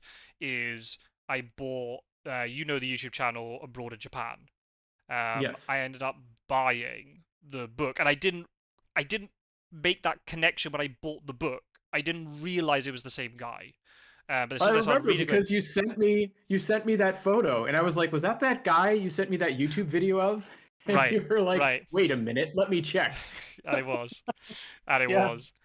Um, so it was his kind of autobiographical kind of take on him, and it was interesting because he went to Japan on the jet program, and it was at times where I was reading it going, "Is this just a rook? Is a rook the be the YouTube all this time?" There was so it was uncanny. There was so many things that his name is Chris Broad, the Hmm. guy who runs the YouTube channel. There were so many things that he said. I was like, Aruk's already told me this. Like, it was good because it was good as a refresher and as a reminder. Like, it's so easy to Yeah. forget a lot of this information. But I was like, is Aruk talking to me? This seems like this. But there are also lots of other things that you hadn't Mm. mentioned to me. I'm not saying it like, oh, how dare you not mention that to me. There's just so many things. Yeah. But as I was reading it, I had to have my phone next to me, and every time I came to a certain thing, I Hmm. wrote. I've got a huge list on my phone of things I want to go through and ask you Ooh. about because I was really intrigued by quite a few things. So I think also because of the timing, I think he would have. Oh well, he said he's been in Japan for 10 years. So Hmm. I mean, you don't have to tell me the exact year, but that So you he would have been arriving about when I was leaving. right. Okay, so you were slightly earlier, but Yeah. still a I lot of was in there'll be a lot Japan. of crossover in terms of how society is and all that sort of stuff. It wouldn't be too Yeah. different. I was in Japan from 2008 to 2013 to 14. I sort of extended. It's 5 years on the JET program, but I sort of extended that by then walking the length of the country. So, Right, right, right. yeah. Okay, okay. So yeah, If as you he's been said, in Japan for 10 years and it's 2024, he would have been there basically just coming in as I was leaving. right, right. But it's because it was just interesting. He was coming from the same program, and there's a lot of Yeah. things that came up. And I was like, okay, there's a lot of crossover for what we. So it's interesting saying, certain things that you'd come up with, and Chris has also felt the same thing. But also things that Chris had come Mm. up with in the book, and I was like, Rook didn't mention that to me. So I don't know if it's an Mm. experience that was a very Chris specific thing, if your experience was more exclusive to you, and maybe other people in Jet Program would agree with Chris. I'm interested to see, how we can go into that. So obviously that's going to be Yeah, I'm interested in this as well. There's a saying on the JET program, which is every situation is different. So I guess we get to sort of put that to the test. we will. We'll test that theory, and Hmm. we'll see if that's the case. So then the other book, I mean, I've kind of started reading two books simultaneously, which is immediately trouble. I was saying to Rook that I've got a terrible habit of starting books and not finishing them. So I've started. So you've been publicly shamed, a John Ronson Oh book, and yeah, I know I've you know read that that one. book. Yeah. Yep. Um, I'm finding it a little bit hard going, maybe just because of his writing style is something I've got to try and adjust to a little bit. Um, Mm. but then I've also started rereading Bill Bryson's book Notes from a Small Island, which is him going round the UK, the Okay. American writer going around the Yeah, UK. I've only read a couple books by Bill Bryson, but and to like sort of mixed effect. So I read one that's sort of a memoir from him, which was something about the Thunderbolt kid. Oh, The Life and Times of the Um, Thunderbolt Kid. I've read that one yeah, about his yeah, childhood. okay. Yeah, yeah, yeah, yeah. Yep. That one I liked. And then A Walk in the Woods, which I think I told you before, like was a bit of a disappointment. I feel like I learned something about the unspoken contract between reader and writer when the guy got off the trail like three-quarters of the way through the book. Spoilers if you I guess if you haven't read it, but I feel like you should know this before you read the book because I didn't, and I went in and I was so disappointed. It was like flipping a switch of being like entertained and Uh, interested and being like, oh, I guess I'm just going to finish this because I already started it and I'm like one oh, half to three damn. quarters of the way through. Uh, yeah, so it was really disappointing at the end of it. But I do still have fond memories of like the first half. And I'm curious, like I said, to maybe at some point go back. This is something I'm bad about. I hardly ever reread anything. So I have books that I'll like remember very fondly and think very highly of, but I'll have only read them like once or twice. and Mm. someone who's like a real genuine fan who's like really into that book will talk about it, and I'll be like, that happened? That was a thing? You What are you forgot it talking had a about? thing. Yeah. So Um, I'd be interested to sort of revisit the book with that knowledge that right. okay, now I know from the start he's not going to finish. I don't feel like he's like reneged on a promise. Um, Mm. yeah. I was really interested when you said that because I know the book Walk in the Woods, not because I've read it, but because in some of the teaching material that I used, because now the material is updated and they've changed the text, but there was a segment from Walk in the Woods. Mm, And I used to actually really like that text because of the way he kind of plays with the language, and he talks about the forest being really creepy, and it makes you. And he talks about this guy called Daniel Boone, I guess would be the pronunciation. This guy who goes out and wrestle bears, and he was scared by yep. the woods and all this sort of thing. So, and I was like, oh, I should read that book one day. And then you said that, and I was like, oh, damn, that's a bit of a disappointment. But the thing is, Right. I got quite a lot of his books, but I wanted to reread the British one. A, because I hadn't finished it, but also because then again it's kind of that culture shock kind of thing, right? He's going to Mm, experience um my country from like a, even though he lived there for quite a long time before he did this trip, but like from a foreigner's perspective. But the thing is, like in mm-hmm. the first couple of chapters, or at least the bit I've read, is talking about the very first time he went to the UK, which is 1973, which Ooh. is obviously a time period that I am not familiar with. Yeah. um and it's very, and because he's talking about the fact that the currency in the UK became decimal, so out of 100 in Mm-hmm. 1971. Well, for me, obviously, that's something that I don't even think about in my timeline because I was born in the 90s and it was way past decimalization. Right. I don't even know what pre-decimal currency means. If you said to me, "Oh yeah, this is 6 shilling," I'll be like, "I haven't got a Yeah. clue what that is, mate." I know they're Yep. called pence and shillings and I think there are guineas as well. Not that I and there are pounds, but a pound was a Mm-hmm. lot of money back then, a Yeah. huge amount of money back then. Mm-hmm. Where so I haven't got a clue. So it was kind of interesting reading it and going, oh, but this is a. I understand some of the cultural stuff, but the time frame just doesn't sit well in my brain in terms of how I've experienced the UK because I came from a different That's generation. so Um, interesting. and he is Yeah. kind of, I know this sounds a very obvious thing to say, but he's very American in the Mm. way he kind of talks and reacts to certain things, right? Maybe doesn't Mm-hmm. understand quite the same sort of like subtlety Mm-hmm. in the UK, or the fact that, I don't know, or maybe there were certain points where he's trying to get like a B&B for the night or something where he's quite naive, whereas then British people can Mm-hmm. maybe come across as being quite standoffish, quite rude and Mm-hmm. things. But it's just Oh, it's humorous the way he tells it. you've just reminded me. There's something I want to ask you at some point Uh-huh. about about communication styles in Britain. Okay. Do you want to Um, do it now? I don't know if you want to do this now or not. We can do it now, just because I brought it up, and I feel like it's not worth making people wonder. Uh, so I had this job where I was working in Japan, and there was one year where we got a bunch of ALTs who came on from the UK, and I was we had a lot of downtime especially during certain parts of the year. And so I was in one of these periods of downtime, as was another ALT. We're both sitting in the office. It was me and a woman from the UK, and I already knew a lot of Japanese. I could communicate very comfortably. She didn't know any, and she told me like, "Oh, at some point I need to go and ask this question." And I was like, "Oh, okay." And I'm curious, do you interpret that as her asking me for help? uh, did she know that you knew quite a bit of Japanese? Yes.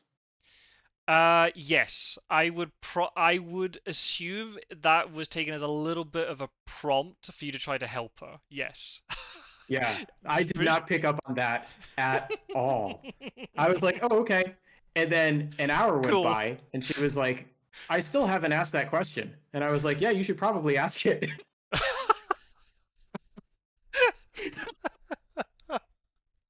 Oh, We got to the last 15 minutes of the job oh and no. before we had to leave the office. And she was like, "Yeah, I still haven't asked that question." And I was like, "Would you like me to help?" And she was like, "Oh yes." She like jumped on it, and Wow. that was what clued me in. Like way later, I was like, "Boy, I must have seemed like a total jerk." Yeah, British people, I mean, again, depends on the circumstance, but British people are often quite indirect Mm, about the way they potentially like ask things and that sort of thing. Yeah. I it might also be a shyness thing too, but I would, yeah, it's yeah. Again, I don't know if it's me or as a British thing. I find it quite hard to ask somebody for help in that sort of situation. Whereas I'd kind of indirectly kind of allude to the idea that I don't know what I'm doing, and hopefully this person next to me has way more knowledge than me will help me out. mm. But I think maybe you might Americans in general might be more just direct to the point with Yeah, things. You would say, "Can you help me?" yeah. And then the irony is, right? Like I'm in Japan, which is famously indirect, right? That I remember a friend of mine, like he went to this one like party that it was a work party, and he had gone home. Like most people in Japan, they work long enough that they go straight to the party from the office. So everybody at the party was in a suit, and my friend had gone home and he changed. He showed up at the party in just his casual clothing, and one of the other people there was like, "Oh, nice shorts, buddy," and he was like, "Oh, thanks." And I like he was telling me this story later. He was like, "This guy really admires my shorts." I was like, "No, he didn't. He was taking a jab at you for wearing your casual clothes to the work party." I like that. Yeah, sarcasm. Yeah, British people also like sarcasm too, and also like sassy like jabs at people. Hmm. Yeah. Love it. That's awesome. So Yeah. it was really funny to me to like I could get a certain amount of like indirectness from people in Japan, in part because it's like trained into me, right? It's just like when you hear a there was a famous video that went around when I was living in Japan where there was this guy who's like how to speak Japanese without ever saying a word, and if all you ever had to do was say no, you could just go you make this sound where you like breathe in air Oh. around your teeth and sort of tilt your head from one side to the other, and that's just when a Japanese person does that, you're really putting them off. That's their way of saying no Oh wow. without Okay. there's their way of saying no without verbalizing anything. And so like that's the sort of thing that like you'll learn that in a Japanese class. You'll learn like, oh, when they say it's difficult, that's a no. That's like no, we're not going to do it. Right. There's a really Uh, good social media page I'll have to probably link you to, which is called Very British Problems. And mhm. it talks a lot about British culture, and one of the ones I remember is all the different ways that British people say no without saying no. So if a British person Mhm. says maybe, that means no. Yeah. um, or like as British people, we have this really typical thing when if we like we want to say goodbye to somebody and we like kind of want to be polite, but we don't want to see them again, or at least not Mhm. really formally. We would say something like, "Oh, we should really have a coffee sometime." Oh, yeah. Well, Americans do that too. We have our version of that. Yeah. Oh, you do? Okay, Let's I let's do lunch. let's do it. Yeah, right. Yeah. I thought you'd take that more like directly and you literally tell going, "I'm here for lunch." Yeah. Well, you'd expect it from American culture. I think that one, I think, sort of evolved in like Hollywood, where no one ever wants to say no to anything. It's the same sort of environment, right? Right, right, So right, right. they'll put someone off by like saying, "Yeah, we'll have some sort of meeting at some point in the future, maybe," because they never want to actually say no. The other one is if you've got people around at your home and you kind of need to get them to leave, or if you are in somebody else's home and you need to leave, you can't be like, right, bye. You Hmm. have to kind of phrase it like, oh, I'd love to stay, but I have things to do, kind of thing, right? We really Hmm. don't like this. Yeah. We're quite. Whereas Spanish, I probably said it before, Spanish is the opposite. Spanish people are, Hmm. in general, more direct. And in my first sort of interactions in Spanish, I found Spanish people to be almost rude to me. But they're not being Mm. rude, they're just so direct with the way. I think it was one of them was it was a colleague of mine telling me that the building had to close, so I had to Hmm. leave. And it was just Oh the way yeah. that they were just like, oh yeah, you have to leave now. Whereas a Mm-hmm. British person would be more like, we would feel we would be troubling the other person, and we'd be like, Mm-hmm. I'm really sorry, but the building has to close, so is there any possibility that you could leave? You know, kind of like we'd really phrase it with so many modal verbs and like, Mm-hmm. speculation and pleases and thank yous to try to to show the person we're not pissed off with them. It's just there's a Yeah. protocol that has to be followed. Whereas this person was just like to me, oh yeah, yeah, yeah, the building's closing now. Mm-hmm. I'm like, and I'm working. Yeah. But you get used to it. And then there's been other times when, um, I haven't really recently actually. I was trying to write something in Spanish to somebody, and I was trying to be careful, like not to offend the person. Mm-hmm. And I asked my wife, I was like, I've written this in Spanish. Can you tell me if it sounds okay? And she just read it, and I clearly what I'd done was I'd taken my British way of doing Mm. something, and I just translated to Spanish, and she was like, "That sounds so weird." Mm-hmm. It was so indirect. She was like, "Just say to the person." Yeah. So yeah, it's something I'm starting Yeah. to adjust It's to. That's funny. Yeah, and they'll like actually they'll teach you some of those things in a language class, right? It's just like, Right? okay, yeah, when you hear this, it usually means this, right? But Yeah. some of it they don't, right? Like this person at like quote unquote asking for help, where I was just clueless. I like, oh, like yeah, you should do that, right? That's a good idea. You should ask them that question. I was like, I think you, because in my mind, I was like, that seems totally reasonable for you to ask, and you can, like, I was confident that this person had the ability to communicate what they needed to communicate. I don't remember specifically what it was anymore, but it was so, like, basic enough, and it was a common Mm, enough like office task that if she just went up there and like gestured with a form, the people would know what she wanted. uh so I didn't feel like I was leaving her in the lurch, but apparently I was, and I found out after the fact, and I was like, oh great, look that's at you, look at terrible. you, Mister High and Mighty. Got all your Japanese, and you're not willing to share it. Yep. Yep.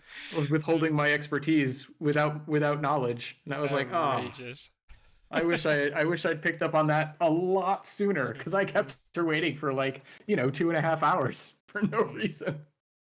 But I also find that some British people can also be like that too. They don't pick up on hints very well. Um, Mm-hmm. it's also probably, I mean, I don't know, it depends on people, but I also think it's also like a gender thing.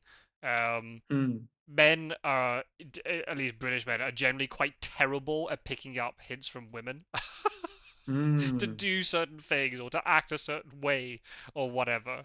We are terrible at it. So it might also be, it could be Yeah, that. It that could might be a have come into gender play thing, too. not just a Yeah, cultural thing. I am a pretty clueless guy. So yeah, so it really. I read that book abroad in Japan really fast. I got through it very quickly because I was very involved Nice. with it. We'll go into it more in another podcast, but it did take kind of abrupt turn when it suddenly switched Mm. gears to talk about something a little bit different. But it was a Mm. really cool read. So yeah, we can. Nice. I've got a long list, so we can definitely discuss that in a later podcast. Yeah, I might add Um, it to my own book list. I don't know if I'll get to it by the time we have our like quiz, but I think that sounds like it could be interesting reading. Sounds good. So that's that. So hopefully I can do a bit more reading, but obviously at the moment we've got League of Dracula on, which is taking up a huge portion of my free time, quote unquote. Yes. So yeah, reading's gone downhill, but Mm-hmm. yeah, just very busy with League of Dracula stuff. Which if people don't know, it's the World Championship for Fruit of Dracula, which I'm helping to organize. Hopefully, thankfully this year I've got two admin alongside me to help me out, which is great, and they're being very active with it all. And but I'm playing now this year too, so it's not just I'm streaming and Yep. organizing. I'm also playing, so that's another Yep. a lot of emotional energy. I mean, before this podcast, I'd played a game, and it was very emotionally Yep. draining in a good way. It was very And fun. the pace is 2 games a week, which personally, like, my friend Strider sort of came into the community a little bit ahead of me and plays a lot more than me. And for a long time, we were sort of on the same page, where it was just like Fury of Dracula is so like intense and demanding and so like emotionally involving that I can't play more than like 1 game in a day. And if I play like 2 games in a week, sounds like a serious investment to me. And Strider's gotten the point where I remember there was one day he called me up and was like, I don't feel that like drain anymore. Like I don't mind. I can play back to back games now. And there are people in the tournament who will play back to back. And I remember just being like, oh wow, that's like you've really like picked up the game, you've played it enough that it's really started to become second nature, right? You don't have to have that insane mental load that I feel when I pick up the game. Uh, so that's good for him. But like it speaks to the fact that I'm sure Scott, sir, you have enough experience that you're sort of more in that camp where it's not quite as much of a drain on you, but it's still got to drain you, right? Yeah. To some degree. Yeah, no, it is draining. I think because when I play, I put so much effort into it because I want to win. Now you can hear it when I do my commentary. The commentary I did today in particular, I made a comment to the Snuff who was doing the third person perspective. I said, I hope your commentary was really insightful because mine is just swearing and agonizing noises for 2 hours or whatever it was, or an hour and a half. Because I was just getting so into it, and obviously I want to win so badly, right? Not in Mm-hmm. a way that I get tilted if I lose or anything, but my relationship with this game is very healthy in terms of, if I Mm-hmm. lose, I don't go off in a fit and a rage about it. Right. But and I really enjoy playing the game. It's not, I don't I ever find it as a burden.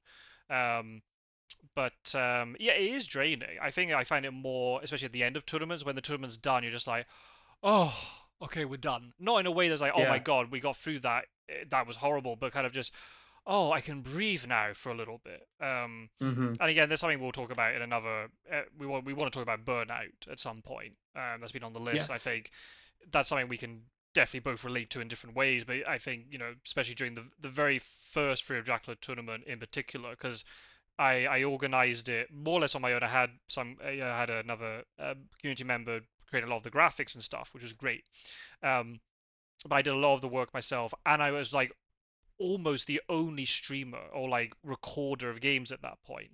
So in terms of Mm. recording neutral games where I wasn't involved with playing, I was like the only one doing it at that point. Now it's very different. Um, Yeah. and also the fact I Thank was all, goodness. yeah, thank goodness, yeah, and playing in it myself, and also the fact then it was the first time we'd ever done it, so if there were any teething troubles, I was having to fix them and stuff. And when I was done with it, I was just like, oh my god, that was so enjoyable. But I was very, very burnt out by it. But then Mm-hmm. the energy came back very quickly, right? And I think it's quite funny. I don't know who, maybe it was Strider who was saying, "Oh, are you not tired of the game?" But as soon as I went into the first game of this tour, maybe because it helped, I had a 2 month break over the summer. Yeah. I did play a little bit through Jackal on the mobile, not that it was very successful, but it was like brand new again. Um, Nice. so yeah, my love for the game hasn't diminished, but by the time it gets to whenever we finish around Christmas time, because it is a long tournament, look at the whole Yeah. autumn period. Yeah. Um, It's a lot of games in short succession. right, right. I think it's the thing, like it's 2 games a week, but then you're looking at league phases 8 weeks, so you're looking at almost Mm-hmm. 2 months for that, and then you got knockout. Yeah, sure, people get knocked out and then they don't play more, but if whoever gets to the final, you're looking at around Christmas time or just before. Yeah. So It's a long time. it's a long time, but at the same time, it'll pass quickly. But I could never expect people to play more than 2 games a week, Right. Oh, consistently. yeah, I think definitely that not. Like I was saying, I feel like that is even pushing it a little bit. right. I think 2 games a week is the perfect sweet spot. It's just Yeah, enough. I think it's what it has to be, but I also feel like it's a little bit aggressive. Right, right. But otherwise, we wouldn't get through the tournament quickly enough, right? And then we'd have to Exactly. rethink how we do things. Yeah, like the only comparison point that I have is the War of the Ring tournament that Strider is also a part of. They do one tournament a year, and they do like it starts at the beginning of the year and it ends at the end of the year. So they've got you know mm, 3 weeks to arrange games, which that allows you to play at what I personally would consider to be a healthier pace. But like, who even cares by the end of it? I mean, you talk about getting burned out after a few months, right? It's just like, right, is this still going on? Especially the people who get knocked out right at the start. Like, oh, right. that's the tournament's still on. Mm. Whereas I think this is the And thing I don't, we have like a really yeah, intense period, and then it's very possible, depending on how we do things, maybe there might not be any tournament again until maybe around April time. And we might have a new right, blood tournament, but then there'll be a very specific audience to that tournament. Um, right. so yeah, it's an intense period, but then it disappears, and then people can Mm-hmm. go about things how they so wish. There are some people who play consistently all year round, but then you get other people who come in only for the tournaments, but they don't play many practice games in between, or friendly games, I should Yep. say, in between. And that's good. I think it's open then for people to do things in a certain way, and they can take time off if they so wish. Yeah. So I And think, no, like you don't have to do every tournament, right? right, So no, the no, no, fact there's that no, you've yeah, got yeah, the fact that you've got multiple tournaments running, I mean, you could just play one tournament a year and then you've got, a relatively high commitment for like 3 months, but that's it. yeah, yeah, yeah. And you have 9 months off. Well, and you can Yep. watch the other games or whatever, but you don't have to participate. Of course not. No, no, there's loads Yep. of And you can people play, who haven't participated yeah, this time. you can play practice or just for fun. Yeah. Yeah. Which is what I like. I barely play at all because I like to play in group games. I was hmm so disappointed. I was so bummed out because I was like, I really I like to play in group games most of all, not just because it's easier to like that mental burden I was talking about is like reduced when it's a group game, but also like you get the atmosphere if you can get people together on a voice call, you get the Right. atmosphere of actually playing a board game, which is just fun for me. Like I'm not a very competitive player. Like, don't get me wrong. I like to win. I like to try to win, but I'm in it for like the experience of the board game, Yeah. or the experience of the like sitting around a table and having fun. Uh, so that's why I don't play in the tournaments. But as a result, I basically don't play at all because group games are rare. And I was disappointed because there was like we're gonna have this big community push to play group games over the summer. And the summer, I was like, yeah, I'm going to be in like every one of these. And then I got so busy, I couldn't be in any of them. I was so No. frustrated by the end of it. I was like, I don't care. Like, let's get a group game going now. I don't care if it's official. Like, the official window had sort of closed. I was like, I just want to play somebody. And hmm thankfully, you and Roscoe were available as hmm it happened like because we weren't even sure who of those people was going to be available. It was supposed to be like it was just me and Roscoe, I think, at one point, and then you came back and Strider was in and out, and but it worked out, and I was like, all right, I got to play a 2v1 versus Scott Story. That was fun. You got your fill for a little bit. Yeah. Yeah, we did have a period of time after the first league, so we're looking at Christmas of 2022 into 2023, sort of January 2023, where just for some reason there was a lot of activity in the community even after the Mm. league, and we just got a lot of spontaneous group games, which was very unusual. Yeah. Um, but then for some reason last Christmas that didn't happen so much, and I don't quite know why it did. Maybe just because people had different plans or the timing didn't work out. But yeah, the group games are great. They have a different vibe to them. Mm-hmm. So it's something that we want to try and do sort of on the off season during, between tournaments. We have more sort of community games. It'd be kind of a neat thing to do. Because again, yeah, you said the game is also meant to be played in groups. Um, Mm-hmm. so yeah, so that's obviously a lot of commitment. So yeah, people can go onto my channel. There's a playlist of all the games and things, and yeah, hopefully at some point Good you've luck. done you've done a couple of live streams yourself at Rook, right? I have, yeah. I've been trying to keep up with some of the games that have been played through the tournament, and it's hard. They're playing a lot. Yeah, I think in the time that we've recorded this podcast, I think there's been at least two games that we've missed just Oh because yeah, of probably three. Yeah. I know then there are two other games on tonight, but I'm not gonna be able to watch them because I've got an early start in the morning, so I already know, right, I'm just gonna finish this podcast and then probably go straight to bed. I think Yeah. just because of yeah, but there are games every day almost, so if you even miss one day, there'll be more the next day, right? So it's neat. It's Mm-hmm. there's so much activity and it's great. And all the games have been Oh really yeah. high quality. And It's awesome. And like don't get me wrong, like it's only a problem if you're trying to watch every single game. If you're just looking for great games of Fury of Dracula, they've never been easier to find. It's incredible. right, right. And the things like And the new people who've come into the community have got a real sort of they've really got a handle on the basic foundation of the game, so yeah. they're still really fun to watch. You don't have to think, oh, I have to watch two people from the top of the table. There was a really good game a couple of nights ago between two people who were closer to the bottom, but because they were quite evenly well matched, the game was incredibly fun and entertaining to watch. Um, Mm-hmm.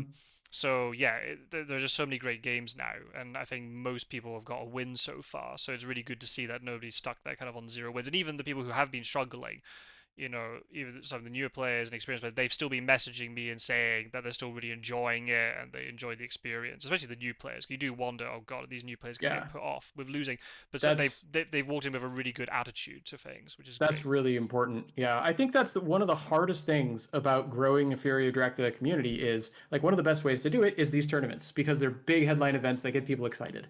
And you get a lot of people who will just sign up for the tournament and then they will get crushed Right. because like in the past, it's like they don't know the online meta. They even if they are aware of some of the higher level strategies, they're not used to actually putting them in practice. And like I don't say this to like judge those players. I would do terribly if I tried to play in a tournament. But I feel like you have that experience and it just feels like you get loss after loss after loss and you're locked into this 2 game a week schedule and you Mm-hmm. feel like it's just every single time you're signing up for more and more pain and you get to the end of it and I can easily imagine that burning someone out and them being just like I'm done with this. And that's a shame. That's not what you want, right? You want to have this experience where you have all these games and you look forward to them because it's an opportunity to play Fury of Dracula, right? Absolutely. And you want to have this supporting community where it's like, okay, well, maybe I didn't get the win, but I can see the growth in my play from game 1 to game 2. And Mm-hmm. I'm starting to get a handle for how to control 4 different hunters and manage these different hands and get all these events to the right people at the right times. And I'm starting to appreciate the finer points of the game as opposed to like the basic fundamentals and really sort of evolve and grow. And you want to have people who are able to sort of accept that and go like there's a lot of ways in which I feel like Fury of Dracula is a little bit like the fighting games of board games, Mm. uh, in the sense that there's sort of this wall where it's like, okay, you need to get down a really high list of like basics, and then once you have that high list of basics, which is already a difficult thing to put together, you then go into a competitive environment where everyone else has already long surpassed that baseline and you need to fight to get even higher. But if you Mm. are able to like put in the time to get that mastery and really see to the heart of the game, it's really exciting and rewarding. Yeah, once you get over that threshold and it clicks, then you're not you won't be stopped. Then you'll really, and even if you don't win all the games, you'll still enjoy it for the challenge that it is. Right? It's a challenging board game. When you look at the rules of what actions you could do on your turn, it might not seem that complicated, but there's a lot of Mm-hmm. underlying theory and meta and sort of strategy to it. But I think that especially the 4 players who've come in new, they've got that foundation already. They just need to Mm. make small adjustments to their play. Just at that critical moment, they don't make that error that loses them the game. But Mm-hmm. but I've been really impressed. Even they've been losing, they've been talking to me. Um, Either if I message them or then unprompted, they'll message me and be like, "Oh, I'm really enjoying this. I love playing against experienced people. This is great." So and also now because the way the tournament's been structured is now different. It's instead of having everyone stuck in like little groups and then people Mm. qualify out of those groups, there's one big league now. So it's actually Mm-hmm. better for newer players because if they're struggling, or anybody for that matter, if they're struggling in the first few games, they've got time to recover. And Mm-hmm. because they'll play against people who have a similar ranking to them, so they got time to recover then. So it means then these new players will be able to then play maybe games which are not as demanding, but they'll have a bit more time and space because their opponent won't be as punishing to then get wins, and then their confidence will boost because of that. So yeah, it'll be very fascinating to see how it all pans out in the long run. But I think at the For sure. moment it's been going very well, and I'm really happy with everything. So which is good then, because it means then I'm not having to do as much work from the admin side and stressing, going, oh, this player's not happy, oh, this is awful, whatever.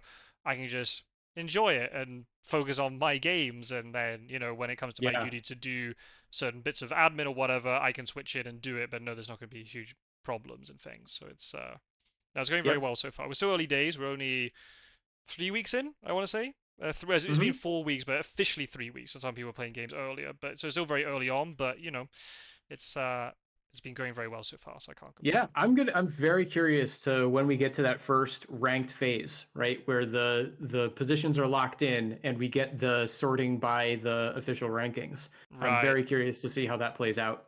and see who ends up getting pitted against each other. Right. Yeah, because Yeah. even though in theory the New Blood organization was like a setup for this, it sort of fell apart because of people having to back out for one reason or another. Right, we kind So, of lost that thing. Whereas if we've got these 18 players now who are really committed, they're going to stay as hmm 18 for the whole tournament, and you're going to really see then the benefit of this system. And then also then it's better for the players towards the bottom of the league because they got time to recover and try and qualify to get into the top 12. But then you get more games against top level players at the top. right. You're going to have, hopefully me. We'll have to see if I'm still staying there. But the likes of Pizza Wizard and Mr. Green, all that. Normally, if we did the small groups by seeding, we'd all be kept separate and we wouldn't face until the Right. final league. Whereas now we're inside the first like league phase before the knockout, but we're having to play against each other at the top of the table. So Hmm. there'd be got then more exciting games between top level people as well. So that I think that it Yep. just it's an all round benefit, and every place is vital. Rather than if you're in a little mini group, if you know you've qualified already, you can just slack off for the last 3 games. Whereas now every Right. position is vital because then the higher you finish in the table, the better seeding you get for the knockouts, right? So Hmm. every game has meaning, which is great. That's what you want it to be. Um, Yeah. so Yeah. Again, I'm super excited to see how it goes. Very, very exciting. absolutely. There's one very quick thing I want to mention before we wrap up, Okay. if that's okay. So the only other Yeah. thing, sort of summer related, was obviously there's a really big sporting event called the Olympics. Maybe you haven't heard of it. I don't know. Some might, some haven't. Some might have done, some haven't. I don't know. Did you end up watching any of the Olympics at all? No. Not at all. No. No. Man, sports, like me in sports, it's kind of funny because there are some ways in which like there are like these moments in my life where sports will like shoot up in importance. So like as a kid, I have several very fond memories of like rooting for my local hockey team and like playing hockey matches against my dad and like Hmm. getting really into that. But as a like general topic, like I just have this weird layer of apathy about sports that I don't I don't fully understand, but I don't follow them at all. I did not watch any of the Olympics. I like the Olympics as a concept, but I had nothing to do with them. Um, I remember there was one time when I was teaching in Japan, and they would have these like World Series of baseball. Baseball is gigantic in Japan, by the way. Oh Um, wow.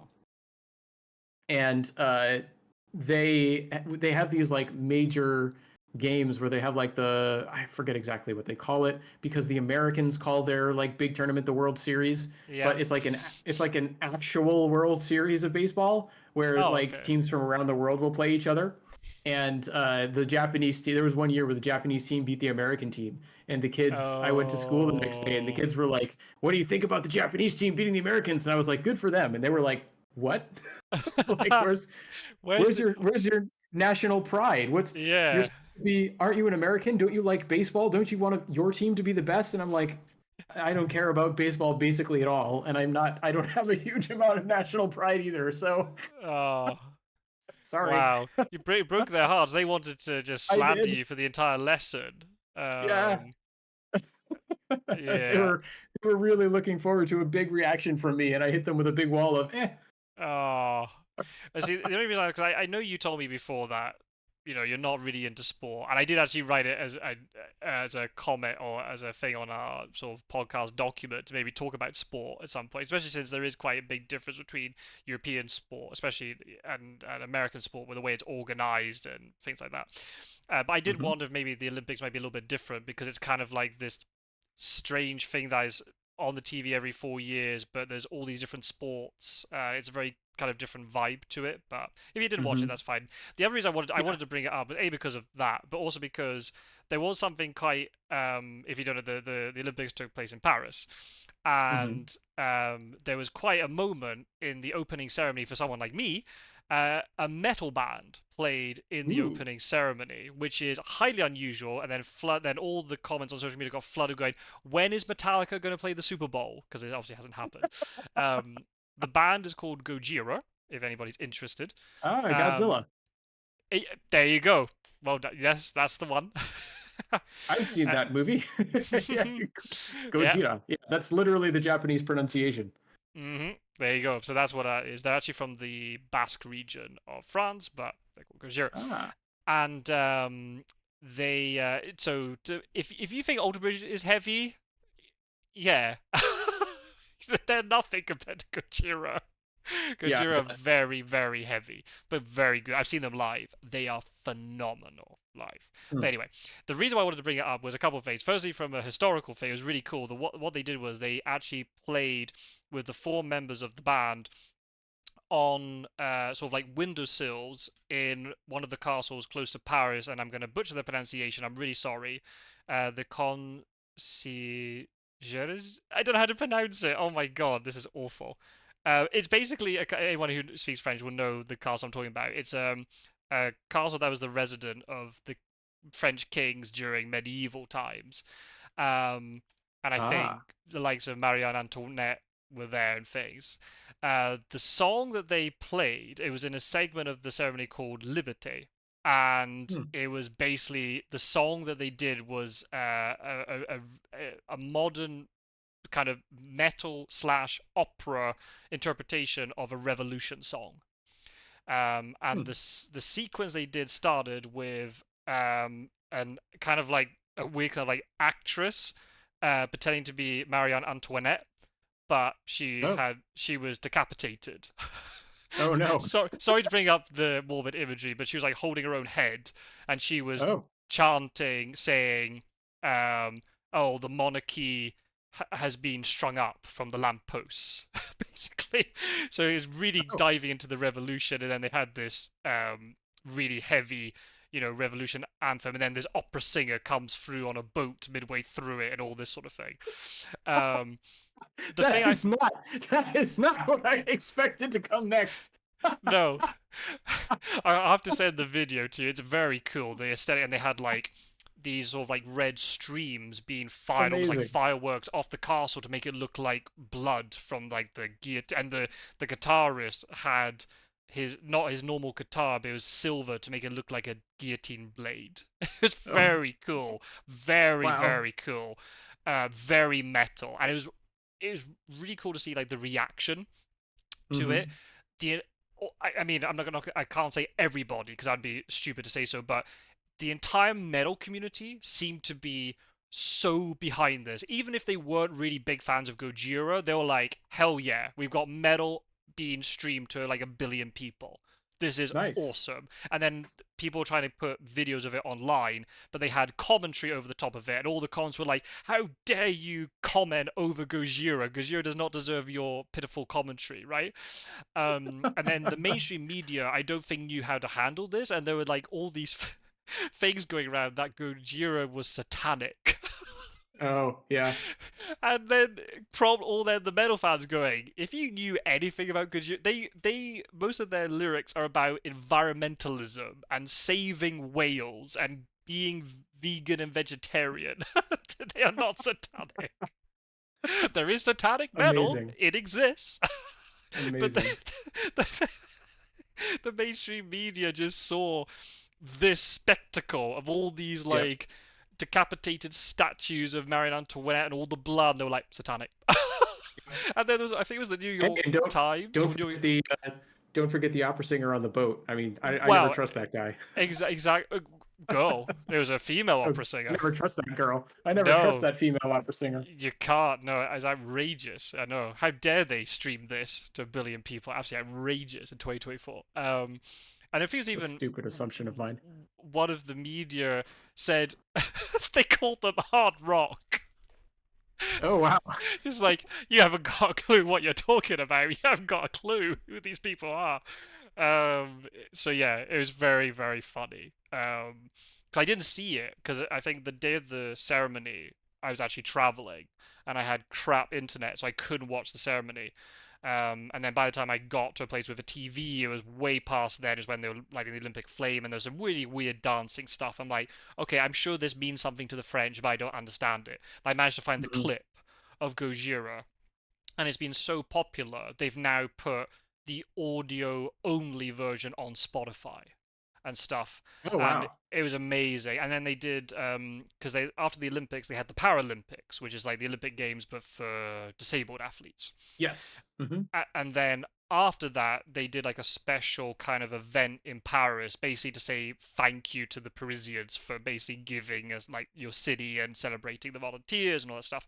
And it took place around the Arc de Triomphe in Paris, and they projected again the video footage of Gojira, and because I think Gojira in the States doing a tour, so they weren't there in person, but they had the Hmm. video footage and the sound of them. But then the opera singer came back, I was and just she gonna was say walk. yes.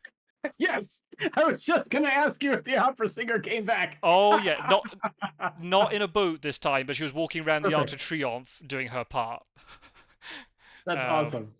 So I'll send the link to you. It is heavy, but very cool. So yeah, it just found it really funny how suddenly metal got this massive boost, right? And even if people are not fans of Gojira, they were still really like this is awesome seeing this type of music in the Olympics. So because when In the mainstream, yeah.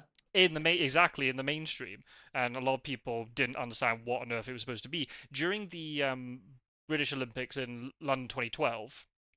um, the closing ceremony basically was a rock concert. Is the easiest way to explain it. There was a lot of like Hmm. classic, Queen. Well, the remaining members of Queen were there and Stones and stuff. But it's really cool to. I've never seen metal being on mainstream TV, so it was just awesome to see. And I'm quite a big Gojira fan. Cool. So seeing them live was just amazing. So yeah, it was just then just seeing the reaction from the two different perspectives, right? It was just awesome. So I can't comment on anything else in the opening ceremony apart from it was raining a lot, Oh wow. and I saw the lighting of the Olympic torch and stuff. Oh, that's cool. Um, I but that remember when the it Olympic was a torch bit. came through my area. One of the summer games Ah, where they were holding the Olympics. They had part of the rally went through well, not my town exactly, but like one town over. So oh, we awesome. drove out to go see the relay, which was pretty cool. Well, they must be doing it again because the next Olympic Games is in LA. Oh, Is it? okay. I Well, think it's the in U.S. has LA. hosted it a few times, I think. Yeah, LA's definitely hosted it at least once before. I don't know where else in the US they would have done it. Maybe it might be in Texas once, maybe. Maybe. Um, I don't. Again, I'm not the I'm not the person to ask about sports, but I'm pretty sure the U.S. has hosted the Olympics a few times. yeah, if I'm not mistaken, the next one's in LA, and then the one after that's in Brisbane, in Mm. Australia. So yeah, um, so it was just cool. Just so it was just asking about. I watched the Olympic. London 2012 was great because obviously it was a home country. Hmm. A lot of people in the UK do would often say that everything after London 2012 just turned to shit. The UK, that was like we reached our peak, and then everything after that's been dreadful and gloomy and awful. I Wow. do remember, like that was the summer before I went off to uni, so I remember just having all that free time, and just every evening coming back from work and pressing like the interactive like red button on the TV, and it had every sport imaginable. So I really got into handball. That was my thing. I watched the Ah. handball every single night, and I was really getting into it. Not that Britain were good at it, but I didn't care. I think it was the French or the Danish that won that year, but it was just awesome to watch.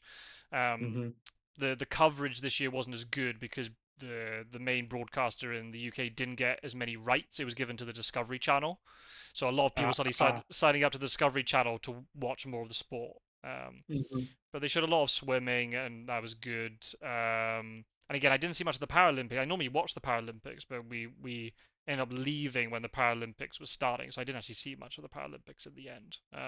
Yeah. But it's really good My that they do like it.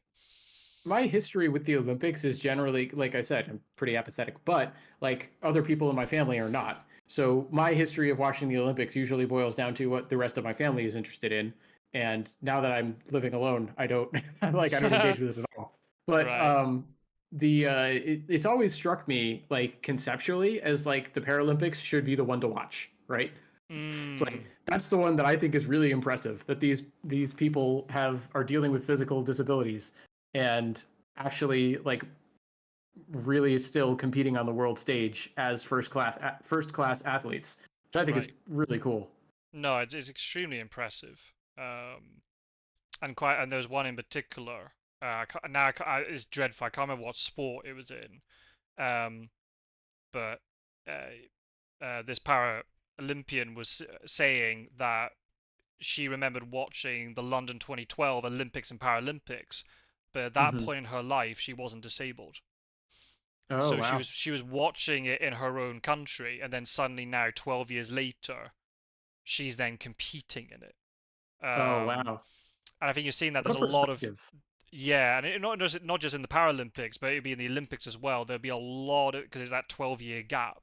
There are a lot Hmm. of people who would have been teenagers, sort of old enough as children to watch the Olympic Games and understand what the Olympic Games is, who are now suddenly now in the Olympics or in the Paralympics. You've got that Hmm. generational change, and it's back in Europe again and that sort of thing. So there's a lot of that going on as well, um, which is great. So yeah, the bits and pieces I saw, I didn't see as much handball this year, unfortunately, and some of the other sports. But the bits I saw, it was great to watch as always. Awesome. Not that I'm a big athletics fan. Yeah, it was really funny during there was a point where they kept showing the medal table. And I was like, oh, the Hmm. US really aren't doing well. And then the minute that the track and field started, just domination, gold medals everywhere for the US.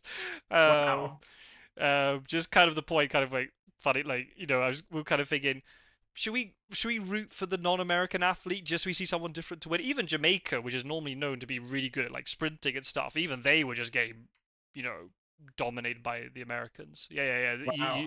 I'm not even joking. Like, I don't think this is the correct statistic, but if you won like 90% of the track and field, that is, it was like that. Wow. It was insane. It was so, and then Wow. you skyrocketed up the table. I was like, okay, yeah, Britain can't compete with that. We're not very good at That's track and crazy. field.